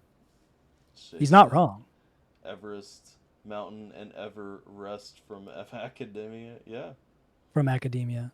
Yep. Everest is meant to double as like the ever resting idea. Yeah. There is some intentionality to that. Well, I think overall, I think the song was great. I think the album was great. I personally, it's a very you project, which, like I said at the beginning, I feel like there are a lot of elements that factor into. I don't expect you to make something that's going to sound like any one thing that you've done. And this feels more coherent than most things I do, though. It does, and it feels like it has. I mean, even to the end, like, everything. we didn't just hit the brakes. We had "I'm Human, I'm Dude" to return back to the feel of the album. Yeah. I really wanted something that wasn't just completely haphazard. Yeah. Right. And I feel like you could classify this album as alternative rock mostly, Sure. and that pretty much sums it up. Sure, absolutely. But there are outliers. You've got Lower in there. Yeah. You got Therapy in there. Therapy's less of an outlier than Lower, Right. but it's still an outlier. But yeah, I definitely was like, I didn't try to do it on purpose to limit myself, but I really wanted to be like, what is the music I make? It can't just be everything. What Yeah. do I actually make? Right. No, and I think it shines. I think it really. I think here's the thing: without pulling directly a lot of the lore that has gotten to this point, a lot of the past experiences that have gotten to this point, I feel like it caps it off and moves into the next chapter very seamlessly. I Without- wanted this to read as a breakup album if you don't know any of the backstory. Like, Right. because this is a thing that I'm trying to gear to people who have no idea who I am. This is a new project I'm launching. I haven't talked about it a lot around anyone who knows who I am. Sure. I have a huge platform on TikTok, and I've mentioned it in passing twice. Right. I could be plugging this on. I've got a 200,000 follower account on TikTok. I could be plugging this project to, but I've just been leaving it to its own thing. Right. You know, like I want to see who finds it. I want it to find its people. And so when I was making this album, I was like, if I'm going to talk about specific things from my artistic past, it needs to be also interpreted as something else. And so I was very intentional for songs like Tourniquet to even though that's a song to the Scheme community, to make it a breakup song. Right. First and foremost. And honestly, it's first and foremost a breakup song. You have to really understand the lore to even find the Scheme community part of Right, it. That's right. latent under the messaging. Sure. Yeah. No, I think it's a great artistic. Do you ever think 200 years expression. from now, someone's going to think, ooh, this guy seemed pretty cool? You never know. I have no fucking idea if anyone would ever give a shit about this or if they think it was just a derivative version of 2000s music that came too late. It's really impossible because what resonates with people is so Yeah. random. Yeah. Look at Van Gogh. He died with everyone hating what he did. Sure. And now he's like world renowned. And when I look at his art, I understand why people hated what he did, but I also understand why it's world renowned. And that's the weird thing about art. There's some art that I think is just objectively shit, that just pretentious people pretend is good. But most art lives in the gray area, the Van Gogh area, where I could see an argument for this being trash and an argument for why it's considered amazing. Sure. And that's where most art lives. Where does my art live? I do think a lot of my art isn't like extremely unique because I don't design it to be, but when it is, it's so unique that is it really attainable for most people? Probably not, but that's not the point. And sometimes that makes art memorable for some people or creates new musical genres or all this other stuff. But most of the time, it just makes it discardable. And I think my legacy will be mostly discardable, but I would love for it to resonate with a larger audience and be remembered. I just don't think that's what it will be. I do it for me more than anything else. Yeah. I think it actually shines. I mean, like I said, as far as like intimacy of tone, I think this is the most fleshed out project I think that you've worked out. I think Artificial was very close, you know. Artificial was more personal but less well produced Sure. because I've spent so much time on that stupid video. Right. Yeah, I Being Wish.com Bo Burnham or something. I mean, it was fun.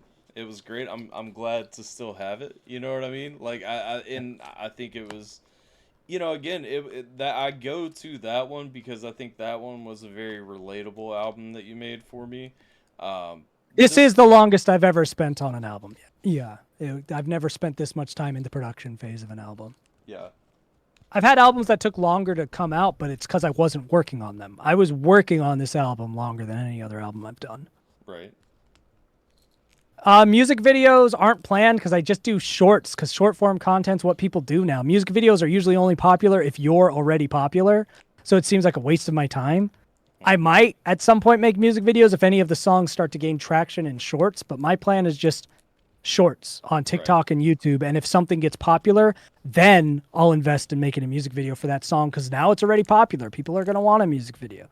I just, adapting to the times. When it comes to stuff that's marketing related. I'm trying to be as adaptable as I can at my age and just see who can find this music. Right.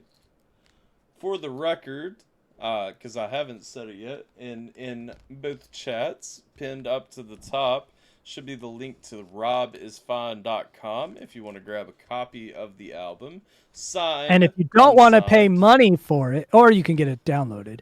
You could download it or get it signed, but if you don't want to pay for it, August 15th, it's streaming everywhere. So it's not on Heyo. Apple Music yet. August 15th, it'll be on Apple Music and everything. Of some of the singles are already on Apple Music. Quirky, Yes or No. So if you didn't see this whole stream and you want to see if you would like it, I think there's 4 or 5 singles already on streaming platforms, but the rest of the 13-track album comes out on the 15th. Truth. Super excited. So we'll probably wrap up here in a minute. We're right at a clean 4 hours. Sexy. Anybody got anything in the chat, or do you want to say anything? I guess you're over here for me, but you probably see me pointing the opposite way right now because I'm mirrored. I don't know. I would say for anyone that's here, if they have a question, they can ask it. Otherwise, I don't know. We talked a lot. This project was, I think, something that people probably don't understand with me and music. Well, some people who know my history do. If you know my history with music, this is the first me project I've done since 2009. Yeah. Every other project that was me was satirical, comical, gimmicky. It was never like me being me. We Scheme towed that line near the end when I demasked, but I still tried to keep schemisms in there. Right. And then After the Tone is very much me, but it's also someone else, right? Right. We do that collectively. Her and I write those songs together. And if you know my backstory, when After the Tone fell apart the first time, I stopped making music that was me. Unless it was comical and I had that barrier of protection where it's just a joke. Because that's a barrier I needed after how crushing of a blow I got from the feedback I got when Brittany was off of the project was, well, it's just a joke, so it doesn't matter. We Scheme was the same way. It was genuinely mostly just a joke. Sometimes I'd get serious, but I was like, I'm not a rapper. It's just a joke. So this is like my first, it's taken this long. What is that? 16 years it took me before I said, okay, this isn't a joke. I even clarified with one of the songs. I was like, this isn't trying to be a parody of 80s. It's just my attempt at it. So if it sucks, it sucks. Like, there's no veil for me to hide behind on this album. There's no, this is tongue in cheek. It's like, no, this is genuinely me trying to make good music. So if it sucks, it sucks. There's no, this is just tongue in cheek, sarcastic. The only closest thing to that is Lower is meant to make you feel bad. So it's not meant to be like a bop. It's meant to make you uncomfortable. But that's obvious with how different it is from the rest of the album. But if something else on the album sucks, it just sucks. And this is the first time I've been able to make something where I'm like, yeah, there's nothing for me to hide behind. If it sucks, it sucks. Right. There's no satire. It's not tongue in cheek. This is what I can make. Right. Because so many times I'd release music, I was like, this isn't like what I could make. It's just me fucking around. That was the honest truth because I've been too, I haven't wanted to do that. And so now I'm like, fuck it. Here it is.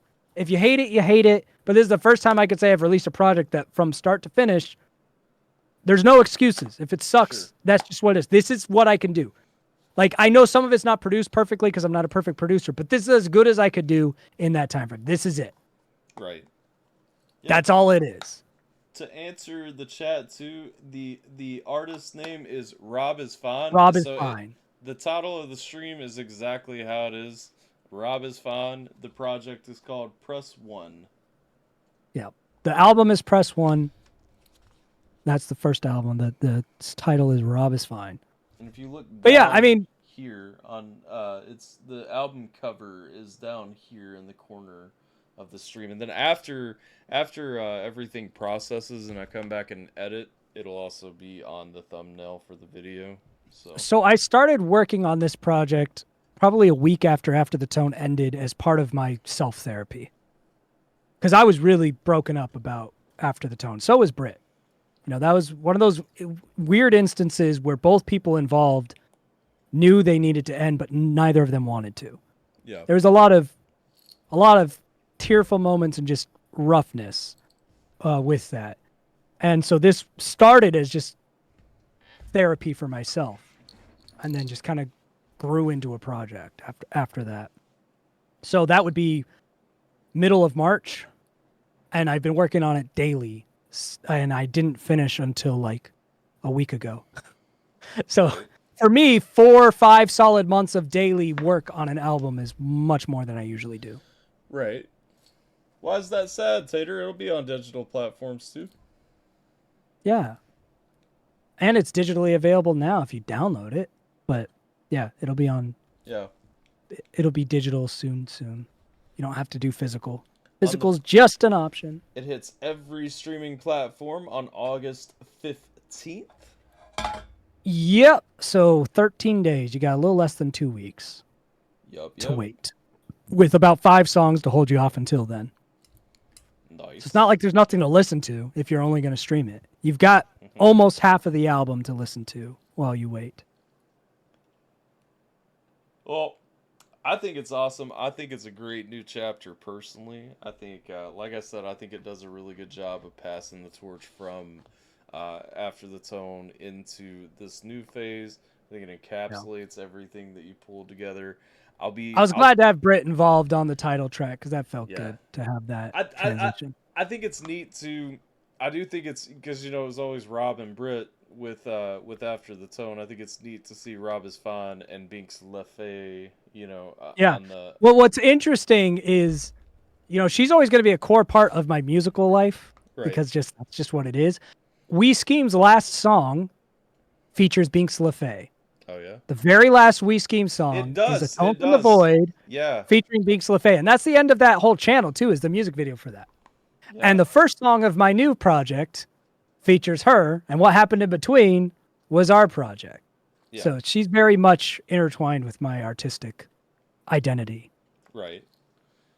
Do you think you will do a Spanish language project to be press A for Spanish? Hey, there were 2 Spanish lines in this album. That's what you get. You got 2 whole lines of Spanish in this album. That's what you get. And a little dash of French in there, There is C'est la vie. You got C'est la vie, and then you got 2 whole Spanish lines. That's more than enough. Song, oh my gosh, I just had like a flashback that I had forgotten. What was that one really poppy song? C'est la vie. I don't remember. Press ocho for Spanish. Press ocho for español. Yeah, I don't know what the second... I don't know if I'm going to do albums because that's not like a thing these days. You should. Well, I did one to start the project. We'll see where I go from there. Bro. Just don't let out. If I get inspired, I will. But I've already started working on some new songs. I've got the 3 songs that didn't make this album that I might release at some point, but I don't know. They obviously didn't make this album, so it's not like they might. Listen, we need like 3 more projects in the next couple of years, and then just a B-sides album. Let's take it way back, I just think before the next album, I'll probably just release songs for a while, and they may or may not be incorporated onto another album. Yeah. I think I have to have for me, I need a concept for an album. Right. No, I think the best albums do have a concept. And this was a big, this is a big switch for me. And I don't know what happens with Rob is Fine, because people might just not fuck with this. And, I might just go back to something else. Maybe Rob becomes good. Well, that's not my choice. I mean, getting to competency musically has taken me a lot longer than it takes most people. I've always said, like, it took me 20 years to get to the level of like a fairly talented high schooler. Like I hear high schoolers who are like, they catch on to music quick. By the time they're in their senior year, they're making the stuff at my quality. Yeah. Because that's what happens when you're actually gifted. I was not gifted. The only thing I was gifted with was a hyper obsession with music. I just wasn't talented for any of it. I just loved music. And one of the reasons I was always encouraged not to pursue it is because I had no natural inclination to it. There's talent isn't like, oh, you're just good at it, but you do have an inclination towards it where you catch on quickly. I caught on to writing quickly and to academics quickly and to critical like thought and structure quickly, but not music. But it's Right. what I liked the most. So Yeah. I just had to fucking deal with it. Like, Right. so it's taken me 20 years to be like, I sound like a pretty good high school student now. Right. But I'm middle-aged, right? Where I'm not Right. really marketable. So I don't know where any of this goes and my style sounds more reminiscent of 2010 than it does 2025. So Yeah. I'm in this odd spot where I'm like, I don't fucking know if this goes anywhere, but I enjoy doing it. So I have to be kind of like strategic with my time. You know, Right. what am I going to throw all my time into? Because if no one's going to like this at all, can I find a musical outlet that people will like? Right. Or can I get paid to do music related stuff and make my stuff on the side? So I have no idea. Right now, this exists and we'll see what happens. Fair. I think. Well, that's the thing. I feel like because of like the fast release cycles that people have gotten used to because of YouTube and all that, that everyone's always looking to the next project before this one has had its era. You know, it used to be we weren't even thinking about the release for another year after this release drops. Now it's like, Now it's another week. yeah. Now, Otherwise, you're just forgotten. yeah, and unless you're dropping 6 albums in a year, nobody like you're. Why are you so slow? Why are you not dropping music more often? It's Where like, are you? Do you even Yeah. make do you music? even make music anymore? It's like, dog, I just dropped. So you realize like it used to be every 2 years maybe we would drop an LP, and then like the year in between we might drop an EP. You know, like that was the release cycle for a long time. Now it's crazy, man.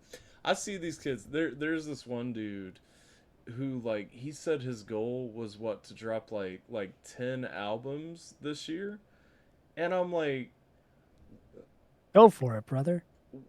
why though? Like Welcome to 2025. I can't. Here, I'm going to send you something to answer the question in the chat, What's which is how do you decide what stays and goes? okay? It just really comes down to songs that I either don't think fit or I just am not satisfied with how they're coming along. And many times people disagree with artists on that. So I'm just going to send you those two songs. Okay. The what I think are the most recent versions of them that I could find. And you know, you guys can decide if you agree or disagree with me. I just thought that they weren't production-wise getting to the quality I wanted. They didn't fit the mold well, or they were too Right. forgettable, and so I just don't include them. Sometimes those have been people's favorite songs. You know, as an artist versus the Sure. listener, there's often a disconnect. Yeah. But I can't find the third song quickly, but I found two of them that were removed. So I'm just gonna send you those. For sure. What up, Mandy? How you doing? Let's see if that worked. I don't think it attached them, so I'm gonna have to do another one. Cause that makes sense. Here, let's put these. Yeah. Tell me if it attached the songs or not. I just sent you an email. Aha. No. I didn't think so. Which was very strange. It was like I waited for them to upload, and then the email's like, nope. I'm like, why did I wait for them to upload? What was the point of that? Okay, now it shows them. Attempt 2. All right. And you guys can decide if these suck or not. I think they just weren't up to snuff with the rest of the album. That's really what determines it for me, is something about the sound isn't coming together, whether it's my incompetence as an engineer, the composition of the song, or all of it. Or I just don't like the vibes. I think both of these kind of were on both of those ends. I didn't love the production compared to the other songs, and I didn't see a way to really easily fix that. And they just seemed redundant. Right. And so they didn't make it. But I could have been wrong. Downloads. Lying faster. No, why did try again not download? It wanted me to try again. Fuck you. Bro, download. Come on. What are we doing here?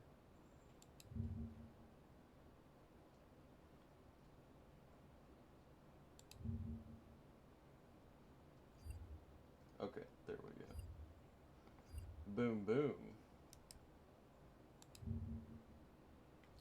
All right. I'm gonna Lying need your faster screen. and try again. Yep. Just a second. Stop. Don't play yet. All right. And share. Boom. Yay! All right, so we're gonna check out "Lying Faster." Speaking of all the trauma we talked about, this is a song about my mom oh, that didn't make the final cut.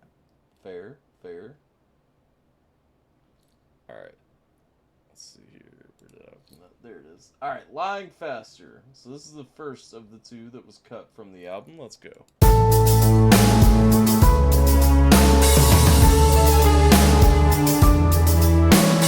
Can't seem to find an answer that opens the door to where you're at. Over my floor, I see your hat. Left here before you kept me flat. Late cold uncure. Darkness emboldens, destroys what was pure.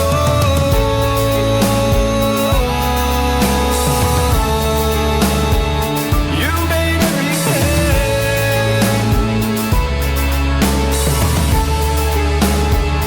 You've made everything such a disaster. A thirsty cancer. The best way to healing is you dying faster. There's on the monster. A rest with no answer. The truth is revealing that you're dying faster. Honestly, at least so far, I like it, and I feel like it does fit the album vibe. I mean, it was part of the album, so Yeah, it's yeah. definitely in the vibe. Yeah, and so like I could have seen this one maybe not being cut, but you know, again, It was, it is what it is. yeah, yeah, yeah. It's not like it doesn't exist anymore. It's just, Right. will I ever release it? Right. Yeah, no, I hear you. Twisting my words the same way you love to twist the knife. You claim to be loving, but you relish in all of the strife. Picking and choosing any truth you want upon a whim. Malice keeps spreading and the sun has turned dim. I speak my mind, but I can't be sure. I'm done being kind and I'm done being yours. I speak my mind, but I'm not too sure. You made everything, you've made everything such a disaster. A thirsty cancer, the best way to healing is you dying faster. There's on the monster, a rest with no answer. The truth is revealing that you're dying faster.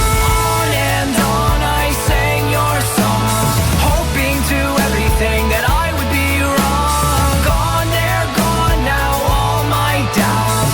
Knowing now everything that you're all about. On and on I sang your songs, hoping to everything that I would be wrong. Gone, they're gone now, all my doubts. Knowing now everything that you're all about. You're about you, and nothing else matters to you. You're about you, but what I think matters is truth. And that's not you. You've made everything fucked a disaster, a flesh-eating cancer. The best way to healing is you dying faster. Set on the monster, a wretch with no answer. The truth is revealing that you're lying faster. You're lying faster. You're my disaster. You're lying faster. You're lying faster than me. Lying faster than me. So I get not including it. I mean and that topic's kind of discussed throughout the album already, and I guess Yeah. if I'm putting myself The other in- song that we're going to listen to was replaced by Tourniquet because the other song is the We Scheme community song. right, So the other one we're going to listen to was my original note to the We Scheme community. right. So I was like, well, we don't need two of these. Right. Yeah. So yeah, that was what I was thinking with this one. I'm like, I really enjoy this song thematically. And what Jay mentioned is what was part of the reason this got cut. No matter what I did, I had to either completely change the composition to get Yeah. that to cut through, or like in ways that I didn't like, or just like the final sound just didn't work. Like no matter how I produced it, I wasn't happy with how it sounded.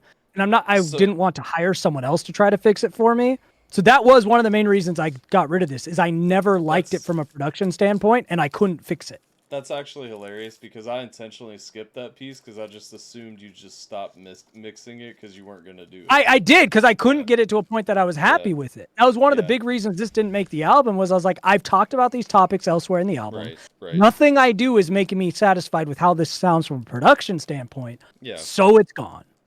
And the thing is, I mean, sonically, like I said, sonically, especially the first half of the album, it's very on point. Like it fits, but yeah, it would have been redundant to kind of dedicate a song to that when you already kind of Yeah. touch on aspects of that through the other songs. So I get it.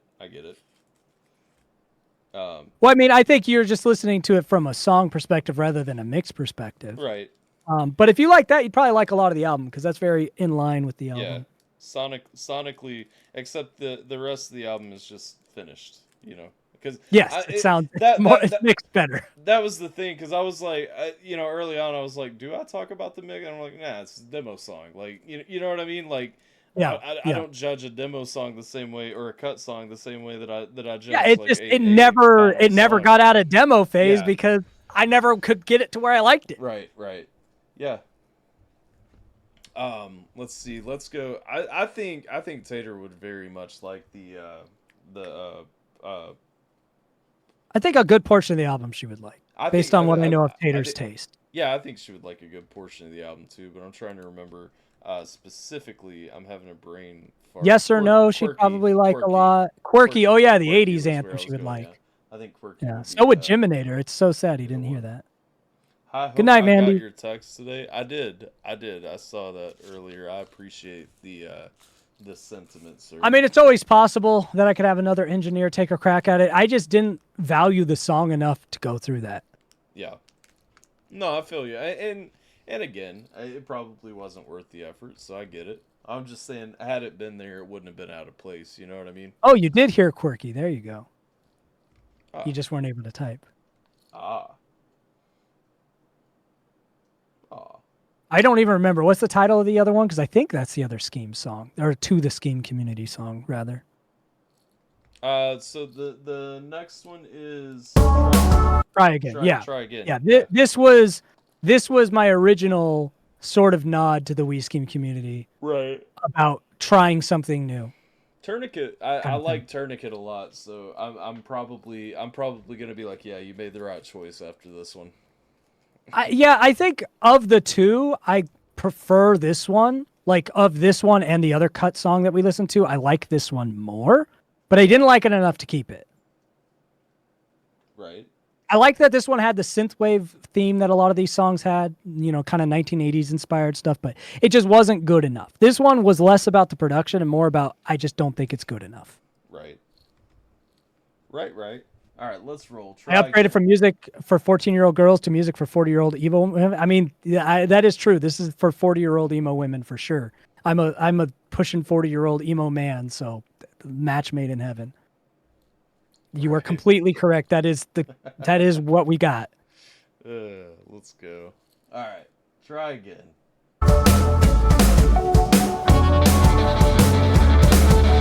Try to impress, but you tell me not to think about it. Stare at your dress, keep my cool because the room is crowded. Sit me down and practicing, learning how to act like me. Now I think I've really done it. Traded all I had for credit. You were so above my bracket. How could I really ever hack it? I can't be me if I'm not with you. I don't care. I'm better off when I hide the truth. So I'm gonna say this too about this one. It's not that I don't like the drum pattern on this. However, this is the only one that it really shows that you did it slow and sped it back up, because there's one part there that you would actually hurt yourself trying to replicate that. Listen, you just got to get on my level. I know, right? I know. It's funny because It was drummed by a real person on a real kit. Yeah. Just maybe not as fat. I listened to the whole album, and that did not glare at me until this song, and then I'm like, oh Yeah, well, like I said, these are the rejects for a reason. right, Little right, things like right. that. Yeah.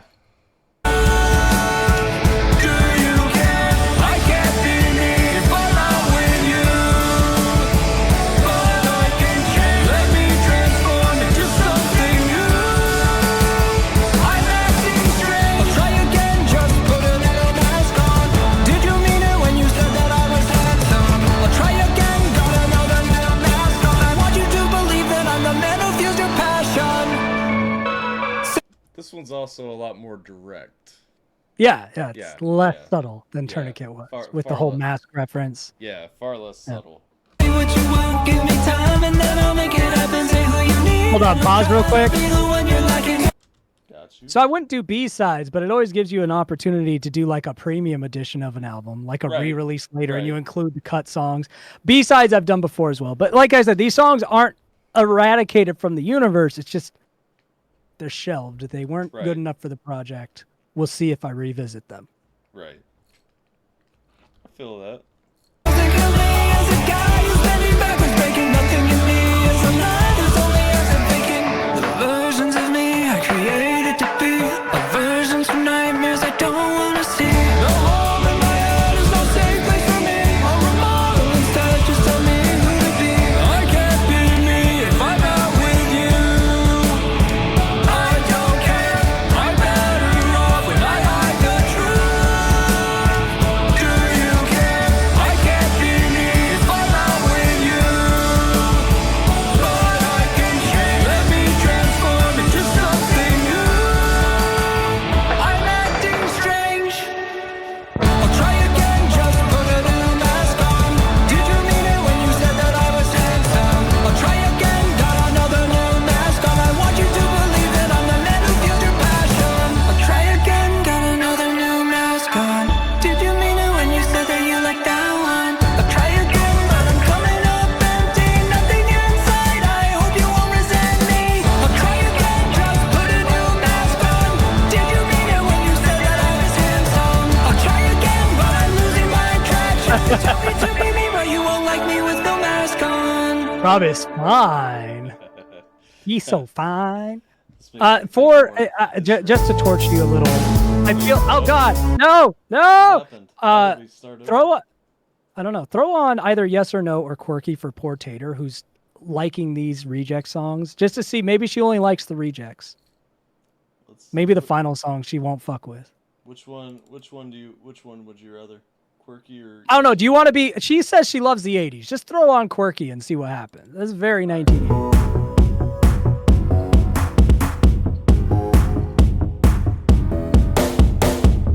Flew to LA and met a girl. She showed me her ways and spun my world. We went to Disneyland and snuggled on the Matterhorn. Then she took my hand between her thighs and mattered so much more than just a young man. Not yet a lover, but she would change that like no other. She told me she's a little different while she sat there smirking, a silly rebel acting goofy while my mind is swerving. Oh, is this love? She's so quirky.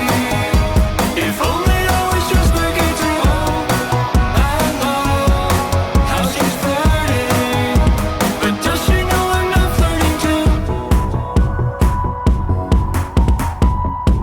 This one you can listen to now on streaming sites. You don't have to wait for this one. We got into the moment and a Let me double check this, I think. conversation. I told her all my traumas and my nervous hesitation. She didn't know what to say, didn't know what to do. Yeah. Looked at me in a strange way. If only I was quirky like you. I tried to retract and I took it all back. And I said that I said all that shit for a laugh. She believed, she believed, she believed me. I'm relieved, she believed, she believed me. Oh, is this love? She's so quirky. If only I was just quirky too.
think it came out lovely. Like I But, said, but like I said, this project I can't hide behind veils. This is all I can do. This is me Yeah. trying my hardest. The closest I've ever come to trying my hardest was Voicemails from a Loser, that album. yeah, But that still was like there was a lot of punches pulled with that. This is it. I can't Right. do better than this. There's nothing, like I said, there's nothing for me to hide behind. This is as good as I can do at this point in my life. So you like it or you don't. I mean, in all honesty, I mean, through the entire album, there's only one song that I'm just not gonna listen to again. Lower, And- but that one's yeah. kind of intentional. And that's the thing. I mean, the But- album. But that's not a poorly produced song. No, it's not. It's just not, a very unpleasant song. It's just not a song that I want to listen to again. And like I said, I mean, it's a good it's a good enough song. It's a well enough done song that I'm just not gonna. It's just unpleasant. yeah, And yeah, you know, it's the only song with an asterisk to it because that is still very like it's as well as I can make that kind of a song. yeah. But it is No. I mean, unpleasant. as far as how everything is done perfectly. You know I what I mean? threw that song into a random live stream from a dude who I could tell was like a really good music producer Right. and who had no idea who I was. I was just like, I want to see what happens. He listens to the whole song. The chat is putting all these confused emojis, and his face is just. And then at the end, he said, "I don't understand." And he thought it was a whole band. He's like, Yeah. "Your band is really good. Like the instrumentation is really good. Why did you guys choose to do this?" Right. And I said, "It's just me." He's like, "What?" I was like, I do all the instrumentation. It's just me." He's like, "Okay, Yeah. that's even more impressive, and I'm even more confused. Why did you choose to do this?" And then he started like crashing out, raging. He's like, "We have people." He's starting getting so mad. Who have no talent, making some amazing songs, and then you come in here, clearly talented, and actively chose to make this and share it with me. And I was like, good. Yeah. And I said, what I heard is you think I'm talented. That's what Yeah. I responded with. Right. So I was like, that's what I knew mission accomplished with that song. This Yeah. dude was crashing out so hard because he's like, why? I was like, if it makes you feel better, I have other songs that don't sound like this. He's like, can you send one of those? I said, no. No, this is not the time No. for that. This is. And they never heard from me again. You know, it's really cool though, because it's true. I mean, as far as like I said, I mean, I will not listen to the song again. Just think where but- I do think about that often, Tater, but I was always creating music during those years. I just wasn't releasing it. So I might still, of course, if I had released it, you get more feedback. I would be a lot more advanced as an artist. That's where I'd be. And I might be popular. Who knows? Right. Because a lot of that stuff was topical when I had taken a hiatus from music. Right. You never know. Probably fucked up. But I'm making it now because it's fun. Yeah. Well. Anything else you'd like to throw out? No, I've already taken way more time than you wanted to. And No. we added extra songs. Listen, we haven't taken more time than I wanted to. I'm just worried about like I don't want to get you in trouble. But my wife and kids are already asleep. They're gone. Fair. I'm the only one awake. Even the cat's asleep. Look at this. She's out. She said nah. Dang. If you saw her earlier, she was on my lap and like cuddling. Now she's like nope. Right. I'm asleep. Everyone's asleep in this house Yeah, except for me now. I think Queso's back here under the Colts blanket. I've seen her do several iterations of being under the Colts blanket today. Yeah, I've seen her moving around a lot back there. Yeah, we were discussing with Quirky. We were discussing movie and video game placement with that earlier. Yeah, that's a on. media placement Yeah. song. Quirky's very That's- much put it in a soundtrack of a movie or TV Yeah. show kind of song. Yeah, I didn't it's- create it that way, but when I was done with it, I was like, yeah, that's what you this has that created. this has that corporately safe feel to it. Right. Yeah, no, it's There are worse things. It's very fitting. It's very valid. But there you guys go. For those of you following me for a long time, you've probably heard me say many times, many asterisks around my music, whether it's like, well, this is a joke, or I didn't actually try to produce it that well, or someone blah, blah. This is it. For all those times I've said that, hey, I'm a musician, I just never actually try, because I've said that a lot. This is me actually trying. There it is. Jim said It exists. If I ever run ads on an apple juice, I'll use that. Or an Apple juice commercial. Hey, why the fuck not? Apple juice commercial. Someone's drinking. This is quirky juice. This is quirky juice right here. Oh, she's Alcoholic apple quirky. juice. Call it quirky juice. Instead of a wobble pop. A new Freaky Friday movie. It's Oh, called, shit, we gotta It's called Freakier Friday. So is it just a porn now? No, it Sounds like that's No, it's a direct sequel. Lindsay Lohan has a kid now, and she's the mom, and that just sounds like a porn parody of Freaky Friday. Freakier Friday sounds like a porn parody. I saw Jamie Lee Curtis giving an interview the other day talking about it, and She she still was, lives? apparently, it was news to me too. Dude, no. I'm not gonna. I'll tell you later. Oh gosh, I saw What this am thing. I missing with Jamie Lee Curtis? She went off. She posted this thing, and she was like, because you know she has the trans daughter now, like she. has Oh, a I daughter- saw her. She Yeah. said people don't know She which said, one's my "You trans can't daughter. I'm like, tell yes, they which- do. You can't tell which one is. I which. could tell from every picture I've seen. It's I was pretty like- obvious to me. I was like, why would you? What people are you insult- talking to? Why? First of all, that's insulting your non-trans daughter. I think. Yeah, that's I feel like that insults your biologically female daughter. yeah. No, it does. It does. And your biologically male daughter looks biologically male. They look Yeah. like a trans woman, and that's okay. I don't understand this movement to remove Yeah. transness. Like being trans is a thing. If removing that is not healthy. right. A trans woman should be called a trans woman, not Right. a woman. That's healthy for everyone involved. That's healthy for women. That's healthy for trans women. Everyone is better off from a physical and a mental perspective when we call trans. Right. This idea of no, a trans woman is just a woman. That is not safe or healthy for women. That has been provenly not safe or healthy psychologically for trans people because that leads to cognitive dissonance and higher anxiety and suicide rates. Right. But you know what is healthy for trans people? Embracing them as trans, calling a biological man instead of insisting, oh, you're just a man dressing as a woman. No, you're a trans woman. And then everyone knows what you mean. Right. And it's healthy for them. It keeps women safe. Everybody wins. Why can't we just do that? It's Right. not that complicated. With Jamie Lee Curtis, agree. that kind of a maneuver is not healthy. That's- It's not good for your daughter. It's not good for your trans daughter. It's just you being a piece of shit parent. Yeah. And one day you'll all figure it out. I saw that, and just like the picture I saw where it was captioned, I was like, that's just actually wild. Like. Oh yeah, my train of thought when I saw that was, first of all, you're lying. Secondly, oh shit, that's rude to your daughter. Yeah. Your No, same. your non-trans daughter. Yeah. Yeah. Same. It's fucking crazy, man. The delusions people, especially white women, the delusions they go through to try to seem morally superior is fucking Yeah. disgusting.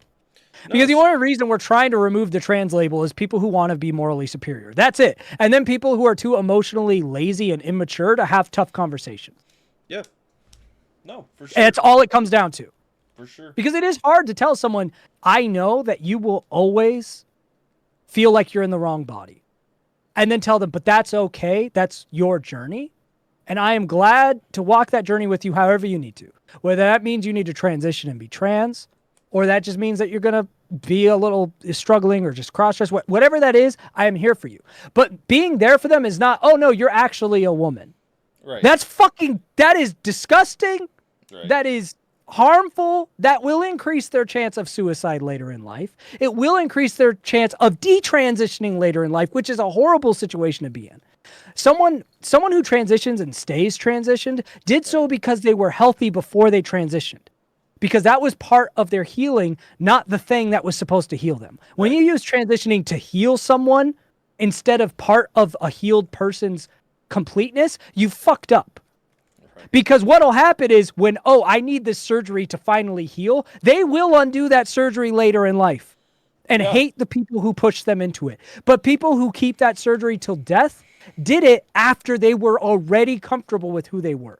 They said, I'm a trans woman. I know I'm a trans woman. I want my body to reflect that. And they were already healthy. But we're doing it to people who aren't healthy, who are still in a state of gender dysphoria, confusion, and they're upset with themselves. And we're saying, here's pills and transition surgery. That is so inhumane. That is so gross. I am so sick of these people pretending they like trans people. Because I'm like, if you understood anything about being trans, you wouldn't be promoting this shit. It's fucked up. Right. No, Jesus Christ. And that's the thing. That's where we get to. Thank you for all the Apple purchases. I appreciate. Tourniquet, yes or no, and quirky. Hell yeah. Nice, nice.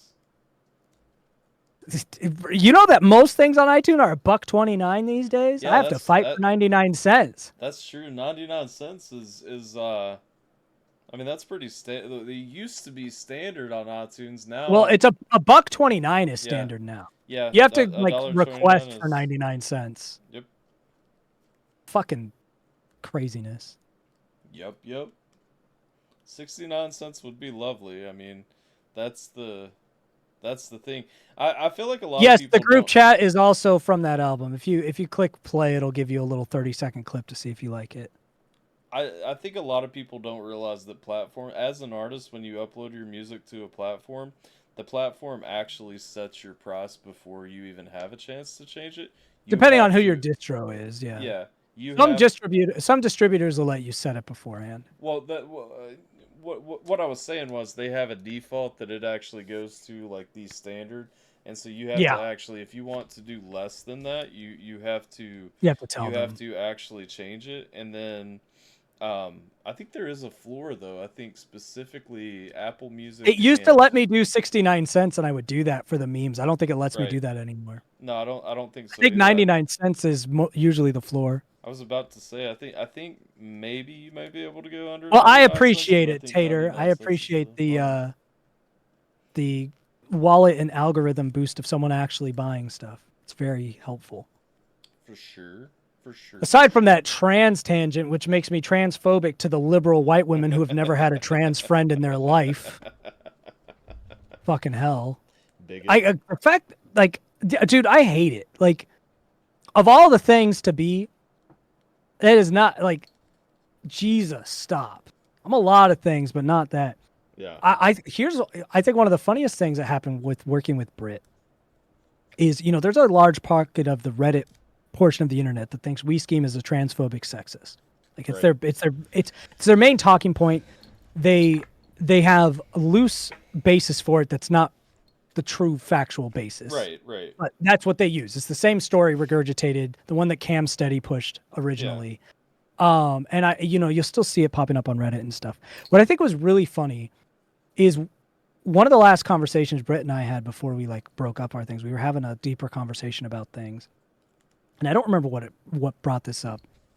We were talking about just general distrust of people. Right. And I think she had kind of mentioned that sometimes struggles with trusting men from her experiences. Right. And she also finds that a lot of guys who are like me, who aren't politically correct, who say offensive things, oftentimes do that as a veil for getting away with being sexist, getting away with blah, blah, blah, blah, blah. Right. She's like, the interesting thing with you is I'm very confident that that's not you. She's like, you're one of the few men that I've met outside of super hyper liberal circles who I would say is genuinely not sexist. Many men who aren't even actively misogynistic are very sexist. Right. She's like, you're not. And I remember she was saying that. I'm just thinking of all of the Reddit forums and she's like a hyper liberal, California liberal. Right. Kamala Harris isn't liberal enough for me, liberal kind of a person. Actively a current age feminist, new wave feminist, actively all of that. Right. And she's looking at me dead in the face saying, you're one of the few men I know that's not sexist. And I'm just thinking of all of the Reddit people who are like, we just keep the sexist. I'm like, well, I've apparently brainwashed one of your own who actually knows me very well, who has had many political discussions with me, has seen all of the We Scheme stuff, all of the offensive humor. It's not like she's blind to it. And her conclusion was, I'm one of the few non-sexist people. I'm like, funny how internet sound bites don't reflect reality, you fucking weirdos. Right. Like, because to be sexist, you have to dislike women or treat them differently or Right. think you're superior to them. I'm someone who this person was willing to fly to their house, stay at the home with a man in close proximity, make all this music with, be in public with, do all these things, and she never was worried about it once. Right. Because I'm not a fucking weirdo in that way. I don't hate women. I don't know, man. The internet's weird. Yeah. I No. literally will qualify things as this is satire. I am making jokes right now to satirize our society and the weird views that it has. And people go, those are your views? My brother in Christ. The song JKLMNOP. That was a trolling song meant to be Right. offensive that was like anti-trans. People used to say that I hate trans people. The entire song was literally saying in the lyrics of the song that this is to offend and piss people off, to remind you that you should be able to offend anyone. That was Right. the purpose of the song. Right. People are fucking...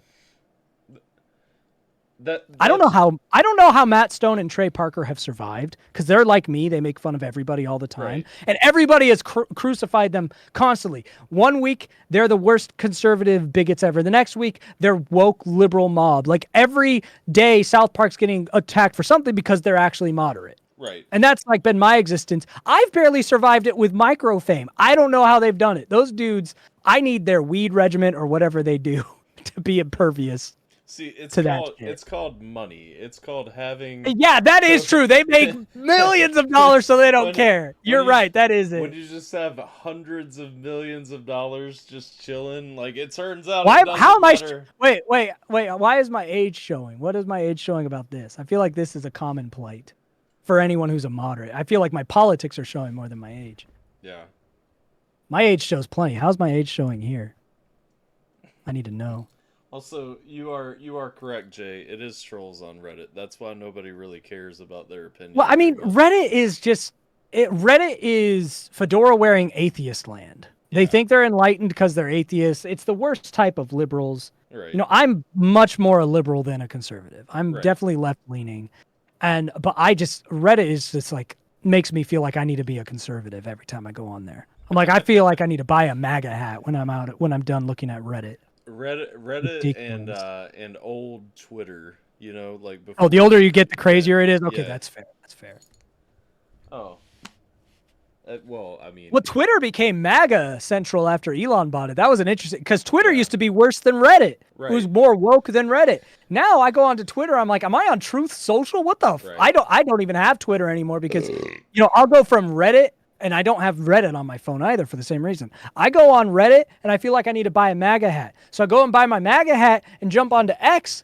And then I feel like I need to fucking find a way to suppress free speech because we've gone too far. And so then I'm going back to the woke mob because you two, I understand the battle. I understand both perspectives Yeah, because if I yeah. go around conservatives, I'm like, maybe free speech isn't actually a good thing. Yeah. But then I go to liberals Listen. and I go, Jesus Christ, we need to bring capitalism back. We need to bring back traditional family values. Like Yeah. these two polarities.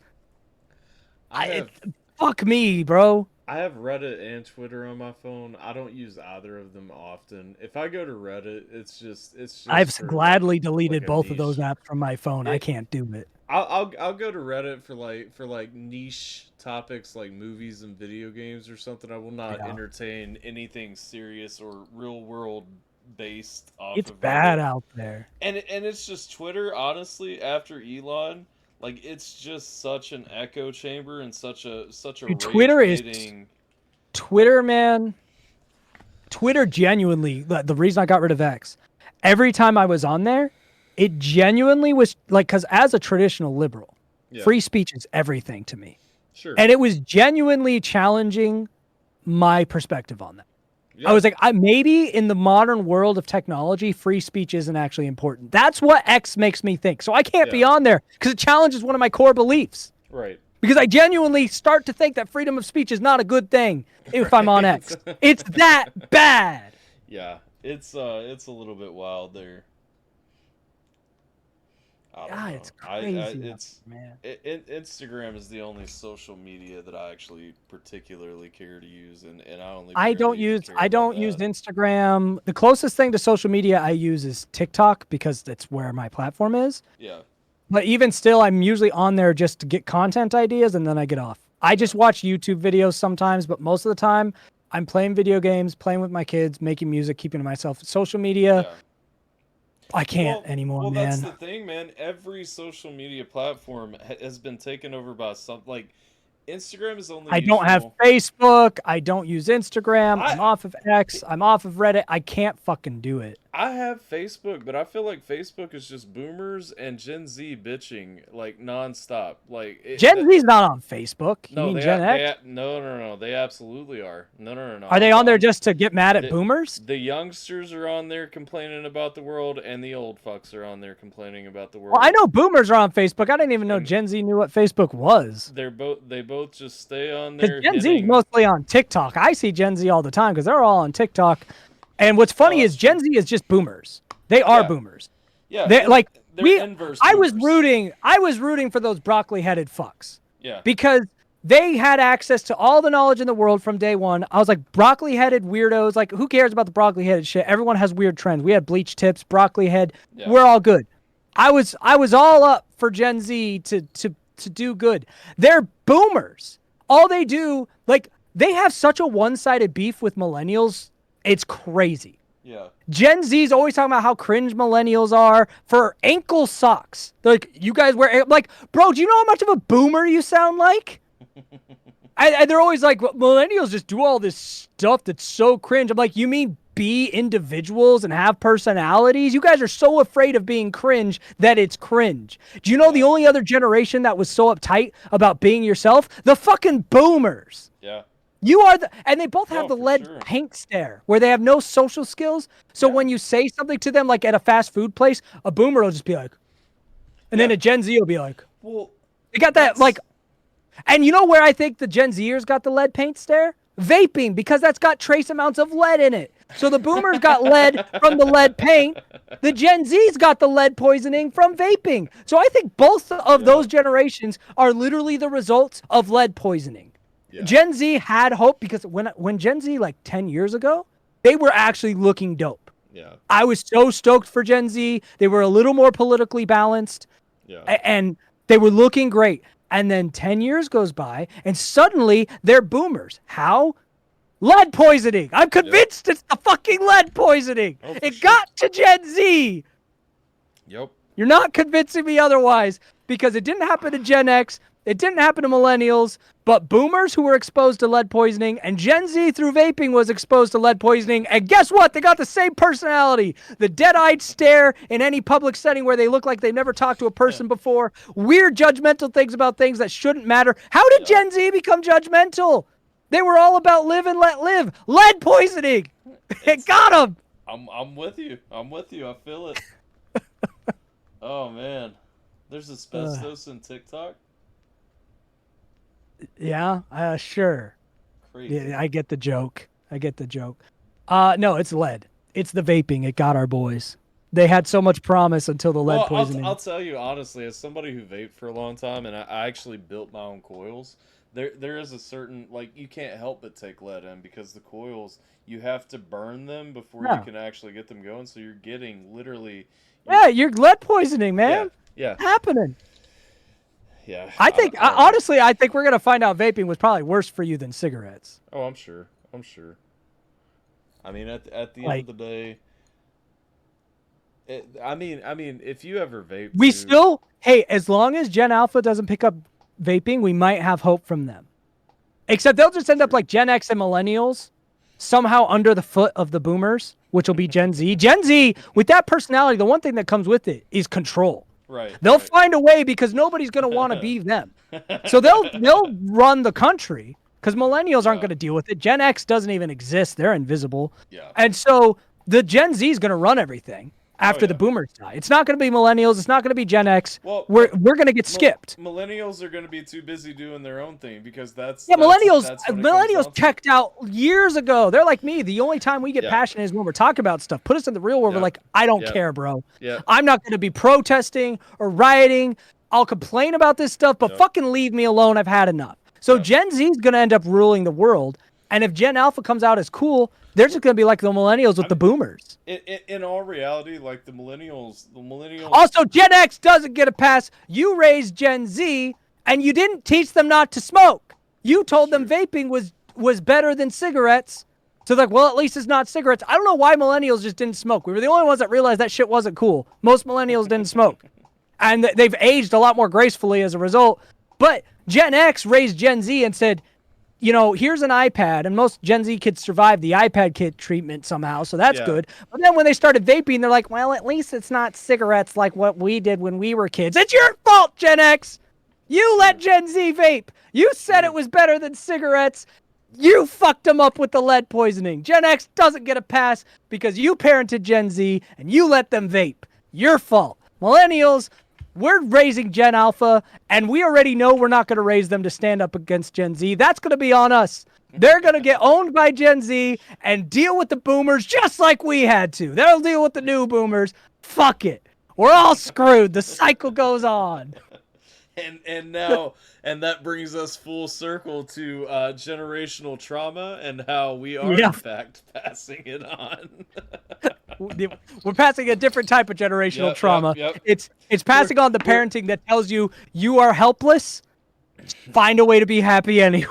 We're literally passing on generational trauma now. Hey, I'm convinced Gen Z will run the world, and we're just maybe. raising the kids that are going to have to deal with it. Gen Gen Z's gonna be in overcompensated for charge. Being invisible. The thing is, Gen X. We turned the freaking frogs gay.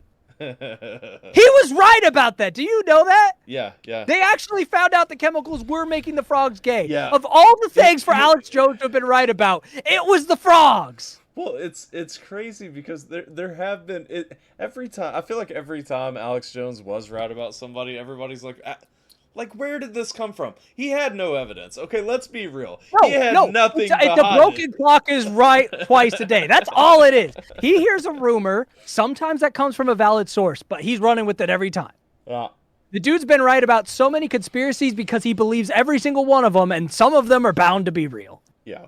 No, for sure. Oh no, Gen Z's running this shit. Yeah.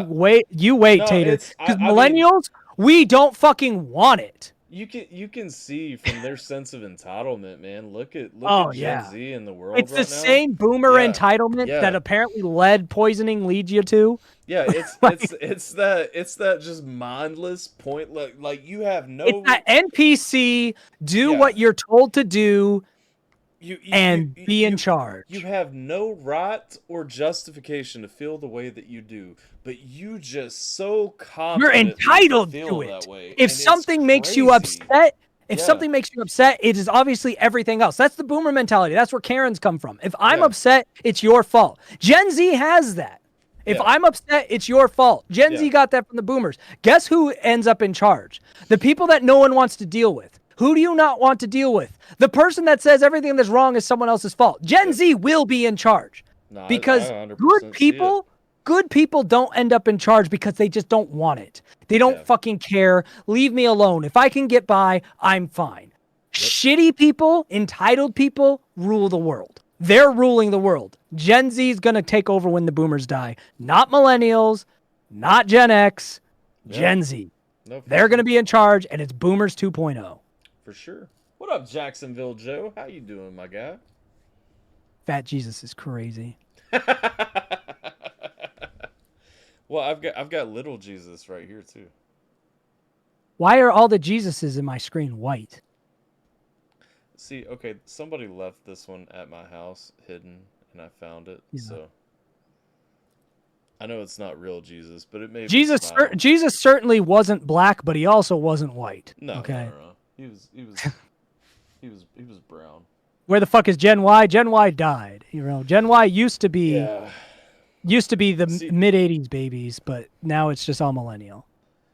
Gen Y got squeezed out, man. Like, what did happen with that? I guess there wasn't like a real Well, defining they distinction anymore. it was just kind of like they were finding the year chunk, and I think their original slot for Gen Y made sense. Millennial makes sense now when they altered it to 81 to 96. The problem with Millennial is because of the internet, Millennial really is more 81 to 90. And then there's a Yeah. fringe from like 90 to 93.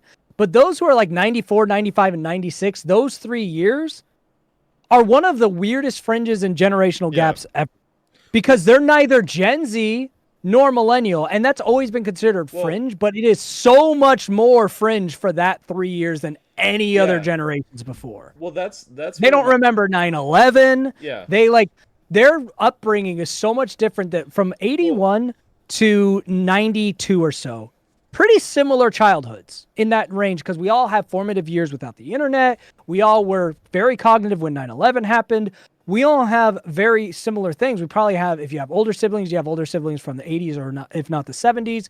You all have a similar childhood. But that couple years later, that 90, 94, 95, 96, you had a very different upbringing than those before you, but also those after you, 97 and up, had a very different upbringing from you because by the time they were thinking, smartphones were already on the horizon.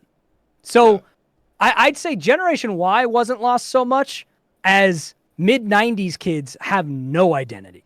Yeah. They're not the Gen Z Well, we're talking about. and- They're not millennials. They just exist. And that's funny because that's where my wife was born, and all the time, she'll just say something off the wall, and I'm just like, I can't talk to you. Like and she'll ask me, she's like, when you were younger, did you guys have her do this or something? I'm like, No. I'm not, But the thing is, if I'm she like- talks up to a younger Yeah, person yeah. about that, they won't Yeah. relate either. And she that's- will only relate with Yeah. other mid-90s kids. I And- feel and really that's- bad for mid-90s kids Yeah. because you have no one but and mid-90s that's kids to relate crazy to. No me, one. though. That's crazy to me because I'm like, no, like you and I lived roughly the same existence. You know what I mean? Like millennials, I feel like in general, because the 80s really, if you were cognizant in the 80s, I feel like the 80s weren't really that different from the 90s. Like No, if and- you and- the biggest thing is, did you experience the 80s or the 90s? If you Yeah, did, yeah. you had something very similar. Because even though the internet Yeah. wasn't really there in the 80s, it was being talked about. Right, right. Everything was about technology, the next Yeah. wave. 80s and 90s, you had a similar childhood if you grew up in the 80s or the 90s. But if Right. you grew up in the mid-90s, you have a very different childhood from someone who grew up in the 80s or the 90s, and you have a different childhood from someone who grew up in the 2000s. That little chunk of mid-90s kids, yeah, they're not- lost. they're lost. 100%, and it really doesn't match, and that's the thing. Like you know, I guess they're dependent on being able to like latch on to one of the other listen, sides. and just, mid-90s like- kids got to stick together because you're Yeah. your own generation. Yeah, I The don't mid know. 90s is its own generation completely. They're not Gen Z. They're not millennial. They're just mid 90s kids, mid 90s babies, I should say. What are you And that talking about? sucks. So Jason says I would relate to Rob more than Tyler because we're both born in the mid '80s. But again, I'm still firmly before like even. When were even- you born? Like 91, 92, No, 90 flat. 90. So Yeah. yeah, I mean, you're in the same Yeah. element. Like I don't And think that's- like I don't relate more to my older Yeah. brothers who were like early 80s than I do Yeah. to someone who was born in the early 90s. It's about the same. Yeah, We and- have a lot of similar experiences, but who I don't relate Exactly. to who are technically millennials Yeah. are people who were born in the mid 90s. Yeah. Because I'm like, you're And- a millennial, but you don't even remember life before the internet. You were what? You were going to kindergarten when 9/11 happened? Right. I was through puberty. That was Yeah. a big moment. Like Yeah. yeah, those mid 90s kids are so and, different. And that's the thing. I mean, if you interact with people who were born in the mid '90s, like this isn't even like an afterthought conversation. Like even look at conversations Sierra and I've had, or like conversations we've had on stream about conversations Sierra and I have. Like you would not think that in that span of time that much difference can amass, but It was. That was one of it's those there. huge transformative eras, Yeah. especially in the US, right? Yeah. Because not only the technology hit, but the 9/11 hit, all that like Yeah. it was so that being in your formative years versus that Yeah. not being in your formative years is Yeah. everything. Yeah. And so I don't know. I feel like of all the there's always fringes in generations, but of all of the fringes of any generation, I think millennial to Gen Z is one of the harshest fringes because they can only relate to each other. Like Right. that mid 90s group, they don't relate to Gen Z. They don't relate to millennials. They Yeah. only usually fringe groups relate to both. It's usually the opposite. Usually if you're a fringe between generations, like if you're a fringe millennial, you're an older millennial born in the early 80s. You relate to Gen X and to shit. millennial. But if you're a fringe Gen Z to Like- millennial, you relate to neither rather than to both. The crazy thing, man, and like that really is. I do think like remembering 9/11 is the crazy difference because I remember. That's a dog, huge difference. like, That is I remembering remember, 9/11 and remembering life before and after internet. Those are the two keys. Yeah. I remember specifically when 9/11, dog, when that happened, I had a bass guitar on my back. I was walking to my high school, you know. I was walking from the middle school to the high school down a sidewalk. And when I got to the high school, they were pulling us all in and like locking down because we were afraid anthrax bombs were coming to the school and everything. I was West Coast, right? So it was much earlier in the day for us on the West Coast. Yeah. So I was in my pajamas, turning on some cartoons, and everything kept getting interrupted by what I thought was a preview for an action film because people are jumping out of buildings, there's Right, explosions, and I'm like, why are you showing me this stupid action movie? And I was like, this is like a Blair Witch type action movie because it's like they're trying to make it look like a news broadcast. This is stupid. Yeah. And then literally my mom, who was just making breakfast and stuff, hadn't heard the news yet. Yeah. So I'm just up here like, what the fuck is going on? Then we're driving to school and we had a CD going. Yeah. So, you know, no radio, no nothing. We get to school and everyone is crying. Yeah. And we're like, what the, did a student die? Did a teacher die? What happened? And the TV's got that thing. And I was like, that's that stupid action movie. And then I found out it was real. I was like, I just saw a bunch of people die this morning. Yeah. I'm yeah. like, I'm in later middle school. I just saw a bunch of people fucking die. Yeah. And that sticks with you at that age. Well, and that was the thing because I was in 6th grade, and so yeah, I mean, and so our band class we met at the high school. That's why I was walking across to the high school, you know. And when we got over there, we had to be cooped in and like tucked away because everybody thought anthrax was coming to the school, and then See, we didn't have, you know, when we got to school, it was kind of business as usual, but they were keeping us updated because we were thinking, are we about to go to war? yeah. Well, You know, yeah. because Bush had said this was an attack on our country. And then I remember hearing like, you know, I saw the second tower get hit. Yeah. I saw that live. And then that was what I saw in the morning before I went to school, you know, the explosion. And then I remember during like a break between classes, we were all glued to the live feed again and one of the towers fell. And that was fucking wild. Because, you know, that was happening in real time. And as it fell, you could see both debris and people Right. flying out of it. And it was just like, oh, it's gone. And I remember at the time, I never called it the World Trade Center. In California, we only referred to it as the Twin Towers. Well, I had no And idea I what the remembered- World Trade Center was. I didn't know what the World Trade Center was until that. I knew what the Twin Towers were because the Twin Towers were iconic. And I remember those were the buildings I wanted to see most whenever I got to go to New York was the Twin Right. Towers because they were so cool. And I remember thinking, one of the Twin Towers is gone. I'm never going to see that building. And then later in the day, the other one was gone. I was like, what the fuck just happened? Right. The Twin Towers are just gone? That's a thing? That can happen? Like, it was I mean, crazy. Here's the thing, bro. Like, I had no reason to know what the Twin Towers were. I was a you know, a kid in Kentucky, and so like it just didn't matter. It's just mostly movies and media was I- always talked about the Twin Towers. Well, I will say though, I had flown already before then because I went out to Vegas for a karate tournament in 2000. yeah, I'd flown a bunch of times before Yeah. then, yeah. And I will tell you what was crazy was between flying then and flying prior, like. Oh or yeah, flying airport before and security after. didn't exist pre 9/11. Bro, that was the crazy. You just piece walked for up. me. Yeah, Oh yeah, the airport became a crazy place after 9/11. for sure. Used to just be you walked on the plane, they'd scan you. It was like walking into a sporting event. They scan you with the wand really quick and you're done. Mm-hmm. You know, is super chill. Get right to the gate, and you could wait with people at the gate. You could go through security if you didn't have a ticket. They didn't check your ticket at security. You could go right in. It didn't matter. Mm-hmm. You weren't getting on the plane without a boarding pass, but you could go with the people. Like, it was so nice because you could just hang out with the people until they got on the plane. Right. You know, even if they weren't going with you. But you can't even get past security if you don't have a boarding pass now. Yeah. They won't let you. Bro. If you even walk up to the TSA checkpoint and then turn around, they're gonna act like you're getting ready to commit another attack. You know. It's crazy. But yeah, so now you have people who don't remember that, and they don't remember life before the internet, and they're considered millennials. Yeah, that's crazy. No. They're not going to relate to us, but they're certainly not going to relate to Gen Z because they do remember time before smartphones and iPads. Right. So that's a huge distinction for Gen Z. They don't really remember life before like the modern internet. Oldest Gen Z only had like maybe to middle school before that. The oldest ones of Gen Z. But these mid-90s kids, they don't fit in with anybody. I'll be honest though, I don't think Sierra even remembers before smartphones or anything. Like, well, she's been 90s. I mean, the smartphone came out and like notable smartphone was the iPhone. That was the first notable one. That was 2008 or 2007. Yeah. So I feel like she would remember that. She would have been 10 or 11. She would probably remember before that. Before 10 or 11. According to her, she doesn't. Oh, you remember? She might have just. I don't know. My family couldn't afford a Razor, so maybe that's. Well, I mean, the Razor was a bigger deal, but the Razor was 2006, 2007. Yeah, yeah. So she remembers pre-smartphone, the Razor. Yeah. Yeah. But again, it's like Gen Z isn't going to remember pre-iPhone very much, because Gen Z starts at like 97. Mm-hmm. So they might, like the oldest Gen Z might remember vaguely pre-iPhone, but most of them don't.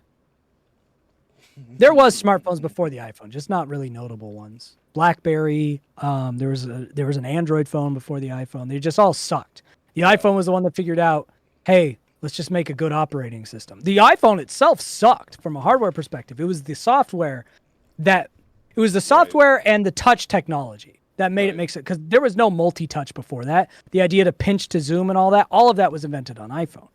Yeah. And so this idea that touch could be a practical control is what the iPhone introduced, which was the sci-fi dream, was touch controls, but we'd never figured it out. It was always stylus with a shitty one touch with a PDA keyboard, multi-touch. Yeah. And the software was what made the iPhone. The iPhone couldn't take videos, and videos were already normal on phones. It didn't have an app store. It couldn't text photos. It could take photos. They just were really bad. It couldn't text. It couldn't text. Oh yeah, it couldn't text. It couldn't SMS. It sucked.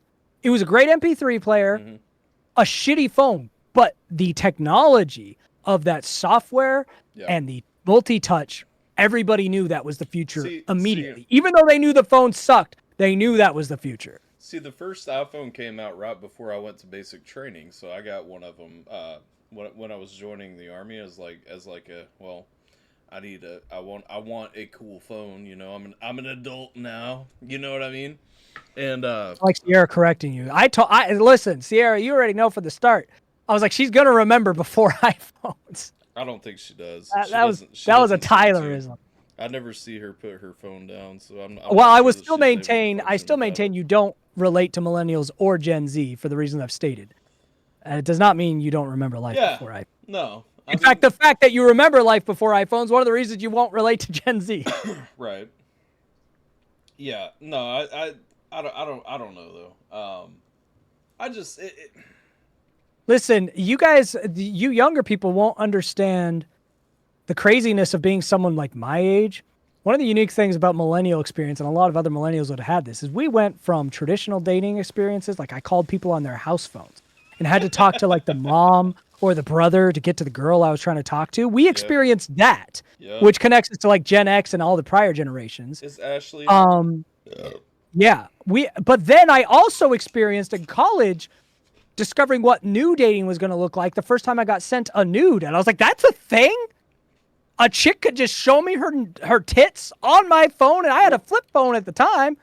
Bro, and that was like life-changing for me. I was just like, what? That's the crazy thing for me. I was an adult before I had a phone that could even send and receive pictures. You know what I mean? Well, so I was in college the first time I got sent a nude, and the first smartphone I had where a nude would have even been visible, it wasn't a smartphone. The first flip phone I had where the camera to receive a nude would have even been decent didn't come out until I was an adult. Yeah. But I was still a young man dating. Even though I was technically an adult, I was still very young and very dating. Well, so I experienced both of those parts of dating, both what digital dating was going to look like Obviously, no one used dating websites or apps at that point because it was just 40-year-old men pretending to be women, which still is a lot of that, but Yeah. it was only that at the time. Well, that's But I saw both sides of it in formative years, which is what millennial experience is so unique in that we saw it both. that's just the crazy thing to me, though, man. Is like I can't imagine being a kid or a teenager, and having access to like that. You know what I mean? I mean, I could imagine what that would be like because I was still basically a teenager. It just wasn't as normal, I mean, right? fair. Okay, But yes.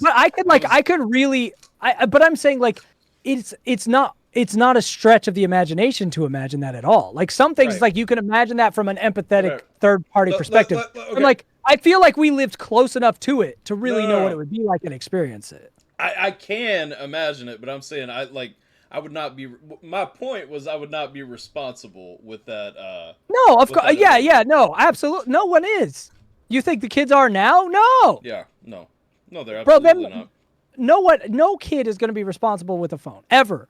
No, You're telling me that classmate that I want to see naked every day, if I say the right things, she will show me herself naked? That will be my goal. Because that was already my goal, was to see her naked. It's just, it was harder.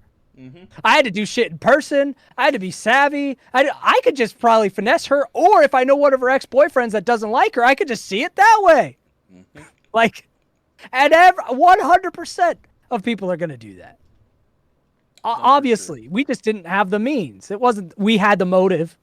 We had the desire. We didn't have the means. So of course they're going to do that. They have the means. Dude, if you called late and you got a dad, did Jay say? I'm confused. Jay said before the internet, when message boards were big. post a comment, wait a few weeks for a reply. What message board? Are you talking like the Cork message Are you board? talking about a cork board, or are you talking about message boards on the internet that you claim did not exist? 'Cause Well, I'm- I mean, there was internet before World Wide Web. He might be Sure. talking about that, where it was all local servers. So Ah. you could post to a message board on the local server until someone else got on a computer and Fair, replied to fair. that. Yeah. He's probably talking about that because the earliest social media existed in that kind of a format back in like the 70s, just when computers were around. You had local network servers. It wasn't an internet because there was no interconnected network. And even when it became an internet, it was internet of local servers. The World Wide Web, which is what we think of when we think Right. of the internet, that didn't come around until the late 80s, early 90s. That's what we think about with the internet is the World Wide Web because it connected all of the local servers together. That was the pipe dream. The local servers already existed. You know, computers were able to communicate with each other in local spots. And then someone's Right. like, what if all of these local spots of computers, these message boards that we have, could communicate with computers anywhere in the world? And then we got the World Wide Web, and that was just fucking mind-blowing. One of the coolest predictors of where the internet would go is in a speech by Jim Carrey and the Cable Guy. This was the early days of the internet before it was realized, and he talks about how pretty soon with the internet, I will be able to get online with my friend from Vietnam and play Mortal Kombat, and that was just such a bizarre idea. Yeah. And it was one of the coolest prophetic moments in a movie because it was like so on the nose accurate with where the internet was going and where it would end up. Yeah, I really miss dial up was terrible. I Oh, literally- dial up. I had dial up. Yeah, we didn't even have access to anything better than dial up until about 2004 in Oh, Southeast Kentucky. yeah, we so were late. We were late to high speed as well. Not because it wasn't available, because we didn't have the money for it. we didn't I even just have remember availability. because it was the internet was safer way to get porn than Playboys by that time, even though it was dial up. Absolutely. But I remember the Russian roulette of trying to time a porn session, but not when your parents are going to try to be on the phone, because then they'll know you're on the computer when you're not supposed to be, because they'll hear the dial tone. See, It's always a risky game. I had LimeWire, and I would just go onto LimeWire and find it was blind because you couldn't get a preview of it. Yeah, Obviously. you just had to hope, so based you on the just- title, that it wasn't a virus, that it would have some tits involved. But the thing is, we didn't even have the separate line for the phone. No. we So- didn't either. So it's like you had to get in and get out, and LimeWire took too long. And it was just like, I remember there were so many times where I'd be like, maybe I could sneak it to to bathroom time or something else. Well, I'll Yeah. sneak on the internet, I'll get some shit, I'll save it for later, and they won't ever know that I was on the internet when I wasn't supposed to be. And it would always be so unfortunate because it would be like, I would have it time, but then my brother would decide to call a girlfriend or something. and be like, he's on the internet. Like, why are you ratting me out? You know what I'm doing on the internet right now. You don't even pretend you don't. Will you please That is stop? not cool. We've all been here Like, together. Stop. You can kick me off the internet. That's fine. Call your girlfriend. But why you rat me out while you're doing it? You fucking turd. Yeah. Brothers are the worst. Use the family computer. There was only the family Listen. computer, my guy. Listen. There was one computer. Yeah. It was either that. I'm It was just either that saying. or pay. It was either that or pay the older high school kids outside the 7-Eleven for a Playboy. Yeah. That was expensive. Or High risk. Computer was better. a lot of the guys, most guys had like a Playboy page in their wallet, and then like at school, They would you try to could sell swap you the them. single Like, page. you could trade around too, though. If you had one that they Yeah, hadn't trade seen and they pages. had one, you could Bro, swap. You know, one of the greatest moments of my middle school existence was these Mexicans building a house. We saw them going to a dirt pit suspiciously and then leave it. When they left, we checked that pit. Buried under that pit was like 7 Playboys. yeah, So they were just using this pit as a jerk-off pit. We stole all 7 of those Playboys. Those Mexicans never saw them again. One of them was a Hustler, and if you know anything about Hustler, they went way harder than Playboy. Yep. Listen, I was, Me and my buddy, who ironically last name Cox, beautiful. we ate that day. Also, his parents never cared if he was on the internet. So newgrounds.com, yeah. we were on the raunchy parts of that site. Listen, Sierra, they used to have the adult games, like the little RPG. Yeah, on Newgrounds, they had all the porn games. Yeah. We played the hell out of those. Sierra, I was telling Sierra all the like basically this conversation the other day, just about the younger years, and she was like, didn't you worry that that you were touching the page after somebody else had done that to it? You get what you get, man. I was like, listen, you don't understand the early 2000s porn struggle, okay? There was nothing else. Like, First of all, women hadn't been programmed to put out. Yep. Okay, because now you could just be having sex if you want, because it's just like nobody cares apparently. But this was an age where women weren't putting out. Yep. Porn was still difficult. It was more accessible than it had been, but it was still difficult. Like you were hoping to find a sketchy VHS in your dad's closet still kind of a day. Or now- fuzzy Showtime in the middle of the night. And that's the difference with porn in culture before now was porn's so easy now that it's kind of like it's a problem because people are so addicted to it. It was very difficult to be truly addicted to porn because it was so hard to get. You spent most of your time trying to get it rather than having it. And so, it is a very different cycle of pleasure and experience. And it was just like, if beggars can't be choosers. You were jerking off to things, you're like, I don't even think she's that hot, Listen. but she's naked. There were plenty of times where you just had to go off of the memory too. You didn't even have any visual aids. There was so much memory masturbation. I don't even think kids these days masturbate off of memory at all. Girl at school wears the right kind of outfit, and you are memorizing every inch of that outfit so you could take it off later when you're thinking about her. I don't think It's kids today- creepy, but it's probably less creepy than porn is at this point. I don't think kids today have enough imagination to even hold that thought for the No. end of the day. You know what Especially with the lead poisoning with Gen Z. But yeah, I couldn't imagine, I could imagine what it would be like as a kid, in this era. Yeah. But I would never leave my room. That's why these kids never leave their fucking rooms. Bro, I'm They're saying- like, well- kids don't go outside anymore. I'm like, you think he's playing video games? Bro, You think he's really in there 40 hours a week working a full-time job playing video games? I'm sorry. the thing is That boy is getting to work. That boy's dick is scabbed, okay? the He's fact got that- calluses on his cock. the fact that you have access to it here now. Everywhere. If I think my parents are creeping on me, take my phone to the bathroom, get one done. Bro, tell me how Crazy. crazy it would have Crazy. been if we had But I these just bad think when boys. parents talk about men today, boys being antisocial and always in their rooms, I'm like, they're masturbating. Yeah. That's and they're like, no, not constantly. Because if That's- it was me, it would be Listen. constant. It would be terrible for me, but I'd be like, I don't need to date women. I don't need to do school. I can jack off to whatever I want all the time. That's what I would have been doing. Well, back in the day, we also had discretion, and so it was the long shower or something. You know what I'm saying? Yeah. Move you can You get don't by have with. to do that. Yeah, It's you just don't if even you have want to it, do you that got now. it. Yeah. So I know what all these boys are doing. Why do you think they're depressed and lonely? Because they're doing way too much porn. You get depressed and lonely when you have that much porn. We just didn't have access. We would. It's not that we're better than them. We would have done the same shit. We just couldn't. See, right All there. men through human history would do nothing but jack off all day if they had access to this kind of porn. We would have never advanced as a society if porn was this accessible to men of past. Just wouldn't have happened. See, right there. They're like, why are marriage rates dropping? Because there's porn in your pocket. Why get married?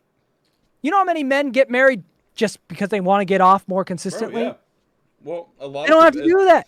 Especially And then when you could trade the porn in your pocket for Pizza Hut for sex with all these dating apps. Literally just yeah. swipe, what do I like? I want pepperoni today. And most of these women will put out because they're hoping that some man will actually love them, but they won't because they could just get off whatever they want. Yep. Women are like, men suck these days. I'm like, they sure do because they have unlimited access to porn. So they're not even motivated to be good men anymore. Well, and It so sucks. The wild thing is too, it's funny how that has both isolated men and just turned most men into brainless simps. Like It's turned men into shit. It's turned women into shit. Yeah. Everyone is lost. You know, there's such a sex war, like men and women hating on each other, and I'm like, you're all correct. Like, yeah. when I look at men and women, I'm like, you're 100%. right. Women, the 100%. women who are talking about how shitty men are, they're right. The men who are talking about how shitty and unloving women are, they're right. You're all correct. And a lot of it, not all of it, but a lot of it stems from porn. And, you know, on the female side, it stems from the female version of that social media attention porn. Because what have women always tried to do? Constantly be the center of attention. This rectangle for men is their porn addiction. For women, it's their attention addiction. Yeah. Where the greatest comparison I've heard in a long time is, first of all, people forget that women can be losers too. And that's important to remember. Oh, sure. And secondly, the female equivalent of trying to be a rapper or whatever cringe men career is done by loser men who aren't actually trying to have careers. No. Content creators in general, not just OnlyFans. Just like, I want to be a content creator. I want to be an influencer is what they'll call it. Fair. Females who are like, I'm going to be an influencer is the same as men who were actually just fucking losers working at Burger King who claimed they were going to be the next big rapper. That's the female equivalent. That's true.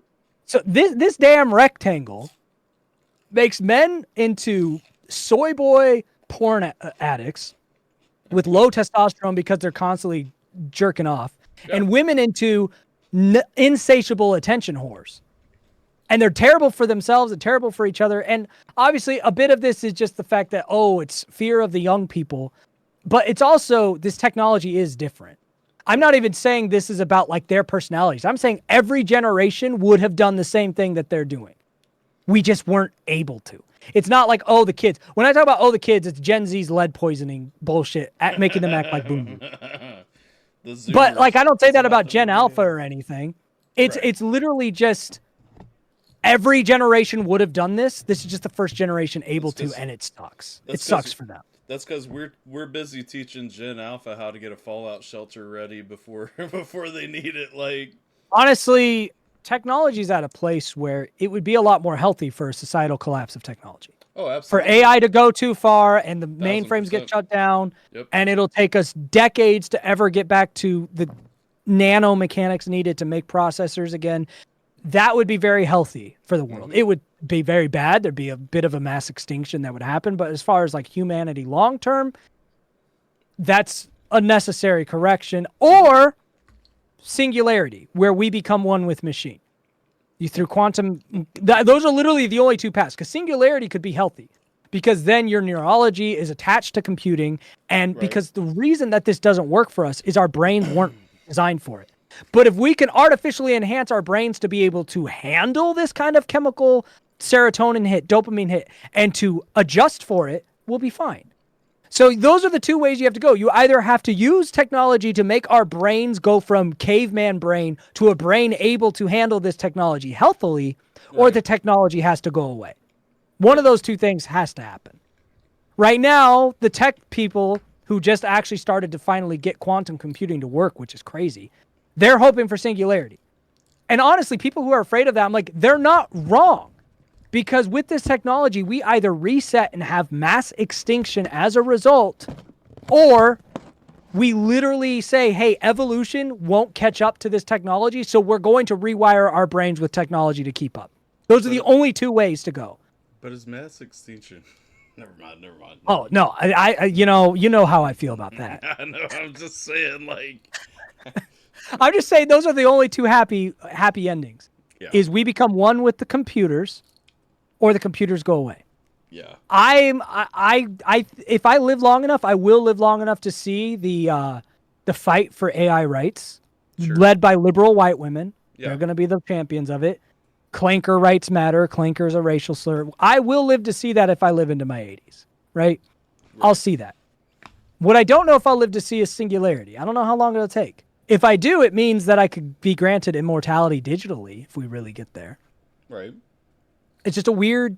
We're at a crossroads where technology will either evolve humanity literally through implants, or it'll destroy us. There's no other outcome. That's the crazy thing. I mean, if technology advances continually, how long until synthetic skin, synthetic organs, synthetic, No, that's what'll happen. We will literally be able to create humans. Yeah. And then the question is, well, what's the difference between creating a human with your dick and with your hands? Right. Because they're still going to be just as human. Yeah. Like, what makes you human? At that point, the only thing that you could say it makes that machine distinctive from a human, from like a moral perspective, is the idea that maybe a human has a soul. But then even if how you identify a soul, what's to say that AI doesn't develop a soul by that creation? Right. What's to say that is now not what, like, from a religious standpoint, if you believe in religion, if you create the exact makeup of human thought, what's to say that God wouldn't give that a soul too? Now, God implies that he gives animals souls, and they have far less function than humans. Yeah, and I mean, at the point that we're at, I don't think AI is nearly sophisticated. No, AI hasn't reached singularity at all. I'm saying once you get there, right. we're going to get quantum computing is what gets us there. Right. So at that point, I would actually be on the side of the liberal white women saying AI deserves just as much rights as humans. 'Cause I'm like, yeah, they are human at that point. Humans created them just like humans created other humans. And if humans have a soul, it would be just as likely that they would. Because a soul, from an identifiable perspective, is how your neurology interacts with extra-dimensional space. Why would the synthetic neurology of that robot be any different? Right. Yeah. And so that's why it's like, we're either headed for that reality, where we're going to have to catch up by having our brains connected with this system, or it all destroys us. That's it. There's no other path. No, and I'm like, I don't know which one I'm rooting for. I mean, I guess singularity if I live to see it, because then, immortality via robots kind of cool. But at the same time, every time I go camping and detach from technology, that seems pretty nice. And for humanity to be forced into that is more natural. Our brains are telling us we can't handle this kind of technology, which is why we'd have to artificially enhance our brains to keep up with it, literally. I love that Jay's perception of whether or not the world is validly considered scary is whether or not there are nuclear war drills in schools. Nuclear war isn't really the biggest threat, honestly. I mean, it is, but the idea of a mass fallout type nuclear war isn't likely. The idea of nuclear war is like a city gets taken out, right? Yeah. Nuclear war is like one city gets taken out, then another city gets taken out. But nuclear holocaust kind of war, not that likely. What is very likely? EMP. Infrastructure shutdown of technology. EMP, right? Yeah. And because imagine if technology is ripped away overnight, every internet server destroyed, targeted, all of that data lost, all of that technology lost. Yeah. That is because of how food is received, how health and medical things are received. That is hundreds of millions, if not billions, of people dying over the course of a 10-year period. Well, let's not forget too how many people immediately die because of the scarcity of resources that immediately comes into play. You have immediate. So like nuclear holocaust war, while we technically have enough warheads in the world for that to happen, it's super unlikely because who in charge of those warheads actually wants the whole world destroyed? Nobody. Nuclear warheads would be used for mass destruction of a singular area, like we did to Japan, just bigger, and then it's done with, right? It's not going to keep going until there's nothing left. But what would destroy most of life on Earth is the destruction of technology. Well, that's what I'm saying. Because we rely on it. An atmospheric EMP over the center of America would absolutely just destroy. That would kill way more us. people than a nuke. Yeah. It wouldn't kill them right away, but it would kill more Right. people than a nuke. Right. And the people who would survive are the people who can survive without technology, which think Right. about how much lower that number gets every day. Yeah. Like, if all my technology is taken Well, away from me, and I know how to survive, but most people don't. so here's the thing too. So take away everyone who can't survive without technology. Now take away everyone who's not prepared to do so, because okay, you can hunt, but do you have enough ammo to And think hunt about the people who sustainably for are the future? prepared and what kind of gene pool that leaves you with, Yeah. and what kind of civil unrest that leaves you with, because the So- people who are prepared aren't usually the nicest of people. So You're talking like very much Well- post-apocalyptic well, fuckery. there are factors here, okay? So, like, for instance, I can hunt, but who protects my family while I go hunt? Okay? Yeah. One. Number I've two, got a well, but how do I get the well pump to work without Right. power? And how do I Right. get that power going? How do I access that reserve of water? Well, and then here goes And then too. once I find a way to do it, and Yeah. people know I have a well, Yep. how do I protect myself from the people who want that fresh water source that I have? And then so let's say I go get a deer, right? And let's say I get a deer every day. I have a finite amount of ammo that only becomes more scarce as more time passes, right? Yep. Also, here's the realistic factor. An EMP knocks out the entire grid, okay? So you no longer have a refrigerator or a deep freezer or anything else. How are you going to store your food? How are you going to store You're the not. extra? And so then we have to go, well, you can. I mean, with salt, you can go out You and can you preserve it for a yeah, little while. Yeah, yeah.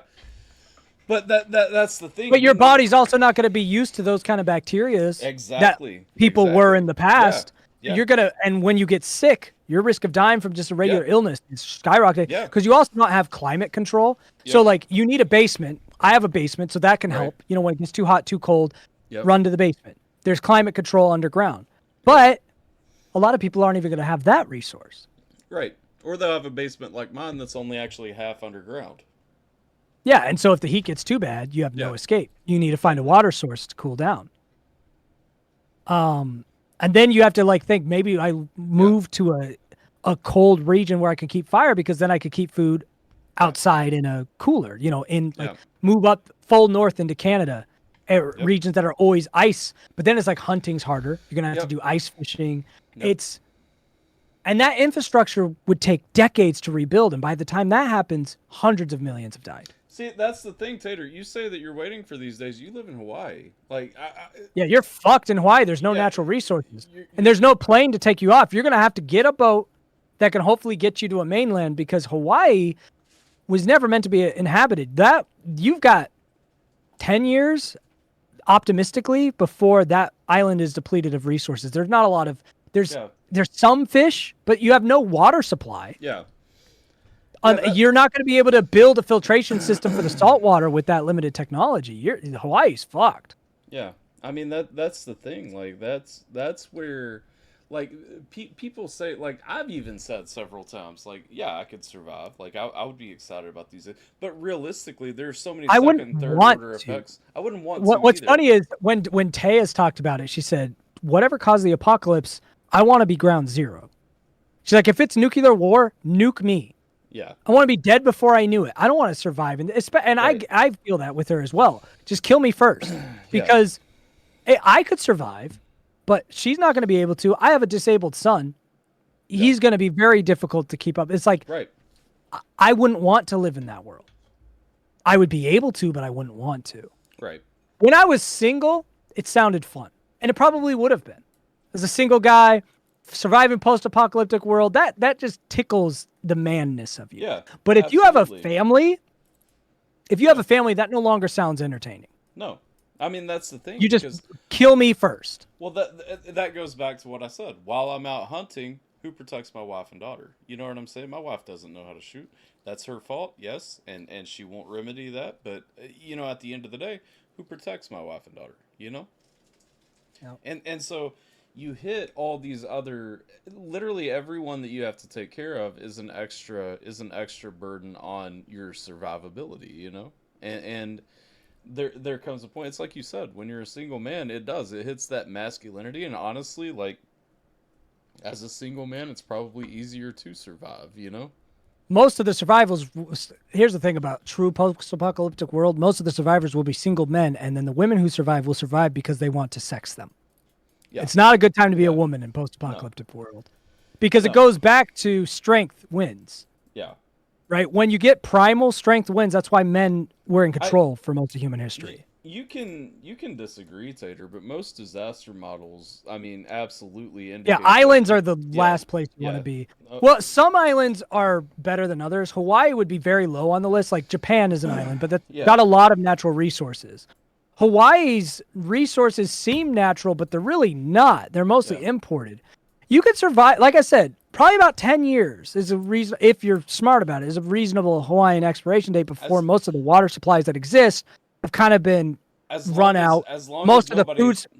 As long as nobody takes over what you have, because that's an ever-present Well, Hawaii's, it's, do you survive the other Hawaiian inhabitants, right? Right. The other problem with Hawaii is, no, you know, aside from lack of natural resources, a lot of the resources that have been like put in there, like the fruits and things that you could harvest, you're not going to have a water supply to keep a lot of those going. And there is natural water, you know, there's rain and stuff, but a lot of that is still done by irrigation farming and stuff in Hawaii, which is all going to be gone.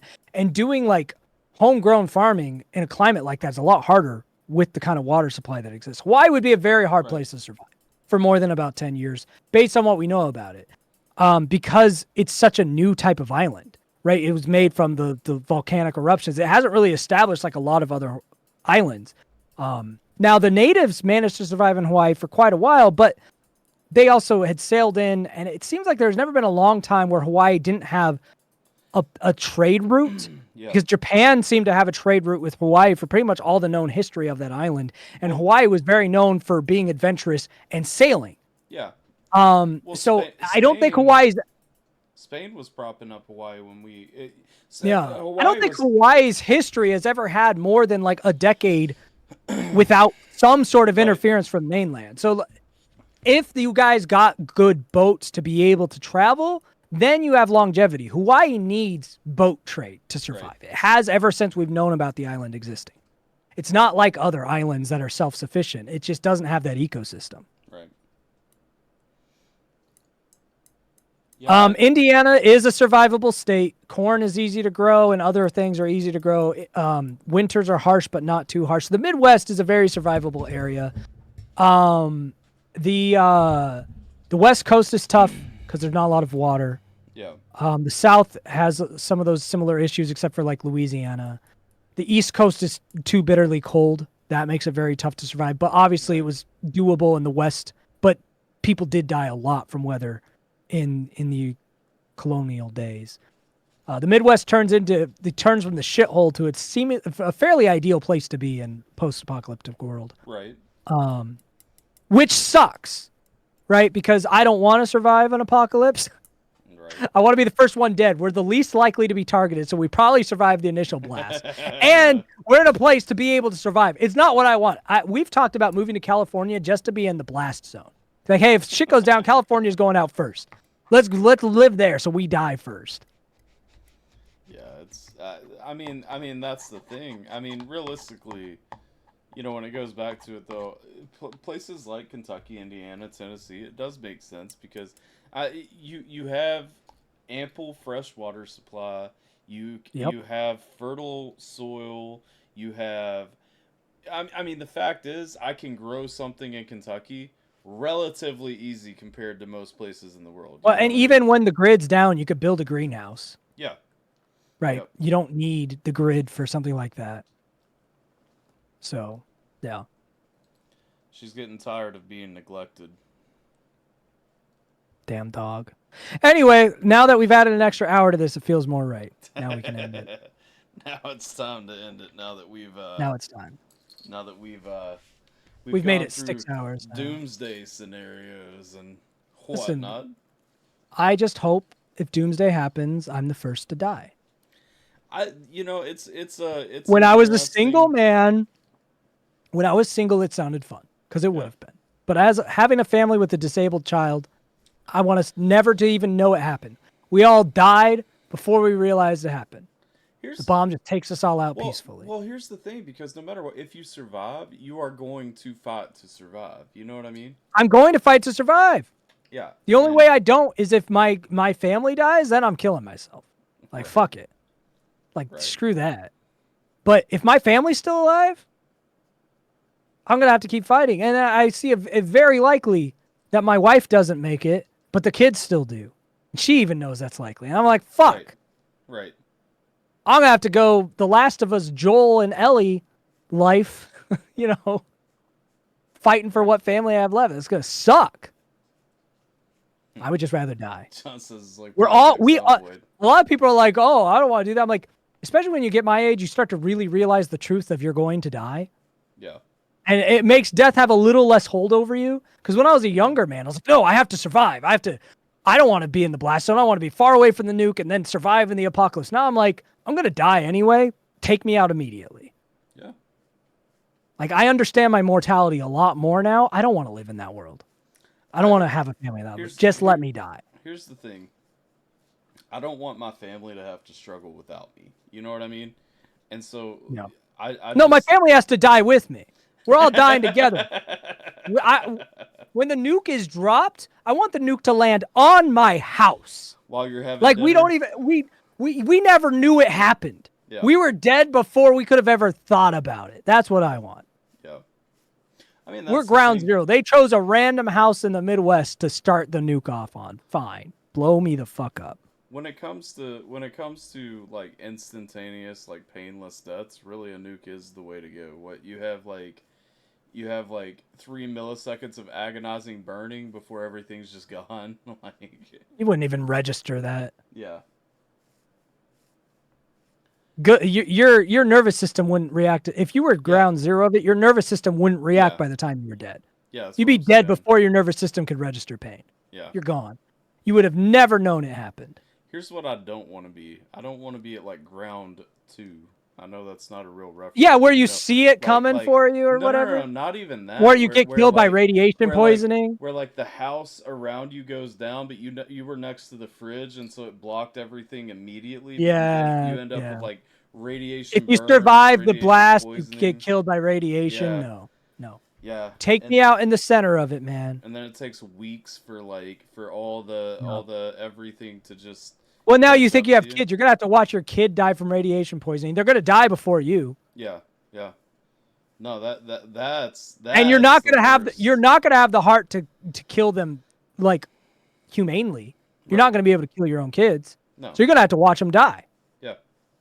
And then you're gonna die. And if you don't die immediately, you'll take yourself out. Yeah. Fuck that. Take me out immediately. Yeah, that's crazy. 125 milliseconds for the brain to register pain and death coming. Yeah, you're done. Yeah. It's gonna be like 100%. 3 milliseconds at most before you're dead. Yep. You will 'Cause- never realize it happened. Yeah. No. I mean. Yeah. That's. I don't know. It's the thing is too, like, we have these conversations, but we're in a world where realistically, like, an EMP, like you said, an EMP is so much more likely than a nuke, even And if- more devastating long Yeah. term, and then it would just fucking suck. Yeah, and the thing is, if you think about just immediately because of supply routes going down, how many people are gonna just starve to death in the first week, you know? Yep. And A lot. and then you because no, like, most families don't have like a supply of anything that they could lean on. No. And that EMP is going to take out vehicles and everything else if it's a good one. Came for an album review, stayed for a community stream. I mean, yeah. It's we saved. I mean, we derailed a couple of times during the album review, but we saved a lot of the side tangents. And before It's all Jamie Lee Curtis's fault. It is Jamie Lee Curtis's fault. Whoever actually. brought up Freaky Friday, it's whoever you are, because we were literally closing the stream until Freakier Friday came up. That's true. What you Whoever brought that up is the only reason. Who told Start you to building the start bunker? building the bunker? We didn't say that. We said find a way to die fast. Nobody said. I gave you the opposite advice. I said, however you could die the soonest, do that.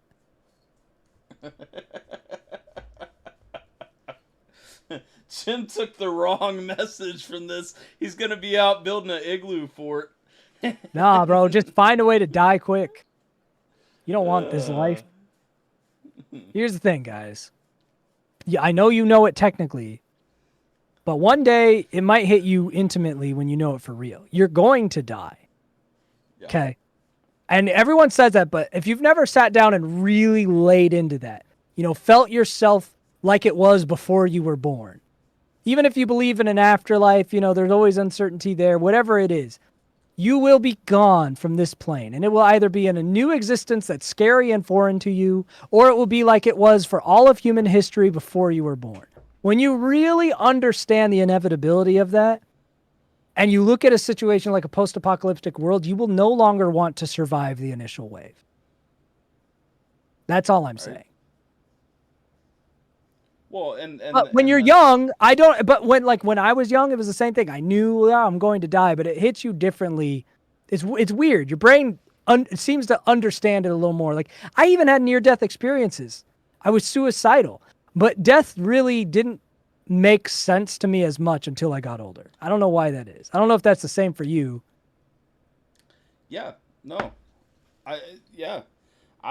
I'm. Having kids, oddly, was one of the things that made me understand death more. I don't know why. It's very strange. I'll say this. So I went to Afghanistan when I was 19. So I kind of thought you saw death. You looked at it. You know what I mean? But the older I get, so that was a me death. You know what I mean? Having kids made me realize there are more factors than just how I'm gonna go. How well, and I think the reason it really set death for me was because you start to think about the world after you're gone. Yeah. And I feel like that thought of the world after you really puts you in that perspective of what death is. Yeah. Because when you're just thinking about yourself dying, you think either I'm going to go to heaven or maybe I was wrong about that and it's just blackness, whatever. But when you think about what's going to happen to the world around me after I'm gone, and then you start to think about what was the world like before I was in it. Yeah. And, losing that sense of self when you die, that's why kids for me, like you're kind of saying, that was what really made death make more sense to me. I was like, oh, I'm going to be gone and the world's going to be going. And my world, if I'm lucky, my world will still be here, which is my kids. Right. They'll still be here and I'll be gone. Yeah. That really just sets death a different tone in your mind. No, for and sure. You realize what death actually is. And it's crazy. Right. It is, and I think that's why we talk about kids seem like they're invincible, and they don't really. And it's it is true.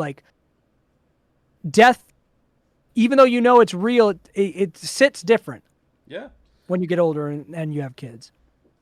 Well, and that's the thing. Looking back, I did so many stupid things when I was a kid that I could have died from. I jumped off of things that.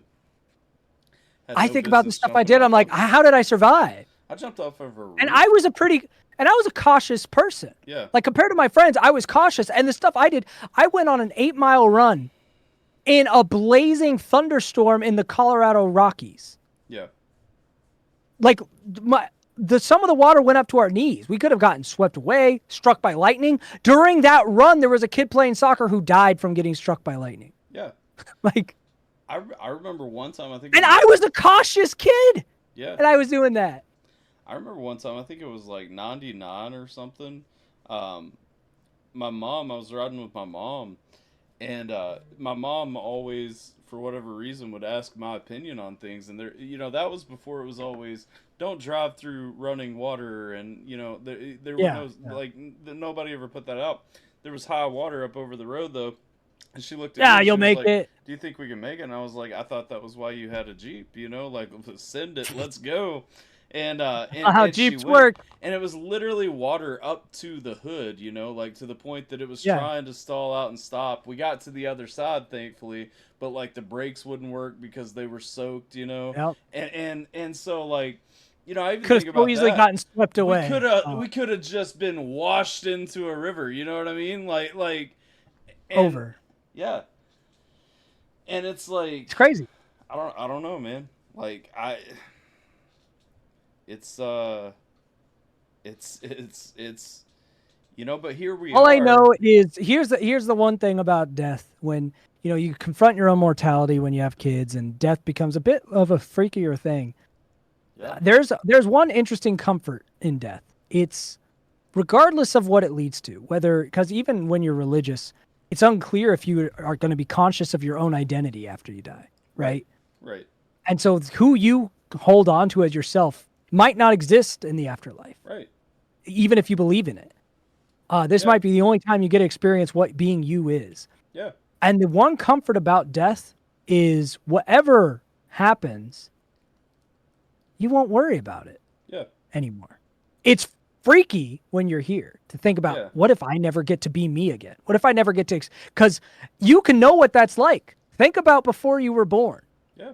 You know what is, the entire human history happened and you were not you. Yeah. You were nothing. Yeah. And it could just be that again after you die. But were you worried about it?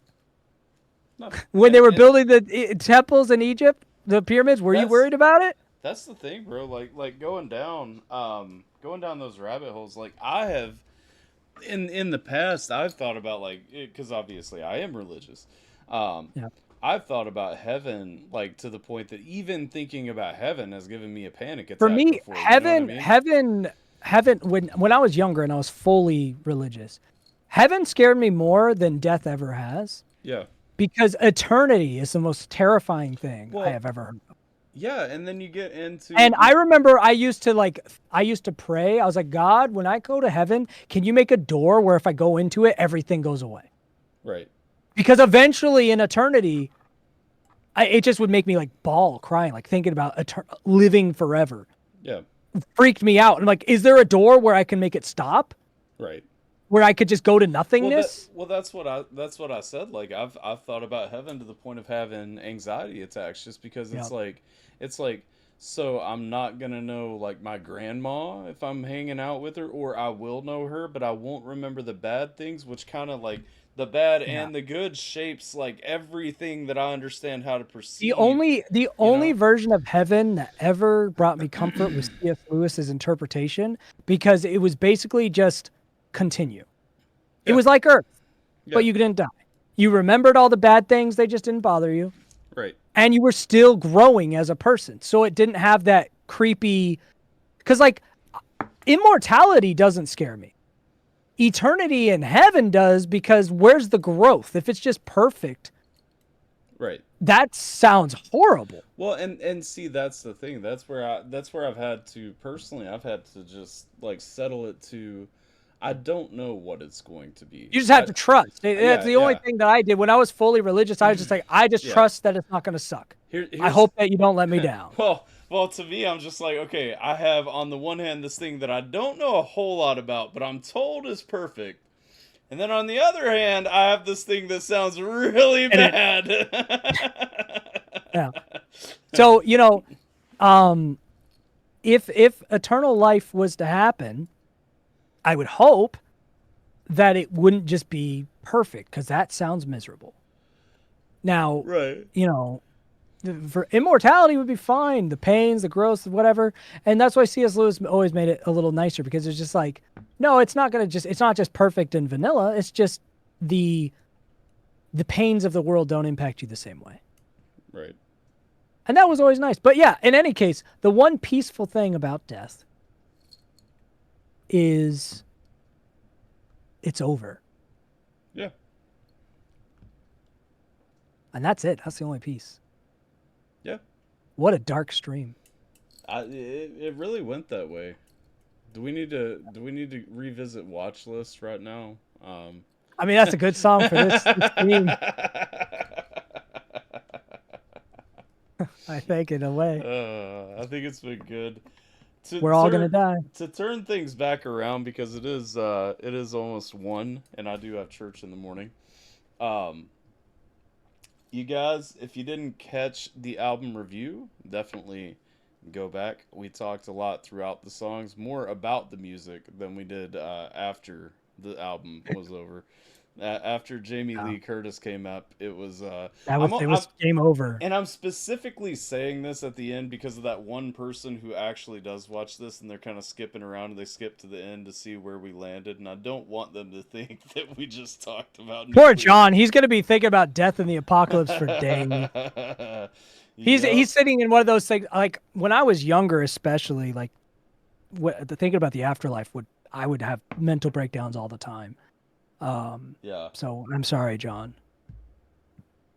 Yeah. No, I think it's been an awesome conversation. I think, honestly, not just for like watch time or anything, even though that's a great thing. But if you guys missed any of it, I do highly actually recommend going back and catching some of it. We talked a little bit. Plus the album. We played the entire album and a couple of songs that didn't make the album. We talked through them. We had a conversation about it. And go buy the album or download it or stream it because yeah. I don't know. I need to know that this doesn't fully suck. And if it does, I guess just tell me it sucks so then I don't make more. robisfine.com for physical and digital copies, as well as all platforms on August 15th.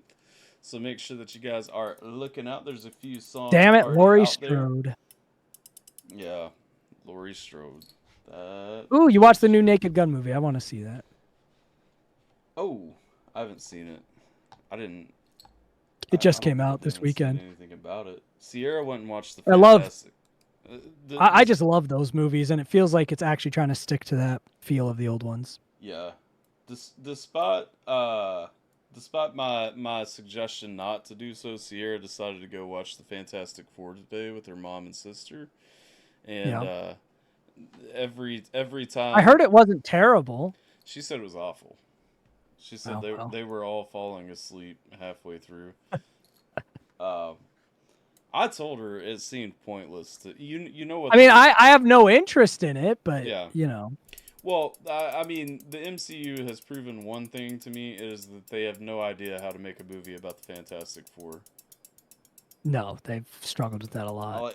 I have no idea why they struggle so hard with the Fantastic Four, and just Because you have to make 4 interesting characters right away. maybe, but it's like, bro, there was the cartoon series. You remember the animated series when we were younger Yeah. that came on? Like they did it well. They gave me interest in everyone. You know what I mean? Even I've never liked the Fantastic Four, so so I feel like the Fantastic Four just feels retro. yeah, it does. No, 100%. And it if you does. don't lean into that, it doesn't work.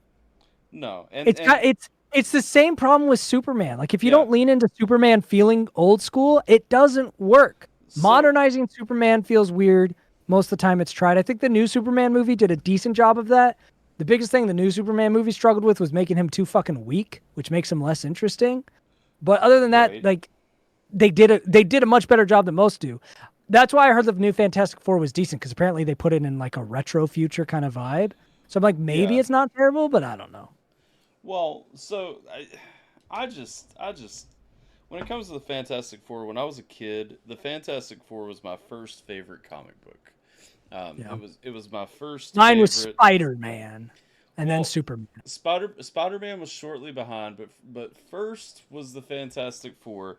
As I got older, I started getting more into Batman, like more like the realistic ones, Iron Man first, Yeah. then Batman, and so forth. I have a confession. What's that? I have a confession. What's I've never liked any cartoon or comic adaptation of Batman very much.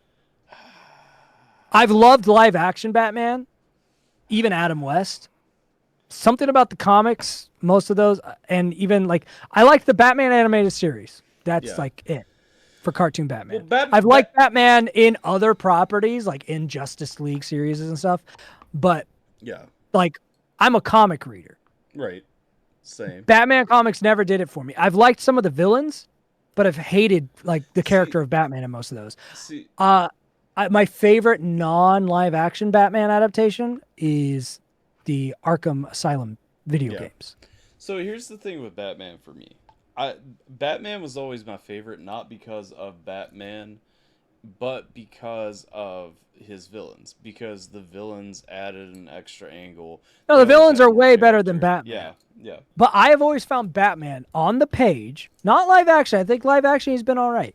Yeah. On the page, Batman, I have Yeah. found always has the stupidest plot armor, and is just like people say he's interesting. I'm like, he's not. He's a less cool version of the Punisher, So I don't and know. he's so inconsistent with his kill rule depending on who's writing him. True. Well, that's And when it's a because- Batman who can kill, it's pointless because he's just a sucky version of the Punisher.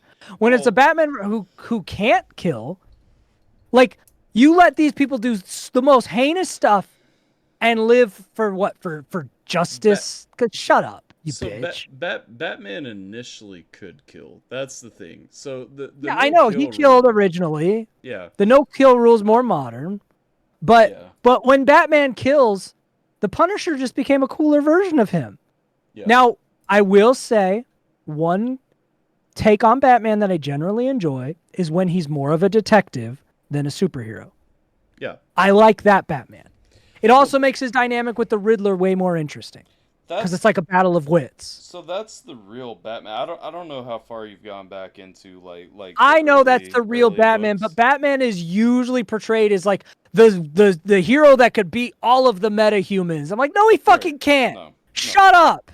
Well, he That's was stupid. He was never meant to. That's why. I that's- know. that- I hate yeah. that. But that's like most modern Batman Yeah. is somehow the dude with no powers could Yeah. beat Superman So- or anything. And I'm like, shut the fuck up. That is so dumb. It's just plot armor. So I exclusively, I should say this. I don't know that I've ever clarified this. I exclusively collect gold and silver era comic books. So I don't. Okay, that's collect, fair. That yeah, version of Batman Yeah. is more of a detective, Yeah. you know, because I- DC Detective Comics. Yeah. I like that version of Batman. I don't collect anything pretty much post 80s, which I know that It's goes, just that it's goes just tough past because the a lot of era that falls into the hokey nature of all of those. Yeah. My favorite comics tend to be modern rewrites of the originals. Yeah. No, that's- Because it and gets that's some of the absolutely camp fair. out of it, but it's like, you know, like the year one comics and stuff like that. I Yeah. like that a lot. Yeah. But Batman I've never liked in that setting.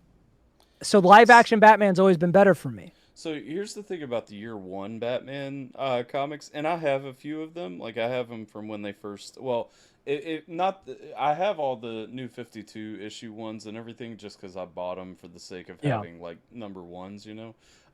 But like when they go back and do year one Batman comics, they have never done a faithful recreation. No, they always just make him into the fucking Yeah. Superman Yeah. without powers, and it's and fucking that's the dumb. thing. So when you take and that's where like the Batman and Superman dynamic is actually interesting is when you take what the superheroes were actually meant to be, a detective versus a well, a I love superhero, you know. like in the old golden era when Batman and Superman would meet. I love one of the first like things that Batman tried to do was just punch him, Yeah, and he broke his hand. right. And I remember Batman, like in those golden era comics, was like, I will never try to do anything with this guy. And I don't remember which comic line it was, but it was so counter to what modern Batman is because Batman was trying to find a contingency for someone like Superman. Sure. And then his conclusion was, it's a good thing I don't need one because there's not a contingency. Right. So because Batman was the smartest person ever, what he realized was he couldn't win. He was Right. smart enough to realize that. And I remember like he had a plan like because this was when Kryptonite had been established.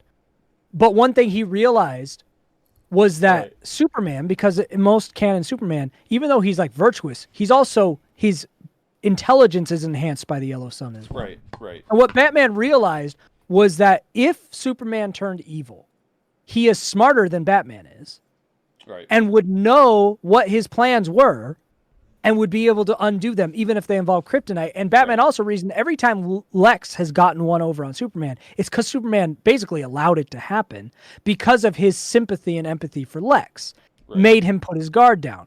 And so Batman said, I would be able to take out Superman now because he's such a good guy.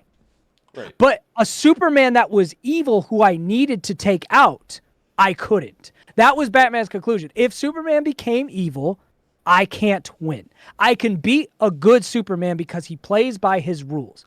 But why would I want to? But if Right. Superman didn't play by those rules, nothing will stop him. And that version of Superman and Batman has always been the one most interesting to me. Yeah. Because it's a reality where if you can corrupt, the only way to beat Superman is by either being evil and taking advantage of his good nature, or by corrupting him to your side, which not the Killing Joke, the Injustice plays with that idea, but it gets stupid with it. Right. But anyway, I digress. I don't like the Frank Miller Batman that could just beat Superman. It's stupid. No, he can't. Right. That's not how this works. Well, it comes down to here's the thing: when Kryptonite was introduced, I think the worst decision that was ever made for Superman was making him Kryptonite? stronger and then making Kryptonite his only counterbalance. Because it literally at that point, what is billionaire Bruce Wayne's answer to dealing with Superman? Well, Kryptonite. it has to be Kryptonite. I know there's some modern comics that address that, where I remember. I don't remember which one it was, but there was one comic I read that I really liked what they did. Superman started to get wind that Bruce was making a contingency for him, and he told Bruce, he said, "I am going to make sure that I deliberately avoid knowing what you're trying to do, even though I could, because if I do go evil, I want you to maybe have a chance." Right. And then Bruce was like, "I don't think I will, but the rest of the Justice League will hopefully help. Right. And I'll have a plan." And Superman's like, "I don't want to know what it is. Because if I go evil, I want you to have a chance. You're probably not going to win if I go evil, so I'll try not to. But I want you to have a chance, so I'm going to be ignorant to whatever you're doing." Because, like, Superman would easily just get a suit that would protect him from kryptonite. Right. Or something like if he went evil. He would find a way to destroy all the kryptonite that ever was. But he lets that stuff exist because he doesn't want to risk not being unstoppable if he became evil. Right. Yeah, if you go back to when Kryptonite was first invented, and that's the thing, like when Kryptonite was first introduced, it just dampened him a little bit. It didn't cripple him, you know. Fast forward Yeah, to it now. wasn't. Like now, it's like if he's near it, he's basically a chemotherapy patient. Yeah, It's like, what the fuck? It used to be that you could just kind of harm him. If you got kryptonite near him, you could kind of hurt him. Yeah. That was what kryptonite was. You took away some of his super strength. You took away some of his ability to leap. You know, maybe his. And that was it. Yeah. And he still wasn't human. Yeah. He was still stronger than humans. He just was like manageable. Yeah. And that's a way better version of kryptonite. No, absolutely. The initial version of Kryptonite was great, but again, power creep dictates everything. And but Superman's power was only buffed because all these other powerful beings were introduced to DC, so he had to stay the strongest. That's where the ludicrousy came. It was so stupid. Superman was fine with his powers because nothing could touch him in the universe, but they kept making such crazy strong things in the universe. They had to make him stronger. Right. Dumb. Right. No,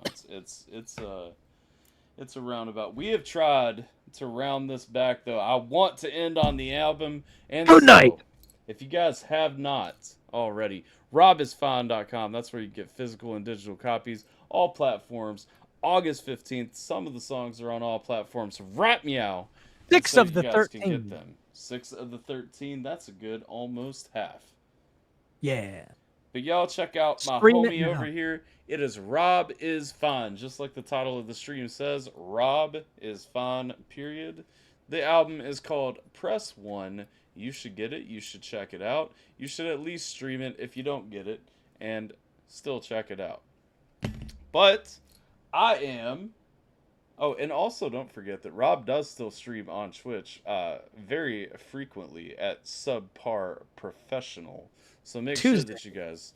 We mostly watch Netflix. Yeah, only on Tuesdays. We mostly just watch shit on Netflix. So I'm just waiting for Twitch to ban me. They haven't done it yet. It's like 6 of us just hang out and watch Netflix shows. One day they're going to get mad at me, but until then, I don't know. I don't know how I've been like a year of doing this. They haven't given a shit. I don't fucking know. So if you don't have a Netflix subscription and want to show up, we're finishing up Cobra Kai right now. I was about to say, every time I come in, it's Cobra Kai, and I'm like, yeah, I missed the first few streams, and so like I end up like muting the tab and like lurking because I'm like, I don't Cobra Kai has been a surprisingly decent show. It's a soap opera.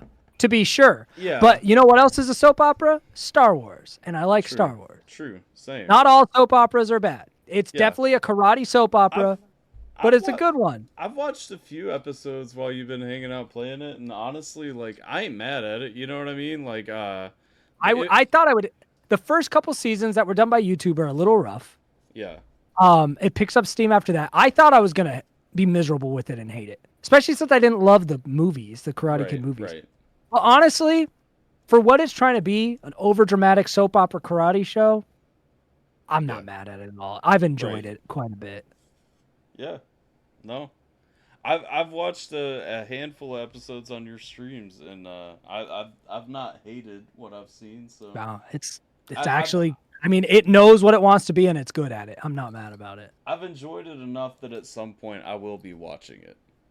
I recommend it. It's just the stupidest show you'll ever watch, but just in a satisfying way. I mean, think about how dumb it was that Darth Vader was Luke's father. That was the fucking dumbest twist of all time. I think it's a great twist. I don't know what you're talking No, about. it's stupid. It's stupid. It's a soap opera. It makes no sense at all. But I love it because it's so unashamedly dumb. And that's it's that same feeling where it's just, there is joy to be found in things that just understand what they are. True. Leia then has to become Luke's sister for no fucking reason.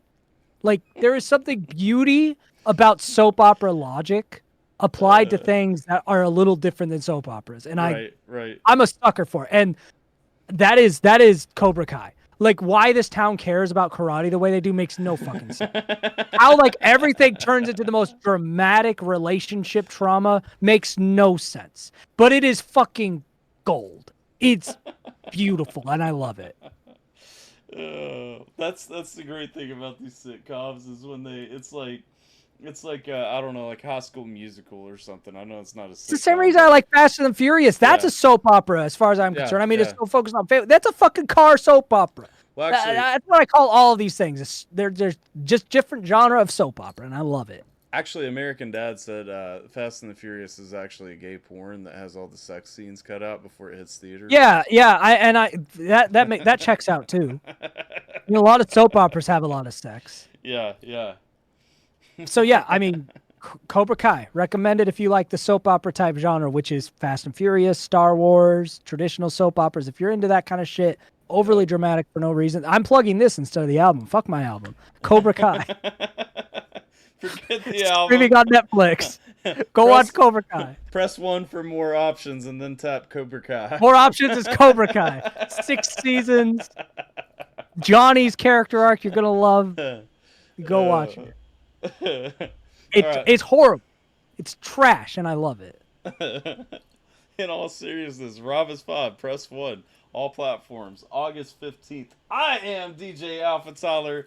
This is Rob. Rob is Fun. I've stolen that. That's how you introduced yourself earlier, and now that's how I'll roll with it. Y'all do me a favor, like, share, subscribe, follow, all those good things. It's your boy DJ Alpha Tyler. I'll catch you guys next time. Cilantro. And then, because Inga will watch this back and lecture me if I don't end it this way, huzzah! Hi, Inga.